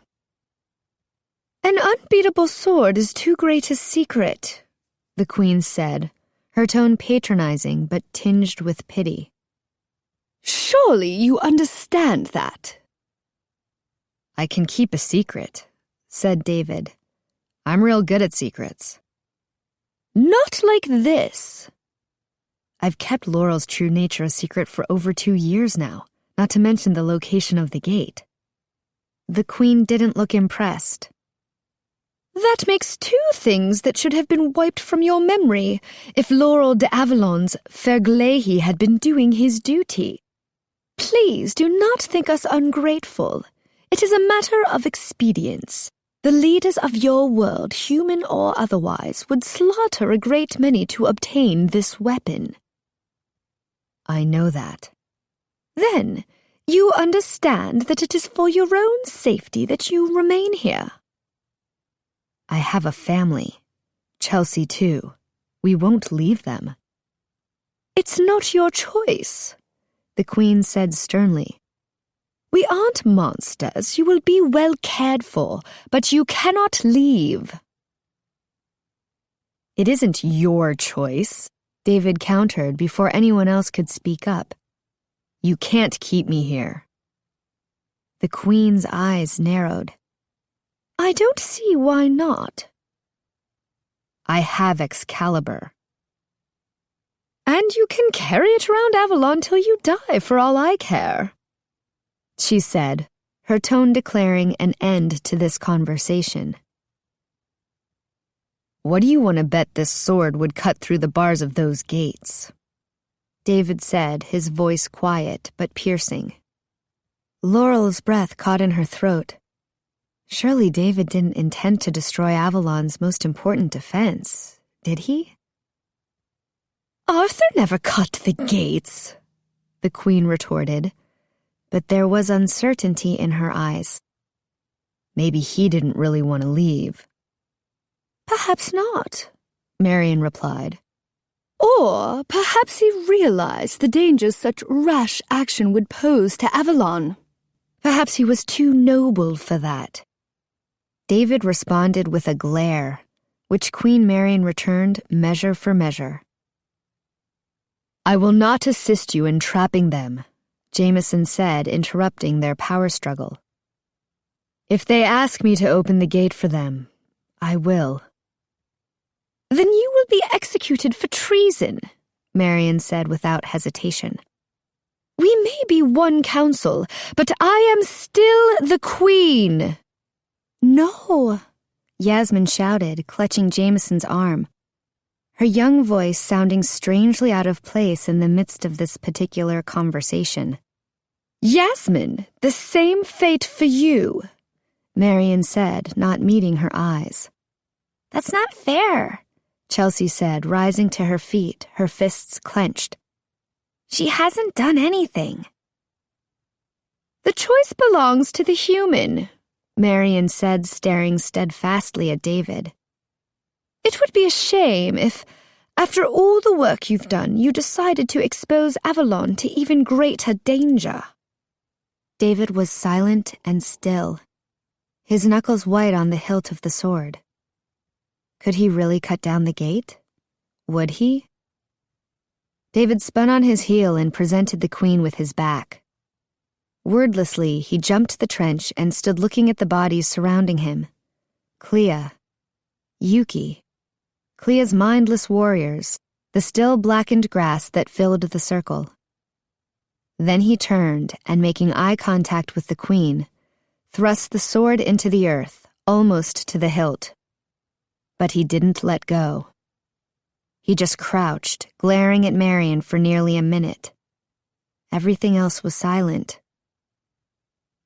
Then he released his hold on the sword, one finger at a time, until his arm fell and he stood and walked away. When he reached them, David wrapped his arms around Chelsea and buried his face in her neck, his whole body shaking. "I'm sorry," he whispered. "I'm so sorry. After everything they've been through, I can't. I'm so sorry." I know, Chelsea said, holding him close. She squeezed her eyes shut and her voice quavered as she spoke. You did the right thing. And hey, there are worse places to live, right? Laurel threw her arms around both of them. Behind her, Tamani struggled to his feet and joined them, his weight leaning heavy on her shoulder. "Guys, I can," he started to whisper. "I will not stand by and let this happen." They all turned to see Jameson on his feet, Yasmin tucked under his arm, bearing him up. "I will open the gate for them, and then I will accept my punishment." "Jameson, no," Tamani said quietly. "I've so little time left anyway. It would be an honor," Jameson said, his chin high. But Tamani was already shaking his head. "No one is sacrificing themselves today. Not even you." Jameson eyed Tamani appraisingly, but after a moment they seemed to come to some kind of understanding that Laurel couldn't comprehend. And Jameson took one step back, silent now. Tamani turned to Laurel, David, and Chelsea. "I will make things right," he said softly. "How?" Laurel said. "We can't just—" "If you have ever trusted me, any of you, trust me now," he whispered. He looked around the circle, meeting everyone's eyes. They all nodded. With visible effort, Tamani straightened, speaking loudly enough for everyone to hear him. "I have a few things to do." "Laurel," Tamani said, turning to her, "will you help Jameson to the gate garden?" You can't let him do this for us, Laurel said quietly. "Please," Tamani replied. She had agreed to trust him. She nodded slowly. "Chelsea, will you come help me?" Chelsea mustered up a smile. Of course. 1 hour. I want everyone together at the gate garden. Tamani looked up and met the Queen's eyes. "You should be there too," I am not accustomed to being ordered about like a— You'll want to stop me if I'm better than you think I am, won't you? Tamani interrupted with a raised eyebrow. Never before had he sounded so much like Char's protege. Laurel recalled how he once had trembled in the presence of fall fairies, how he had cowered beneath the gaze of the queen. It was as if a different fairy stood before her now. Marian was silent, and Laurel realized Tamani had caught her in a trap. If she didn't come, Tamani might succeed.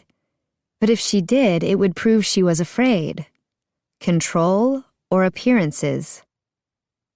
Queen Marian turned purposefully and departed without a word, but Laurel suspected that in the end, Avalon's monarch would comply. Chapter 26. Laurel watched Tamani lumbering down the road to the spring quarter, one arm slung across Chelsea's shoulders for support. He was getting stronger every minute, but the serum cleansing the potion from his system would not change the fact that he was clearly exhausted. They all were. Dark rings hung beneath Chelsea's and David's eyes, and Tamani's body had been badly battered even before Klea poisoned him. But Chelsea would take care of him. Laurel knew without a doubt that she could depend on her friend for that. That boy has something in mind, Jameson said, a twinkle in his eye. And I am most anxious to see what it is. Laurel nodded, though what she felt was fear. Tamani had proven his willingness to sacrifice himself for her, and Laurel could only hope that that wasn't what he was planning now. Not that she could see how it would change anything. She helped Jameson to his feet and took one of his arms while Yasmin took the other. David stood to the side, hesitating, then joined them, his arm linked with Laurel's. It feels strange for Klea to be dead, Laurel admitted as they walked slowly down the path. I feel like I've been trying to figure her out and stay safe from her every moment of every day for more than a year, I guess. I do wish things could have ended differently for her, Jameson admitted. I didn't like putting myself in her head, but it's the only reason I came up with that final ingredient, Laurel said. That is because she had a brilliant mind. And perhaps more importantly, she had an open mind. She was willing to ask questions and pursue answers in ways other fairies simply could not fathom. In the end, it was her downfall, but it was also her salvation. You told me once that I could be as good as someone, but you didn't say who. Were you talking about her? I was indeed. I have thought of her often in the past 50 years, and how much Avalon lost when we gave up on her. Laurel hesitated, then blurted out, How can you remember her potential after everything she's done? When I think of Klea, all I see is misery and death. David squeezed her arm sympathetically. Then try to remember how often she has saved your family and friends. We were never actually in danger, Laurel argued, remembering the first night they'd met Klea, the first time she'd saved them. She sent those trolls after us to begin with. It's not the same. Even her saving us from Barnes was because she lost control of him. Ah, but you told me yourself that she said she made the best toxins and antidotes. I believe the healing tonic I gave you saved your father and has also been administered to your human friends on occasion. Laurel sucked in a breath, thinking of the small blue bottle she kept in her kit back home. She made that? Jameson nodded. I have encountered few truly bad seeds in my life. Even people who find themselves acting out of envy or greed or selfish pride do not lose their ability to act out of love. In the end, even Yuki found her way back. I'm sorry that Callista was unable to do the same, but I still believe she had goodness inside her at one point. Yeah, Laurel said, but she was unconvinced. After watching Tamani nearly die, she was not inclined to think nice thoughts about Klea. Jameson was silent for a spell, then said, I do not know that I will still be here when you next return to Avalon. Jameson, please, Jameson interrupted, his face almost unfamiliar in its seriousness. This is important.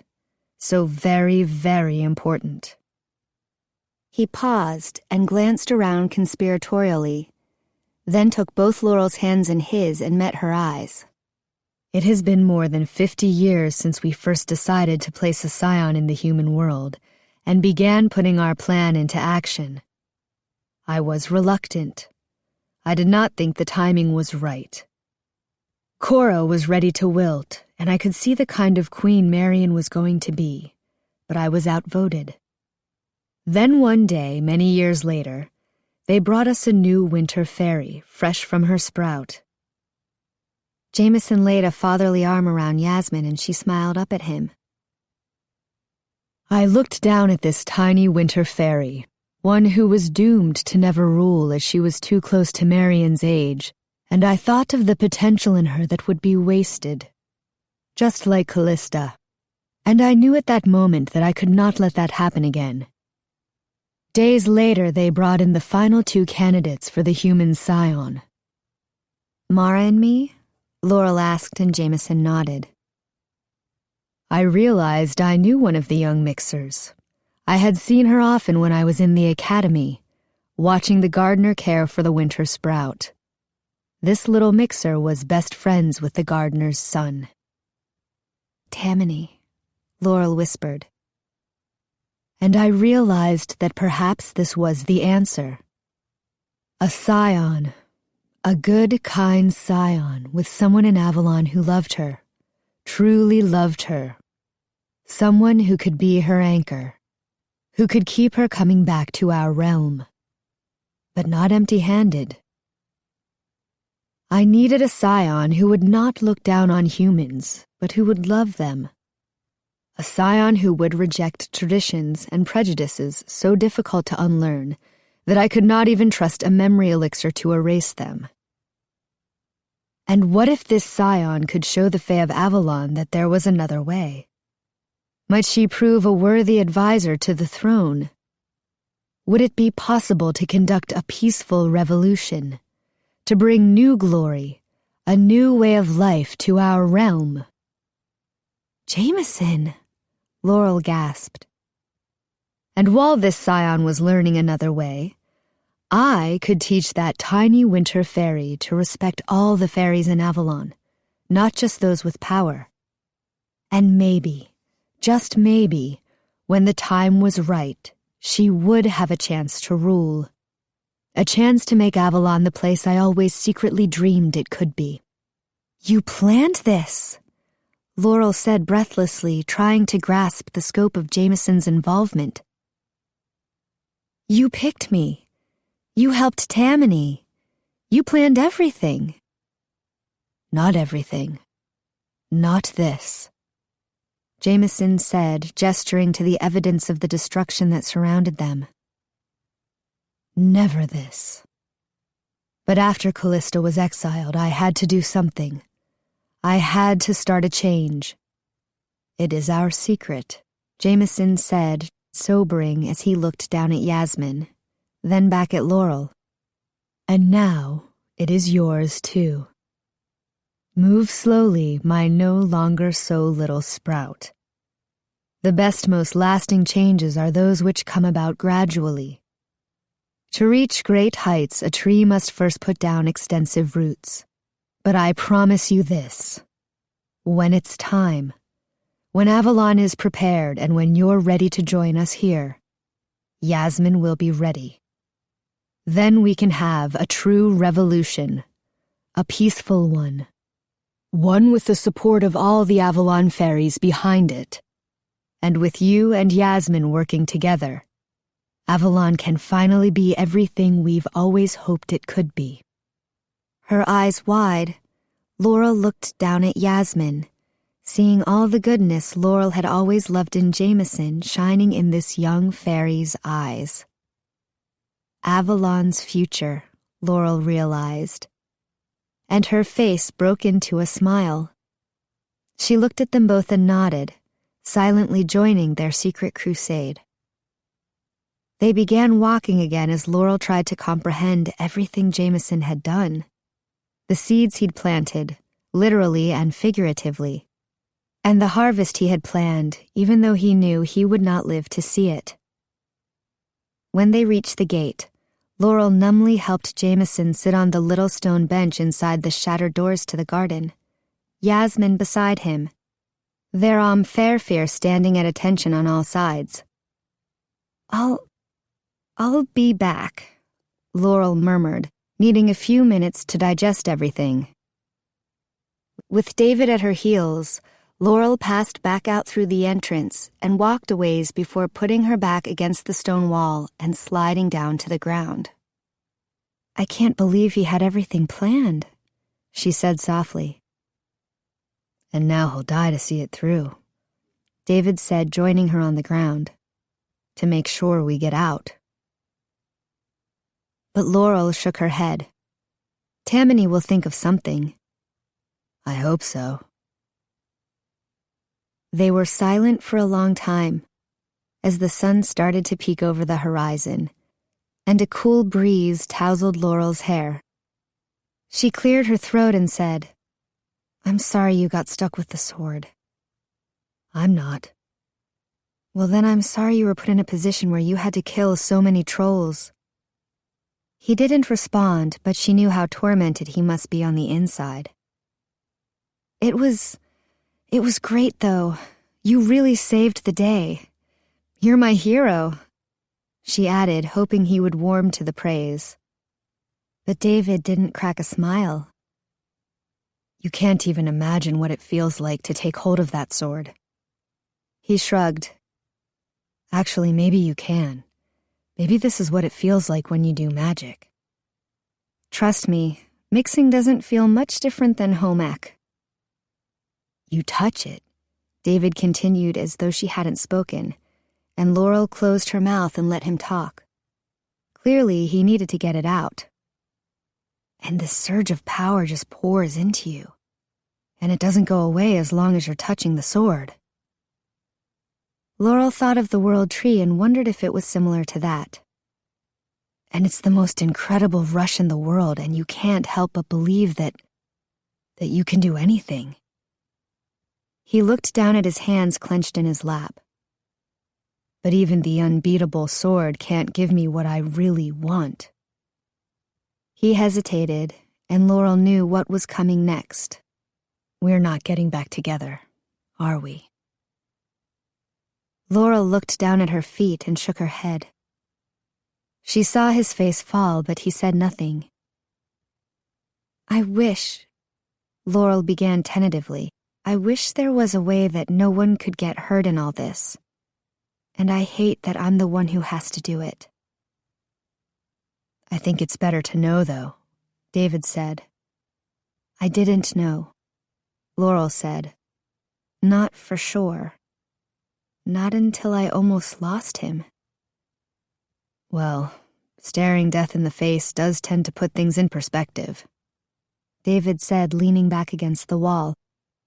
David, Laurel said, trying to find the right words. I don't want you to think you did anything wrong, or that you weren't good enough. You were the perfect boyfriend. Always. You would have done anything for me, and I knew that. David maintained his pose, but he wouldn't meet her eyes. And I don't know, Laurel continued, if this is making things better or worse, but you have to know how much I loved you, how much I needed you. You were the best thing that could have ever happened to me in high school. I don't know what I would have done without you. Thanks for that, David said, sounding sincere. And it's not like I didn't see it coming. I mean, I hoped it wouldn't, but... Laurel looked away. I think Tam's the only person in the world who could love you as much as I do, David said grudgingly. Laurel nodded but remained silent. So will you stay here with him? No, Laurel said firmly, and David looked up in surprise. I don't belong here, David. Not yet. Maybe someday. When Yasmin becomes queen, she'll need me. But for now, what Avalon really needs is someone in the human world, just like Jameson said. Someone to remind them how great humans really are. How great you are, she added, and I intend to do that. Laurel? There was an edge of desperation in his voice, a deep sorrow she knew she had put there. Yeah? He was quiet for a long time, and Laurel wondered if he had changed his mind when he blurted, "We could have made it. If it hadn't been for him, we would have had the real thing. Our whole lives. I truly believe that."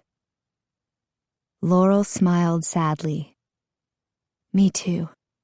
She threw herself into David's arms, pressing her cheek against his warm chest, the same way she'd hugged him countless times before. But there was something more in it this time, as he wrapped his arms around her and hugged her back. And she knew, despite the fact that she would probably see him every day from now through graduation, that this was goodbye. "Thank you," she whispered. "For everything."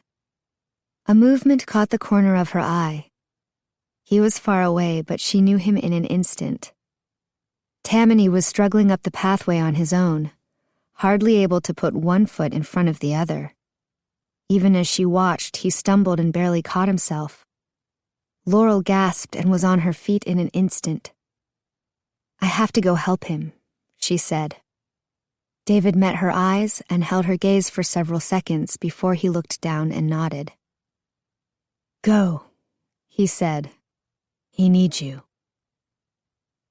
"David," Laurel said. "Sometimes..." She tried to remember how Chelsea had explained it to her once. "Sometimes we're so busy looking at one thing, one person, that we can't see anything else. Maybe it's time for you to open your eyes and look around." That message delivered, Laurel whirled and headed for Tamani without a backward glance. Chapter 27. "Tamani!" Laurel called, running to him. He looked up, and for a second Laurel saw joy in his eyes. But then darkness clouded his expression. He blinked and looked down at the ground, running his fingers through his hair almost nervously. Laurel tucked herself beneath his good arm, wanting to chide him for trying to do so much.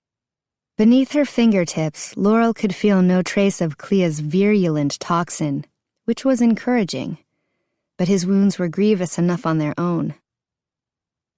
"Are you all right?"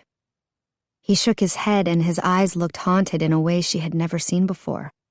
Yesterday, she had been peripherally aware that he was pushing his emotions aside to accomplish the tasks before him.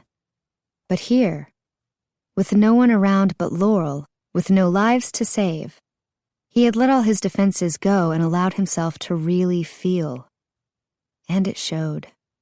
"No," he said, his voice shaking. "I'm not all right. And I don't think I'm going to be all right for a long time. But I'll live," he added after a brief pause. "Sit," Laurel said, pulling him off the path to a patch of grass, where a large pine shaded them from not only the rising sun, but prying eyes. For just a moment, she wanted him all to herself. "Where's Chelsea?" "She'll be here soon," he said wearily. "Where were you?" she asked. He was silent for a moment. "Shaw's house," he finally said, his voice cracking. "Oh, Tam," Laurel breathed, her hands gripping his shoulder. "It was his last request," Tamani said, one silent tear tracing down his face for an instant before he broke her gaze and rubbed it away with his sleeve. Laurel wanted to wrap her arms around him. to offer her shoulder for him to cry on, to soothe away those terrible lines on his forehead. But she didn't know where to begin. "Tamani, what's going on?" Tamani swallowed, then shook his head. "I'll get you back to California, you'll see. You and Chelsea and David. But I'm not coming with you." You have to," Laurel said, but Tamani was shaking his head. "I'll tell Jameson I can't keep my life vow. He'll help me somehow.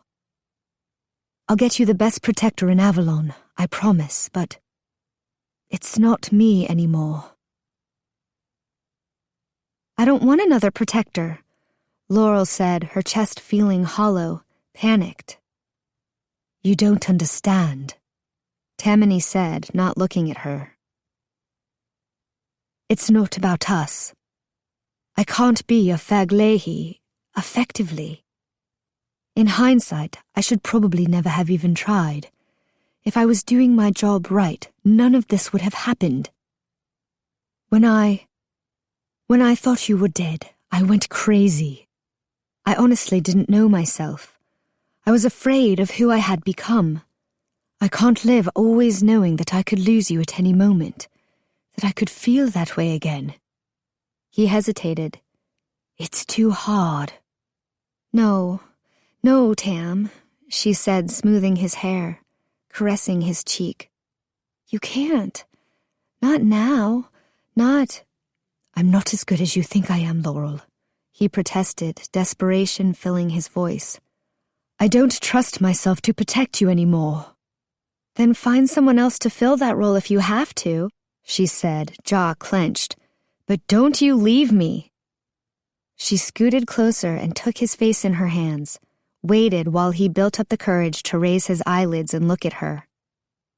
"Wherever we are going today, I want you with me, and I never want you to leave my side again." His ragged breath touched on her face now. Her body pulled right against his chest, feeling his essence pull on her like a magnet. "I don't care if you guard and protect me. All I care is that you love me. I want you to kiss me goodnight before I go to sleep, and bid me good morning the moment I wake up.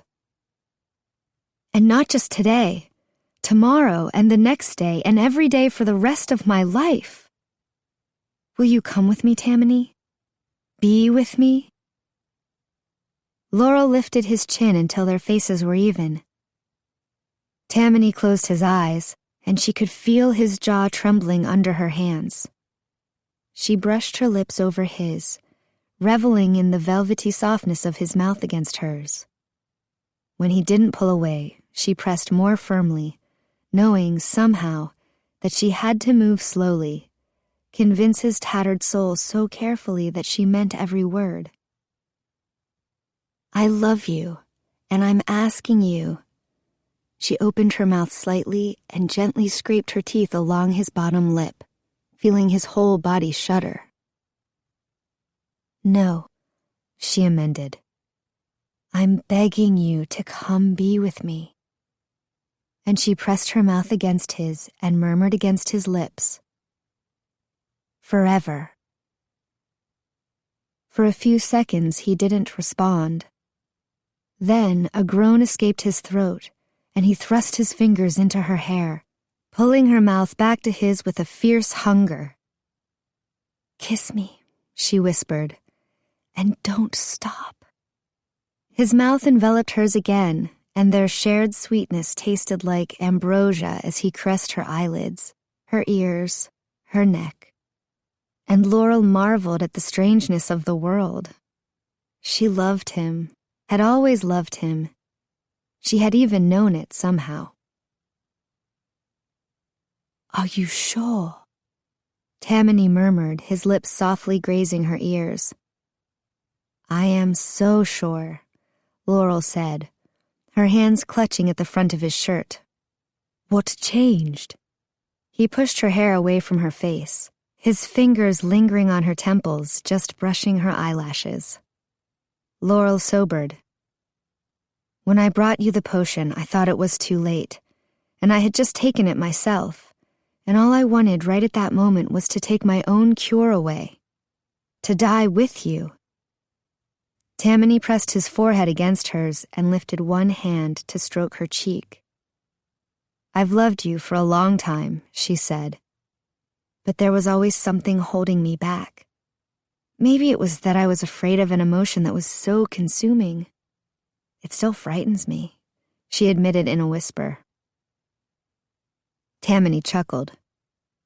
If it makes you feel any better, it scares the daylights out of me on a regular basis. He rained kisses on her again, his fingers pressed against her back and her waist, and Laurel realized his chest was shaking convulsively. What? She said, pulling away. What's wrong? But he wasn't sobbing. He was laughing. The world tree, he said. It was right all along.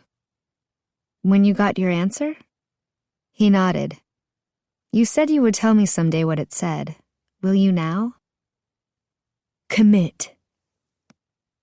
What? The tree just said, commit. He ran his hand through his hair, smiling a little. I don't understand, Laurel said. Neither did I. I was already your fair Klea. I'd committed my life to protecting you. When the tree told me that, I figured you were as good as mine. Easy. And then I told you to leave, Laurel whispered, sorrow at the memories settling deep within her. I understand why you did, Tamani said, threading his fingers through hers. And it was probably best for both of us in the long run. But it hurt. I'm sorry. Don't be. I was listening to the tree and to my own selfish desires when I should have been listening to you.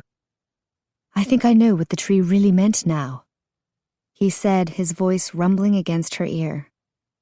I needed to commit my life to you, not to guiding you or protecting you, just to you, completely in my core. I needed to stop worrying about whether you would ever do the same for me. In a way, I think that's what coming to the human world did, and why I wasn't sure I could bear to go back. He traced his finger down her face. I was committed to an idea before, to the love I felt for you, but not to you. And I think you sensed that change or you'd have rejected me. Maybe, Laurel said, although at this moment she couldn't fathom rejecting him for any reason. His fingers found her chin, lifting it so he could look her in the eyes. Thank you, he said softly. No, she said, running one finger across his bottom lip. Thank you. Then she pulled his face down, their lips meeting, melting together again. She wished they could stay there all day, all year, all eternity. But reality came creeping slowly back in. You still haven't told me what you're up to, she said at last. One more minute, Tamani said, smiling against her lips. We don't need minutes, Laurel said. We have forever. Tamani pulled back to look at her, his eyes shining with wonder. Forever, he whispered before pulling her in for another long kiss. So does this make us entwined? Laurel asked, a sharp twinge of grief piercing her happiness as she repeated the word Katya had used so long ago to describe committed fairy couples. I believe it does, Tamani said, beaming. He leaned closer, his nose touching hers. A sentry and a mixer. We shall be quite the scandal. Laurel smiled. I love a good scandal. I love you, Tamani whispered. I love you too, Laurel replied, relishing the words as she said them. And with them, the world was new and bright. There was hope. There were dreams. But most of all, there was Tamani. Chapter 28. Not since Samhain had Laurel seen so many fairies gathered in one place. While she had occupied herself with Tamani, they had crowded their way into the gate garden, lined its battlements, clustered around the entrances, and spilled back out into the trees where the trolls had breached the walls. Most wore the plain, practical garb of spring fairies, but flashy summers and even a few falls were interspersed through the crowd. In fact, the only group Laurel didn't see represented in the crowd were the ceremonially garbed sentries whose job it would probably have been to clear the garden of the rabble. With sadness, she wondered if any of the garden sentries had survived. David had not moved from where she left him.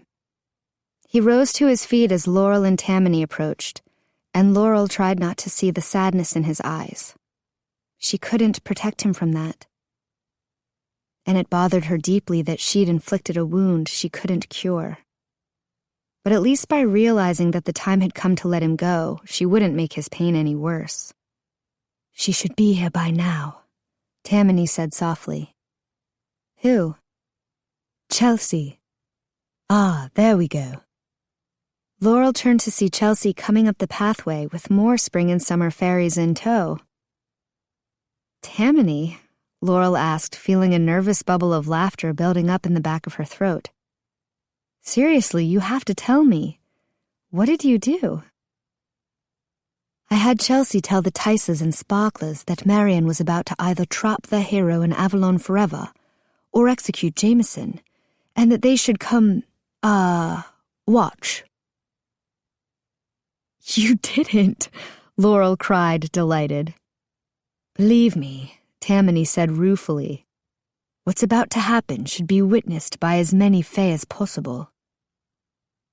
As Chelsea reached them, Tamani pulled her close, planting a fond kiss atop her head. "Thank you, and not just for this," Tamani said, his gesture taking in the crowd around them. "For everything." Chelsea beamed as Laurel turned and beckoned to David. Together, the four of them passed through the destroyed garden doors. The crowd parted to admit them with smiles and words of thanks, a few adding in a warning whisper that the winter fairies were waiting at the gateways. As they traversed the crowded enclosure, with its rich earth paths and enormous moss-covered trees, Laurel marveled at just how little it all had changed in spite of yesterday's battles. The grass was trampled, and several of the trees looked like they'd been caught in a nasty hailstorm. But the bodies had been cleared away, the weapons disposed of. Avalon had suffered a serious wound, but like Tamani, it was already healing. As Laurel had suspected, all three of Avalon's winter fairies were waiting on a marble bench near the gateways, surrounded by a passel of Faerfir. Queen Marian, unable to relinquish her tight-fisted control. Remembering her conversation with Jameson, Laurel smiled inwardly. It would take time yet, but Laurel looked forward to the inevitable day when she and Yasmin, well, all of Avalon really, would wrench that control away from her. All around them clustered many springs and summers, some swathed in bandages or exhibiting cuts and scrapes from the previous day's battles. And even here, a few mixers were plying their trade, treating the wounded who were in need of care but who had presumably refused to miss the spectacle anyway. A murmur of conversation that was both excited and angry buzzed through the gate garden and electrified the air. In the center of it all glittered the four-sided gates of gold, their tiny flowers twinkling warmly in the morning light. "We're leaving," Tamani said to Jameson, not even acknowledging his queen's presence. "I don't think so," Marian said, rising to her feet. "I have already made my decree. If Jameson or Yasmin open that gate, it will be an act of treason punishable by death." The milling fairies breathed a collective gasp. "You've gathered quite a crowd," Marian added. "Did you think to intimidate me with their presence?" "Not at all," Tamani said. His tone was casual, but Laurel could feel that his body was tense. I wanted them all to hear for themselves the words of their queen on this matter. I am not accustomed to making appearances for your amusement, Marian scowled. Gate guards, do your duty. Clear the garden. This audience is at an end. From somewhere in the crowd, the gate guard's captain emerged with 4 other sentries.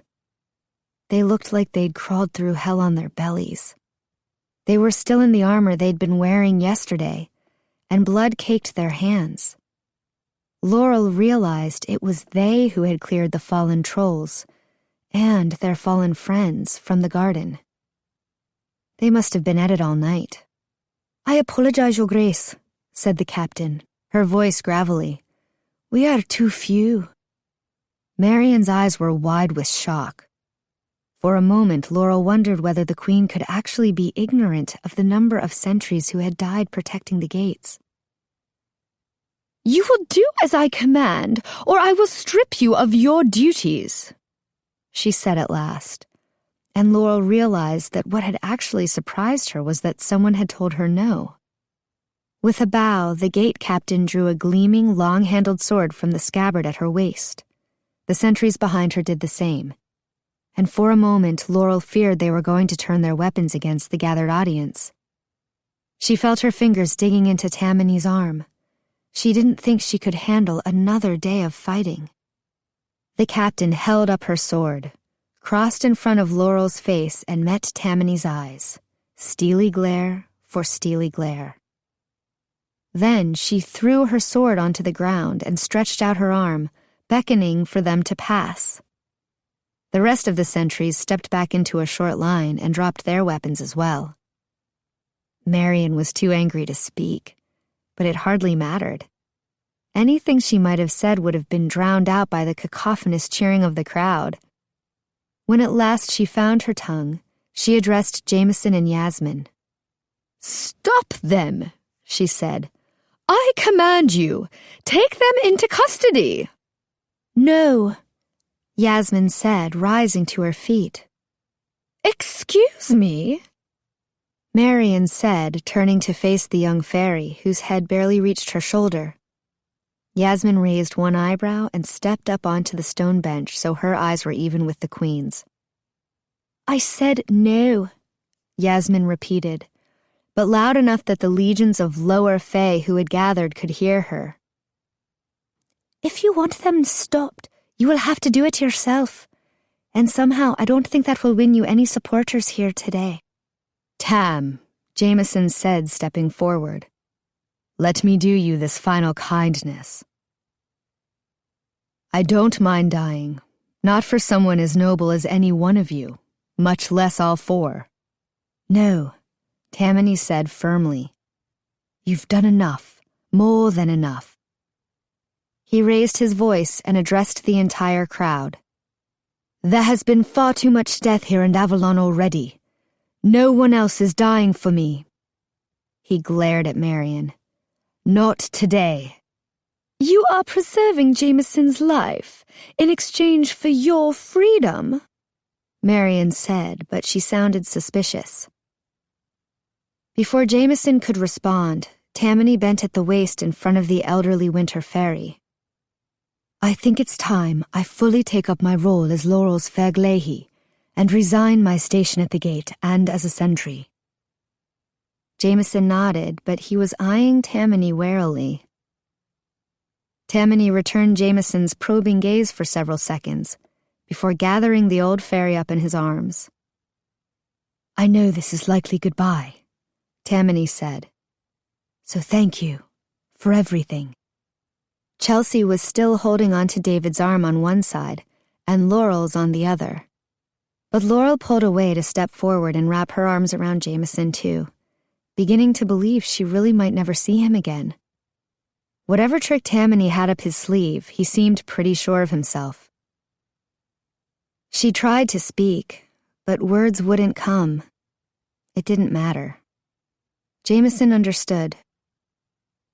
As for you, Tamani said, looking up at Marian, who stood with venom in her eyes. I suspect your days as queen are numbered. Marian opened her mouth, but Tamani spun away, leading Laurel, David, and Chelsea to the gate. I wasn't finished, Marian said shrilly, her tight control broken. Oh yes, you are, Tamani said without turning around. They had taken 3 steps when they heard Marian's growl of rage, and Laurel turned to see enormous branches flying at them like deadly spears. "Tam!" Laurel yelled, and he threw his arms over both her and Chelsea as they ducked to the ground. Dull thuds sounded all around Laurel, and after a few seconds she raised her head.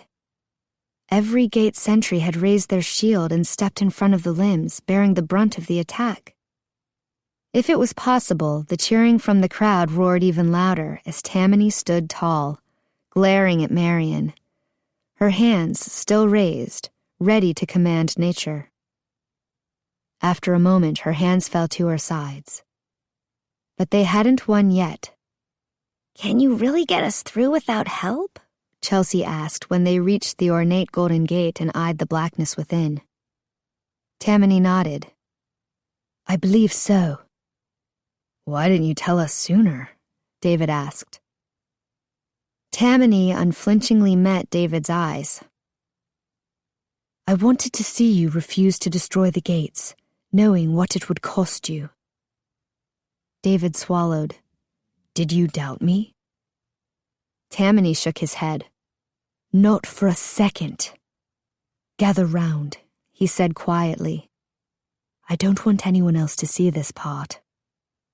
Laurel, David, and Chelsea made a semicircle around Tamani, who closed his eyes and inhaled deeply. Then he reached into his pocket and pulled out a heavy golden key, studded with minuscule diamonds like those at the center of the flowers adorning the gates. As he extended it toward the glittering golden bars that stood between them and California, the latch shimmered and shifted like a mirage. And where there had never been a keyhole before, one appeared. Laurel watched in wonder as Tamani inserted the key and turned it. With hands that were visibly shaking, he pulled on the golden gate. It swung open, and the entire population of the garden gasped as one. Where did you get that? Laurel breathed. Yuki made it for me, Tamani said simply, pocketing it again and holding the gate open for them all. Come on, let's go home. Laurel paused.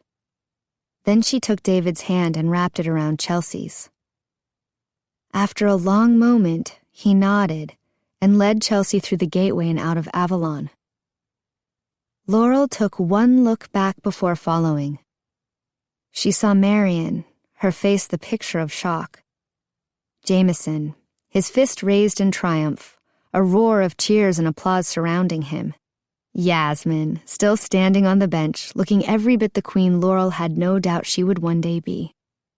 Grinning, she twined her fingers through Tamani's, and together they walked out into the glittering starlight of California. Laurel considered the words Tamani had just spoken. They were technically true. Soon they would be in David's car, headed toward the house where she lived. But she knew the truth now. With Tamani beside her, his hand in hers, she was already home. Author's note.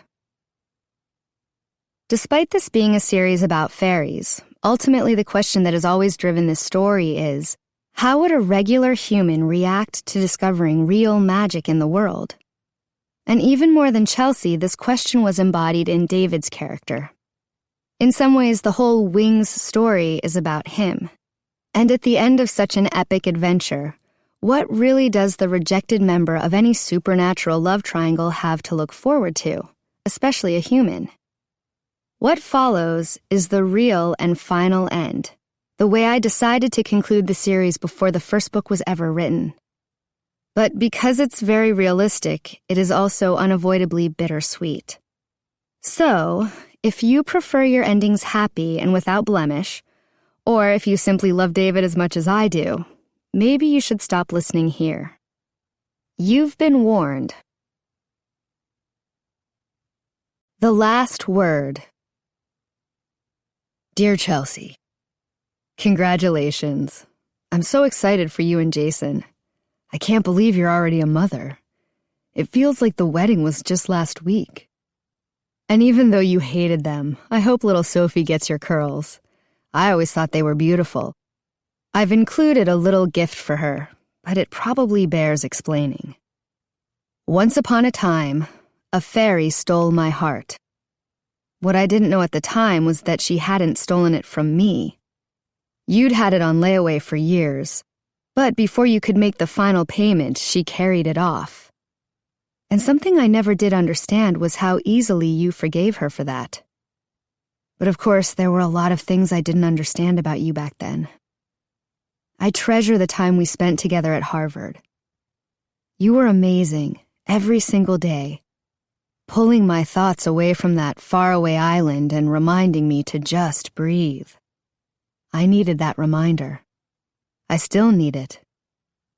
I don't think you have any idea, especially on those hard nights when I was afraid to go to sleep, afraid to face the nightmares, and you would just lie there with me talking into the wee hours of the morning, how often you literally saved my life.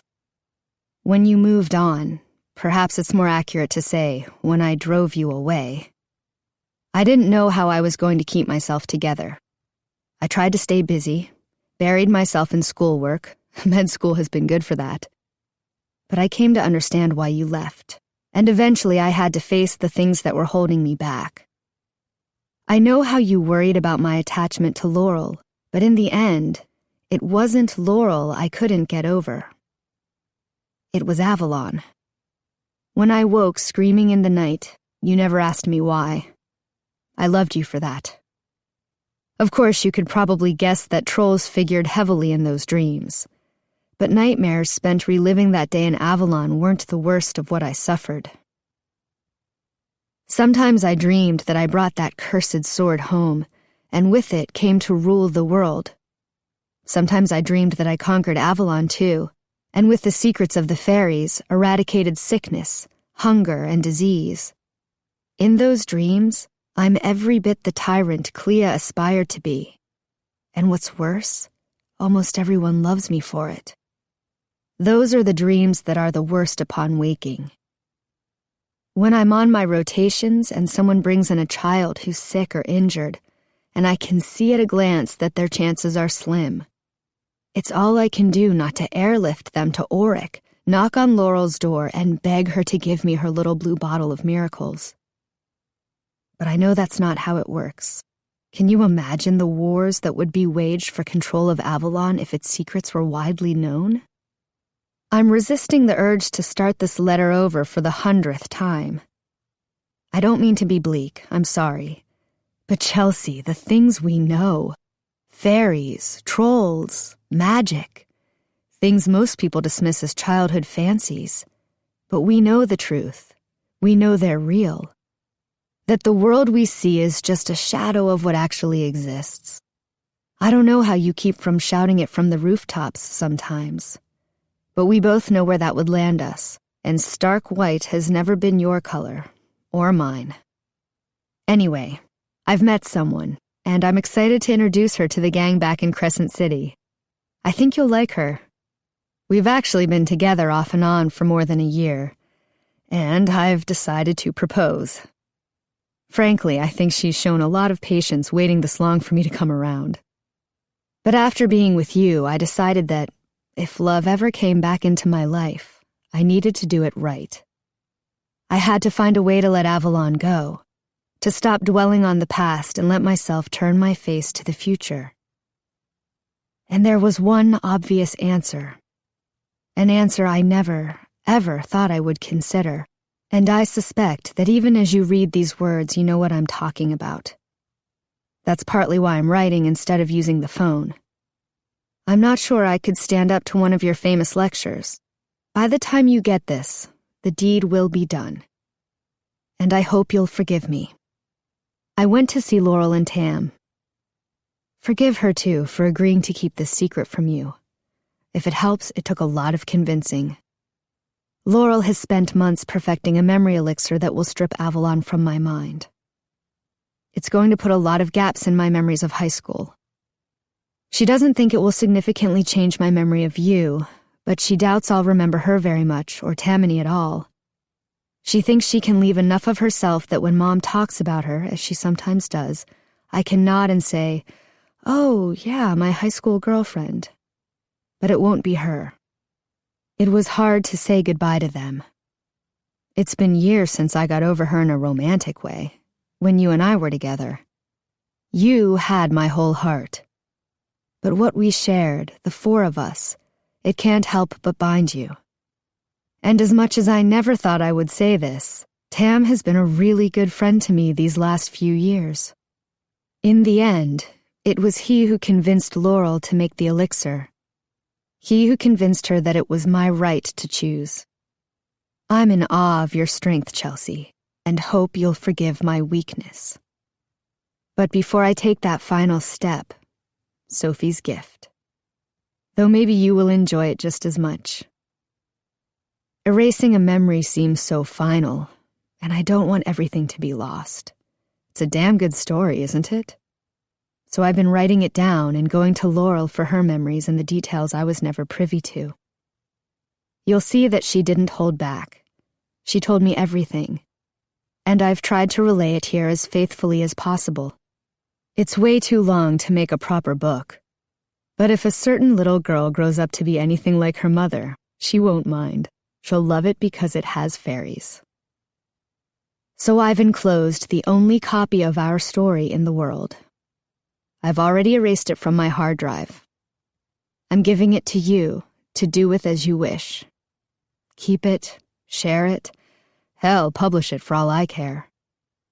But please, accept it in the spirit it is given, and don't try to make me remember all this. I can't bear it any longer. Please, please don't try to force me to. I can't get married carrying around the kind of secrets I would have to keep from my wife. And I want to give Rose the kind of future, the kind of husband I know she deserves, the kind of man I know I can be, the kind of man I used to be, the man you used to love. It's hard to believe we've been friends for almost 15 years. We're getting old. But God willing, we'll get another 50. Love, David. P.S. Introduce me to Tam someday if you get a chance. I miss him already.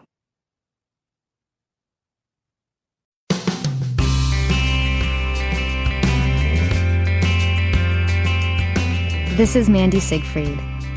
We hope you've enjoyed this unabridged recording of Destined by Aprilynne Pike. This program was produced and directed by Bob Dion. Executive producer Karen Jakonski. Text copyright 2012 by Aprilynne Pike. Production copyright 2012 by HarperCollins Publishers. All rights reserved.